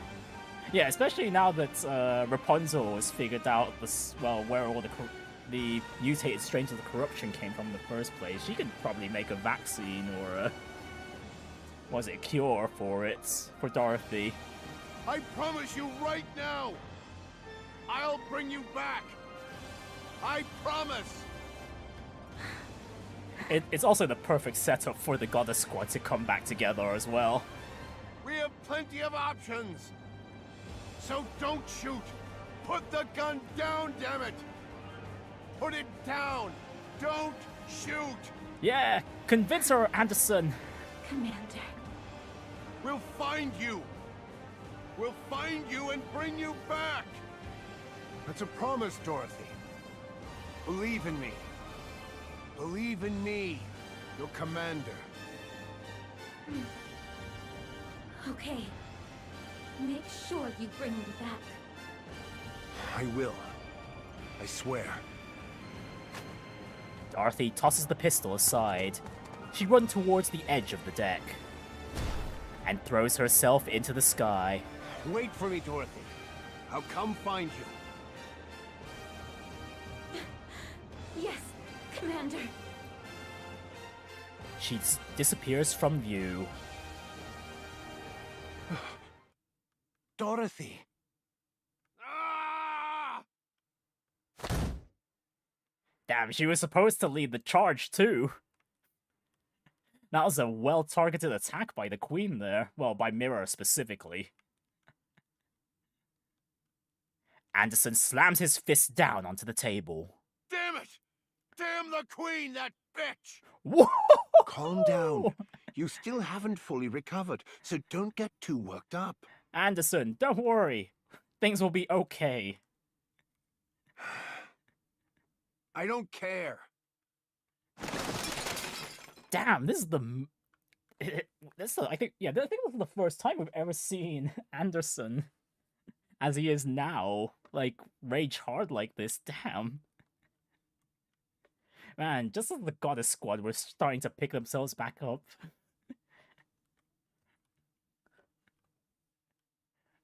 Damn.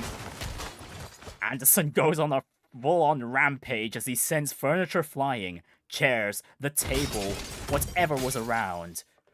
Watching Anderson, Birmingham feels both shocked and worried.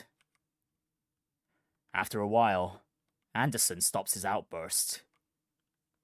Birmingham gets into position, ready to catch Anderson the moment he collapses. What the? Birmingham stares intently at Anderson from behind. Something is wrong. Birmingham stares even more intently at Anderson, trying to identify what feels off. Suddenly, he figures it out. Anderson's breathing hasn't faltered in the slightest. His shoulders aren't heaving, and he's not breathing raggedly. Birmingham freezes. Silence fills the briefing room. Something metallic drops to the floor. For a moment, Birmingham feels as if his heart dropped along with it. He looks down. That's... He sees the thing that had been restraining his hero. That cursed mechanical device, now lying on the floor. Anderson, your life support device just fell. How? It's been years since that life support device has been brought up again. Remember when that life support device was brought up during an April Fool's? For the first time? Remember that? April Fool's of all things, and it was after Anderson borrowed our shower. I don't need it anymore. I just get that feeling. Oh no, Anderson, come on. No, man. Don't go dying on us. No, man. Anderson turns around. Birmingham takes a look at Anderson and immediately takes a few steps back. He rubs his eyes. His physical appearance hasn't changed, but there's now an energy emanating from his face and posture. A certain vitality. Yeah, and it's called aura. Standing before Birmingham is the man who was both his hero and his ideal. The legendary commander. Let's go up. To the surface. Light illuminates the black space. Marion embraces the core and the gene. She entrusts her consciousness to memories that are becoming clearer.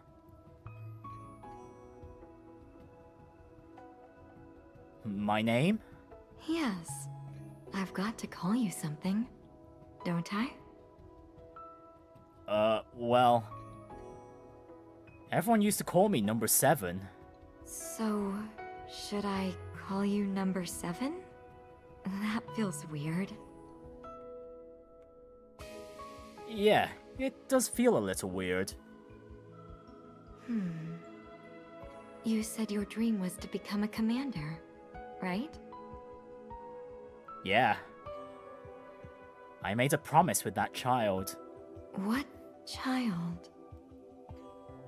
I'm sorry. I can't really remember. But... I remember she was incredibly dear to me. I see. Oh yeah, okay, come on, more Commander Past as well. We haven't had much of that either throughout these years. Then, I will call you Commander. I'm not so sure about that. It'd be kind of embarrassing when I just graduated from the military academy yesterday. So what? It's just the two of us. It should be fine, right? Alright, Commander it is. Now, what should I call you? I'm... Marion. Wow. You're so beautiful. You really look like a queen. Thank you. Damn, we're not getting a close look at Marion's next look. Marion gazes at the sky outside the window. There is a radiance in her eyes that sparkles, as though the whole world is in her embrace. Commander, this time, I promise to keep you safe. Wait! Everyone hold on. What's wrong, Levi? Oh gosh, is something else gonna go wrong? It's moving. The lift. I turn my head and look back. The monumental lift is wriggling, covered in dark matter. It's enough to warp your sense of reality, seeing something that massive moving like liquid. What's it doing? You don't think it's... Oh, it's gonna be... Is it gonna turn into a mobile fortress? The way it's moving? Yeah. It's transforming. Suddenly, from the lift, a shockwave erupts together with black light. I squeeze my eyes shut. And then open them a moment later. The colossal lift is gone, now vanished without a trace. Instead, filling my entire field of vision is something so enormous that I can't even take it in all at once.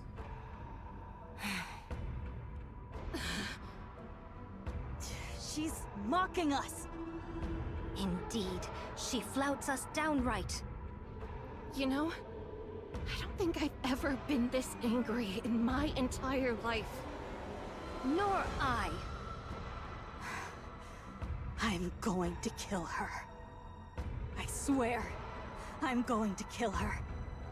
I will kill the queen. Towering before us is the statue of the Goddess of Victory. It's moving. The statue of the Goddess of Victory moves.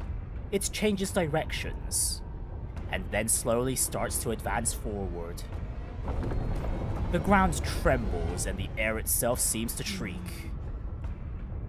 Commander, the Queen. She's heading to the Ark.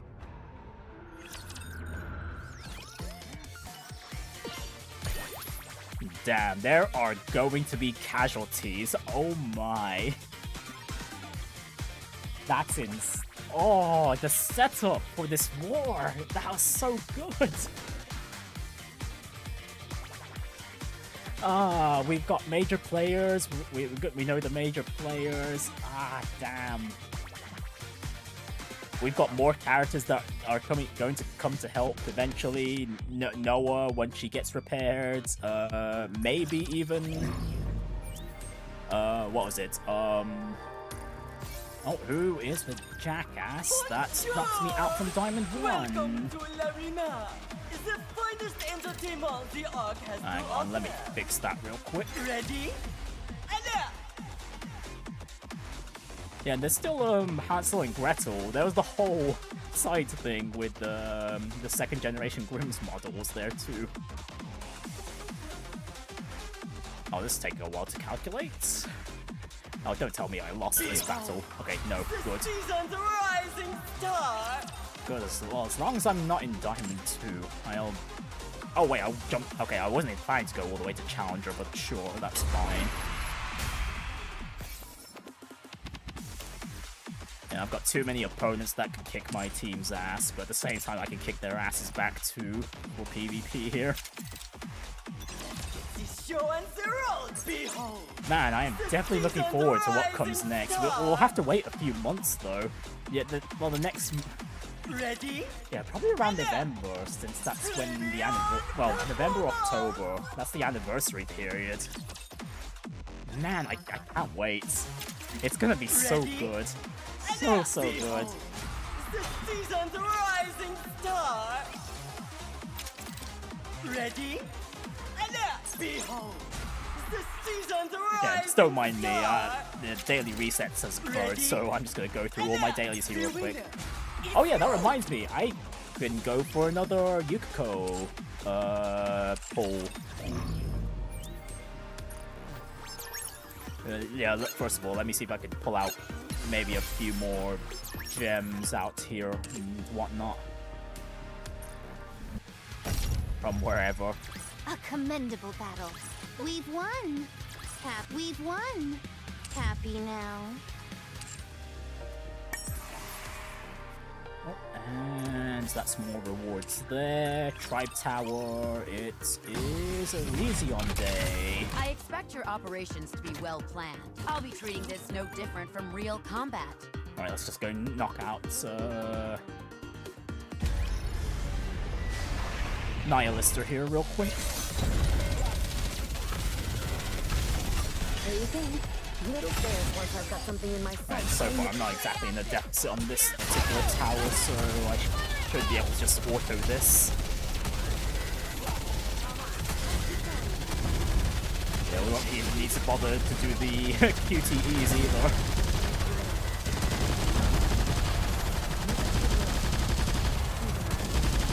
There you go. Little bears once I've got something in my sight. Okay, Emma almost got destroyed there too. Maybe I should have done a bit of manual work there. How heavy my burden has been.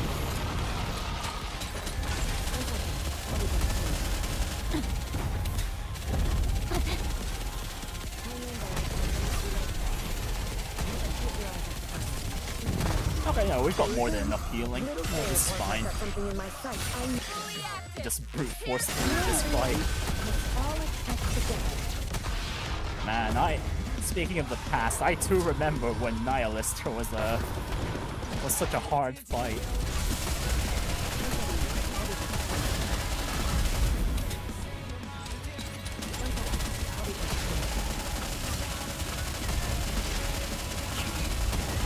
Oh, this might be dangerous. We just need Helm's first skill right now for the healing. Okay, Unhua barely survived. Hey, easy enough. Good work, Junior Blackhead. Not a bad operation. Hey, floor 910 cleared. You know what, the rest of the floor that'll do off stream. What else can I do? Oh right, I could try and show off how difficult the hard modes can be with the main story campaign. I did leave it behind on the end of chapter 47 here, so let's go through hard mode Annihilio for the main story. I think I'll be fine because I did a bit of a test off stream to see if I could clear this for like in the middle of a stream. Well, worst case scenario, I would have just although I will have to do a bit of manual play. Yeah, worst case scenario, I could just spend some resources to power myself up on short notice. But yeah, I love the set piece for the Annihilio boss fight where we're on the wings of victory and we're descending at the exact same rate of descent as the freaking missile. And not to mention, I think it's like the first boss fight we've had where it starts off with a mobbing counter. Down with those who would threaten the kingdom. Fully active. I'll kill them all, leaving nothing behind.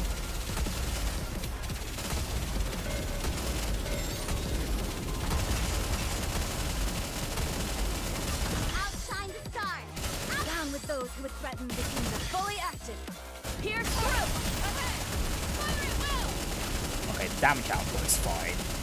And I still remember the mechanics for this fight, especially for when its main body appears. Yeah, we did have the solar raid for this fight back during the Arc Rangers events.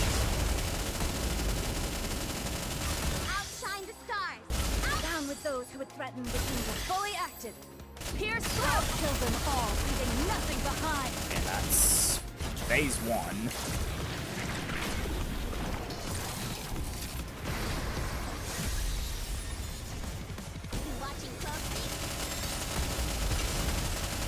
Oh, well, no. Anise just blew them all up. Okay, I don't need to interact with the mechanic manually. With those who would threaten the kingdom. Fully active. Although I might need to go into cover just depending on the attack here, just for safety. Oh my goodness, please shoot, Rappy, shoot, shoot, draw the circle, draw the circle. Outshine the stars. Down with those who would threaten the kingdom. Fully active. Pierce through. Fire. Ammo check. All good.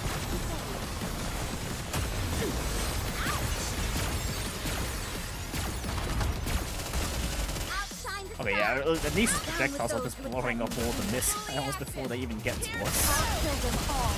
Yeah, and same for the charger mechanic here, where you shoot the opposite color of the core in the center, if I remember correctly. Personally, this has been this Annihilio fight is one of my favorites. Oh, that's the attack I might want to defend against, just in case. Oh shoot! Down with those who would threaten the kingdom. Full speed ahead. Okay, Rappy's down, but I think we might still be okay. I might need to do a reset here. Yeah, Rappy got shredded. Down with those who would threaten the kingdom. Fully active. Pierce through. I'll just have to rely on Snow White's firepower right now. Outshine the stars. Down with those who would threaten the kingdom. Oh shoot! Oh, we need a wind character. Oh, that's. Are you kidding me? That part of this point fight. Okay, right. I can still shine.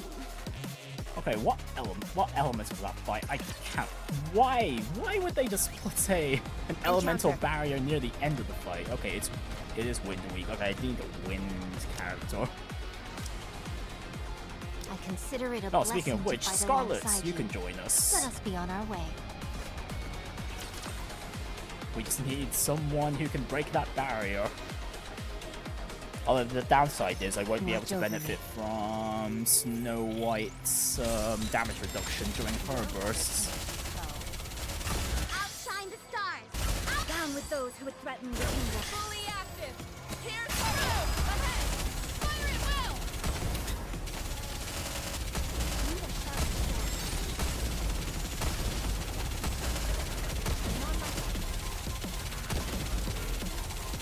Outshine the stars! I'm going to use... No, Helm, no, we're going to use your first. I need... Rappy needs the healing. And same for Scarlet. Scarlet needs it too.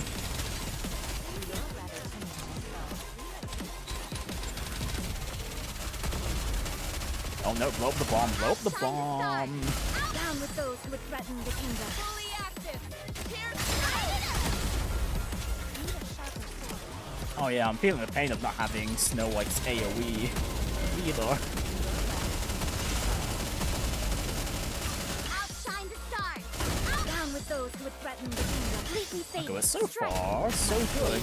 Render all asunder. Oh, actually, we might be shredding through the HP bars a bit more because of how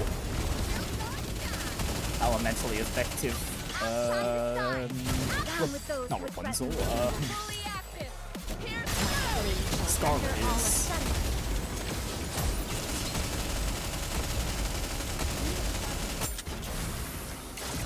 Yeah, it's actually going a bit more smoothly.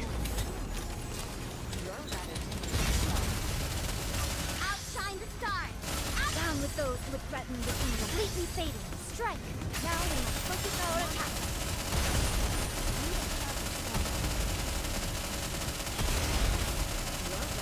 Okay, to be fair, I probably could have brought in more Wind Weak enemies to help out. Well, not Wind Weak enemies, Wind Strong.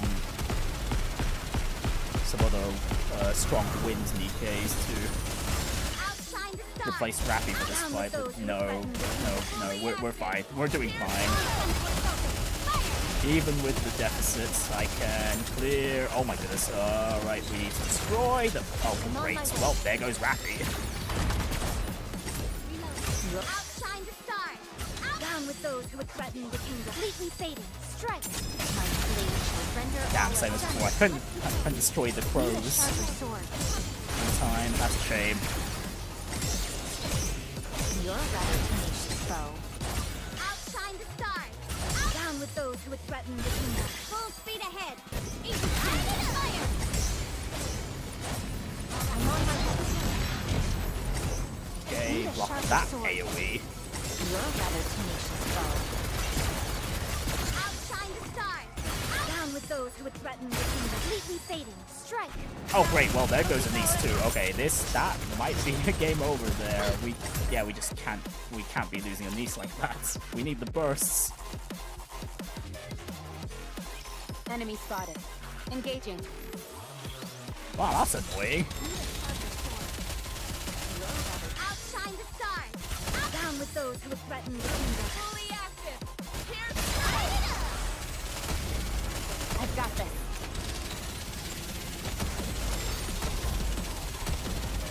Reload.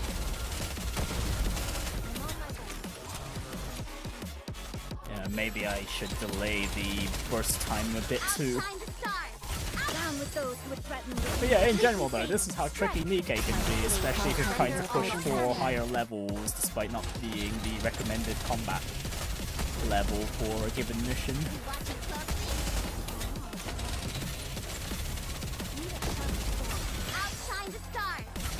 With those who would threaten the kingdom. You actually need to learn the mechanics and whatnot.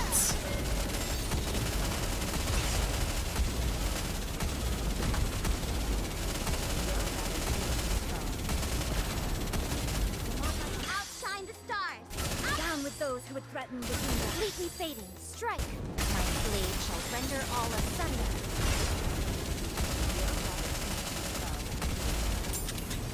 Although there's so many explosions with certain teams that sometimes you don't need to interact with some mechanics manually, like with destroying all the parts on Annihilio here.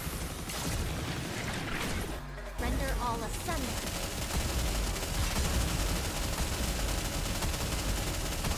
Oh, actually, I know what to do when the crows appear.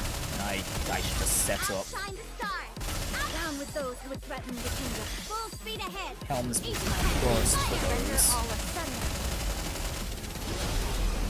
Oh, that was way too early. Oops. Pretty sure the crows were supposed to come after that. Never mind. Well, that was my mistake. Down with those who would threaten the kingdom. Fully active. Here's I've got this. Oh, come on, really? Again already? Damn it, I thought I destroyed the crows in time. Outshine the stars. Down with those who would threaten the kingdom. Completely fading. Strike. My blade shall render all asunder. Need a sharper sword. I'm on my way. Outshine the stars. Well, it's not like this isn't Down with doable those who would at this threaten the point. kingdom. Full speed ahead. Each fire. You're rather tenacious foe. Need a sharper sword.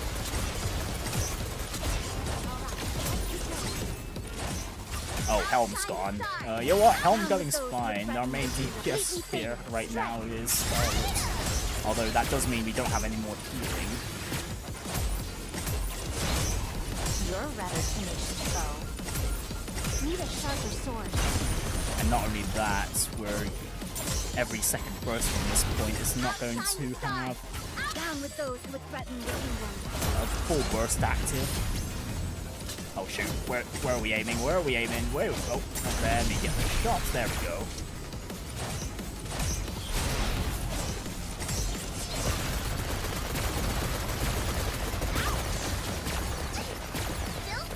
Okay, no, that's... Damn!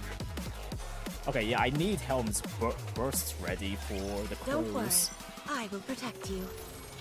Okay, I was just forgetting what...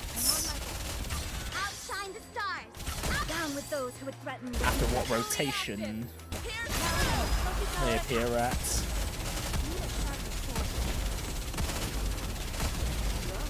Not gonna lie, I was thinking I'd be able to breeze through this today, but nope.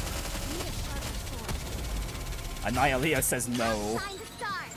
Down with those who would threaten the kingdom. Completely fading. Strike. Now, focus our attack.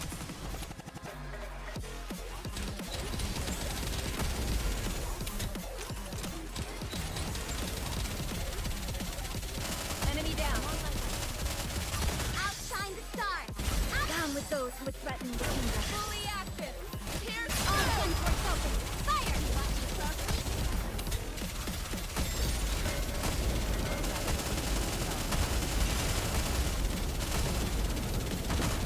Outshine the stars.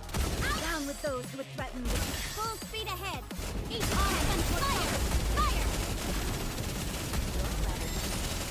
Let's make sure everyone's at full HP now before phase 2.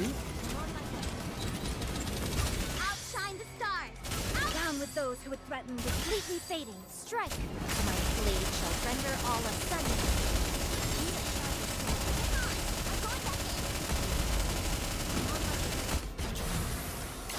If worst comes to worst, I could switch out someone tanky for Rappy's position since the middle position seems like it just keeps getting destroyed in one shot from something.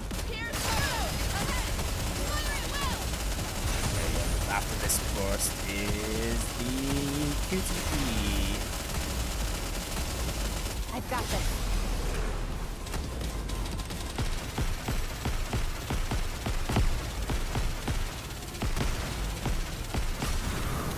Outshine the stars. Outrun the light. Down with those who would threaten the kingdom.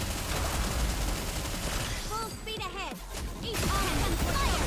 Okay, there we go. That's what we're looking for. Okay, there we go. Rappy's still alive. That's what I was looking for.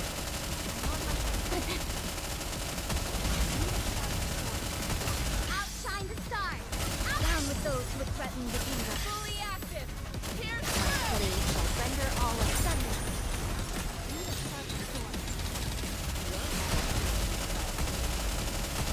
Nani. Just need to make sure Helen's Burst is ready for more of the crows. Oh, no. Oh, now. Let's not die here. Whew. Oh, Crown almost died, but everyone's still alive. Oh, never mind. Oh, that actually sucks. Oh. Oh, that really diminishes our firepower. Oh, crap.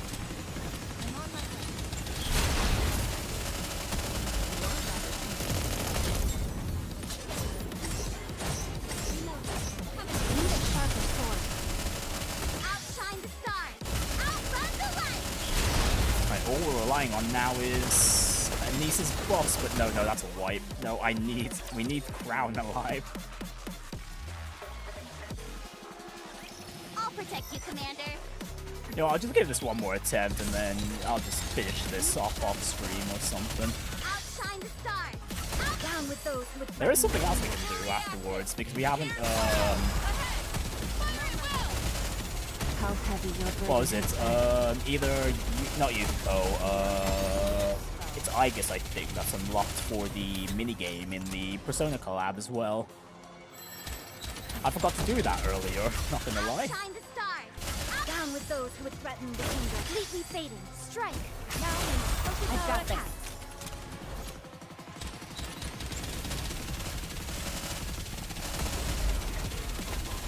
Reload. Outshine the stars. Down with those who would threaten the kingdom. Full speed ahead. Each hand. Fire. Fire at will.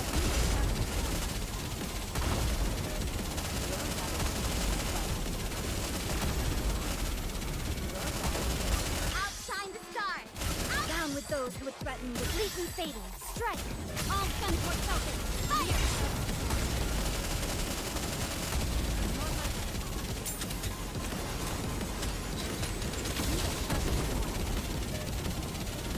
Outshine the stars. Down with those who would threaten the kingdom. Fully active. Here goes. Focus our Alright, that's phase 1 again, the easy part.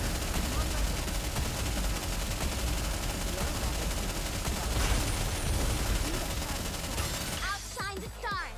Down with those who would threaten the kingdom. Completely fading. Strike. Ahead. Fire at will. And here comes the QTE. I've got this. No, hold off on the burst. Hold off on the burst. Outshine Now. the stars. Down with those who would threaten the full speed ahead. Each hand. Fire. Fire at Get ready to shoot down those crows. There we go.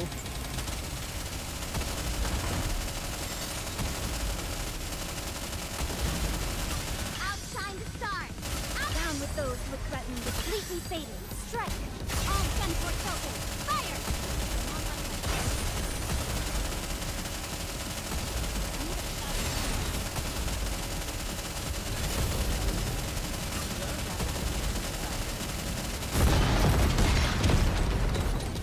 Outshine the stars. Down with those who would threaten the full speed ahead. Each hand. Fire. Ooh, okay. Still okay, we're still okay, we're still okay. Well, Crown needs to... Wait, why'd she die again? Outshine the stars. Why'd she die again that time? What the hell happens? What'd she even die to? Okay, I'm gonna need to check what...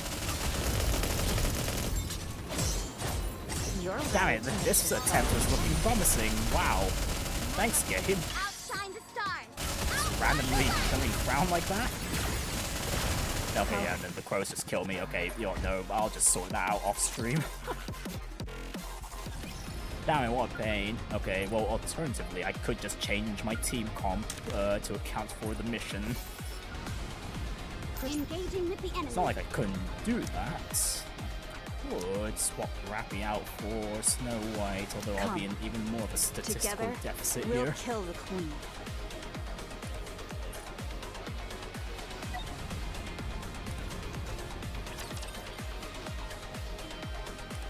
Because the further you are below the recommended power level, the more your stats get nerfed.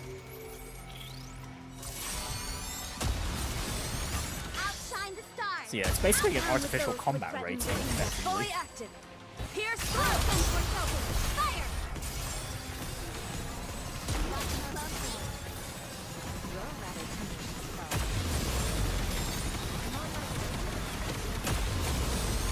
Outshine the stars. Down with those who would threaten the kingdom. Leaping fading. Strike. My blade shall render all asunder.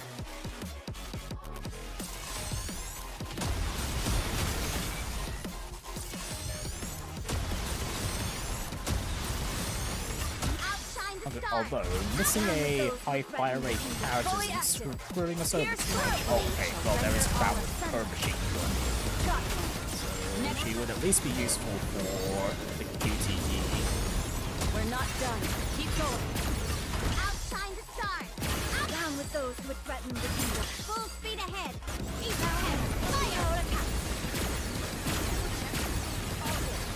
You're a rather tenacious foe.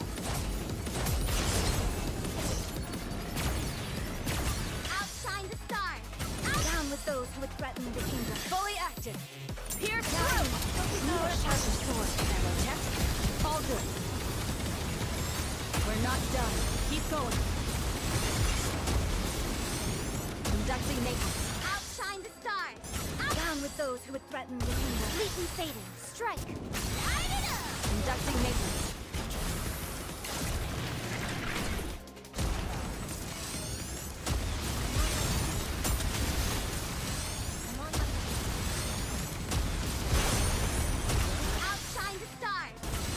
Those who would threaten the kingdom. Fully active. Pierce through.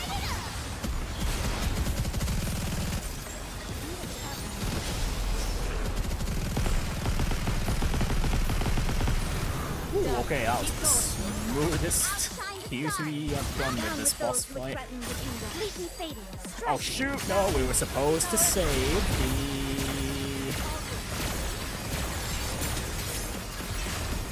Oh, damn, okay, well... We were supposed to use helms first there. Ooh, I completely forgot. Wow, that really screwed me over. I will protect you. Although I don't think we had the damage output for defeating the crows in time. With those who would threaten the kingdom. Fully active.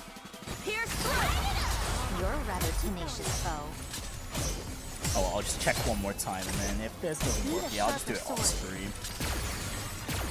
And then we can go back to, what was it? Pulling for Yukiko, well, trying to anyway. And, yeah, probably doing, like, maybe one or two attempts at the minigame with the... whichever character was unlocked for it for this week.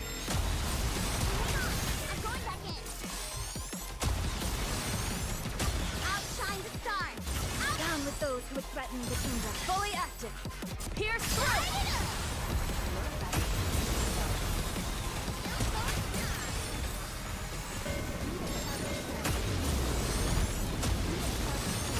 Outshine the stars. Down with those who would threaten the full speed ahead. Easy all silver fall, leaving nothing behind.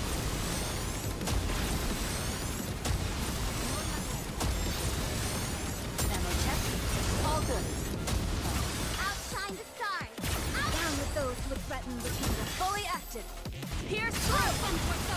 Fire. We're not done. Keep going. Ammo check. All good. Outshine the stars. Down with those who would threaten the kingdom. Leaping fading. Strike. Now we must focus our attack.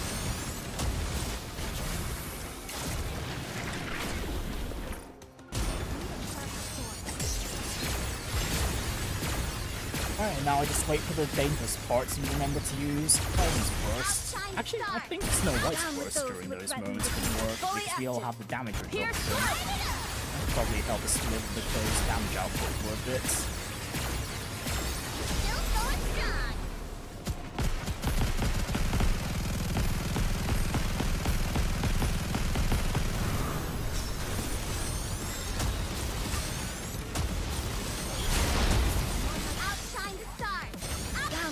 who would threaten this. Full speed ahead. Each fire.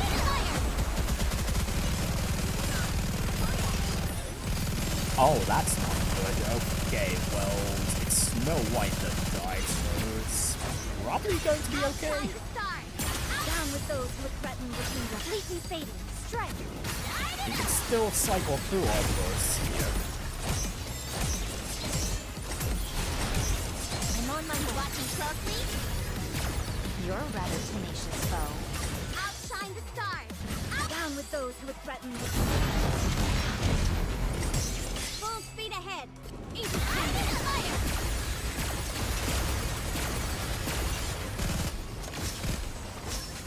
Oh shoot! Ah, damn it! Right, I should have just kept found firing there. Okay, no. No, it doesn't look like I'm gonna get this done anytime soon. I could just level up as well. That would help out a bit to mitigate the statistical deficit for being so under the combat power there. What else do we have? Right, Yukiko pulls. Can I get to her and end the stream with this? Okay, I've only got enough currency for 110 pull, so here we go. Will we have the same luck as we did with Makoto yesterday? Well, yesterday? Last week. Alright, here we go. Is it? Nope, it's another dud. Fantastic. Okay, no Yukiko this time around. Damn. Hang on. Is there anywhere else I could scrounge up some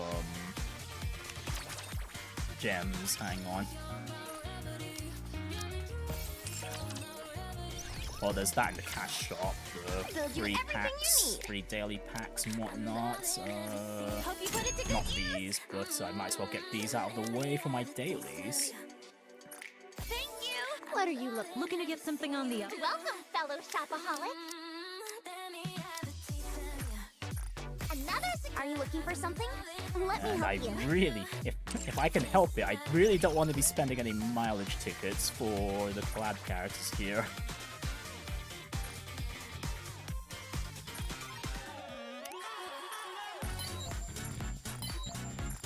Can I nudge up against you?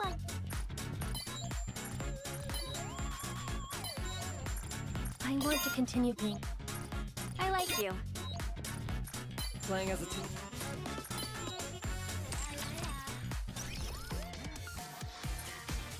It should be enough for the dailies, I'm pretty sure. It is. Okay, we've got 100 more. Where can I scrounge up 2k from, aside from, you know, swiping the credit card here?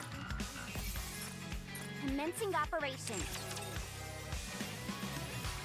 Alright, nowhere, that's where. Oh, right, there was all the story stuff. That's given me 70.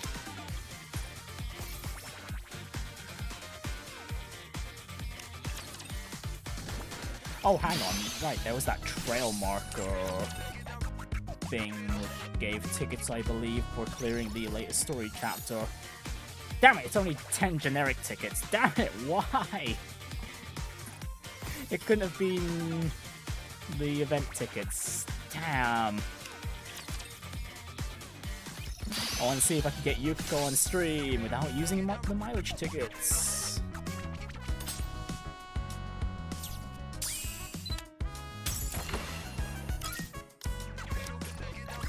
今の感覚を忘れないようにね。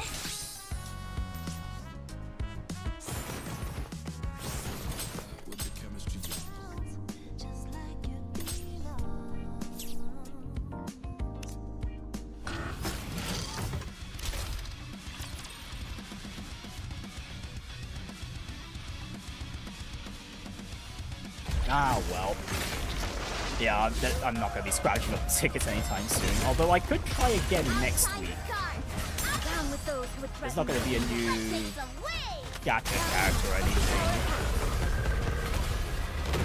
It'll just be the final week of the event, and the banner duration for Yukiko should last long. Will last long enough for us to do some more pulls then.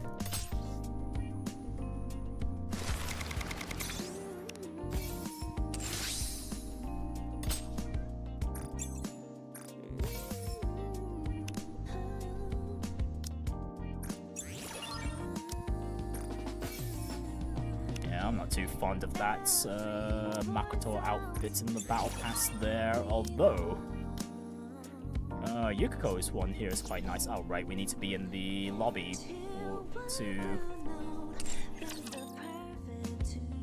preview that. Honestly though, I do think out of all the collab characters we've gotten, Yukiko does look the best out of the lot. There we go, Yukiko with some winter room wear. It really looks quite nice in that. Alright, as for the other dailies, nope.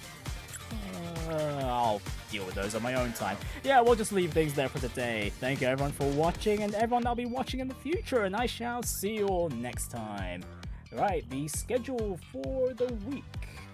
We have we only have Stranger of... Oh, that is the wrong schedule there, OBS. Well, whenever it's ready.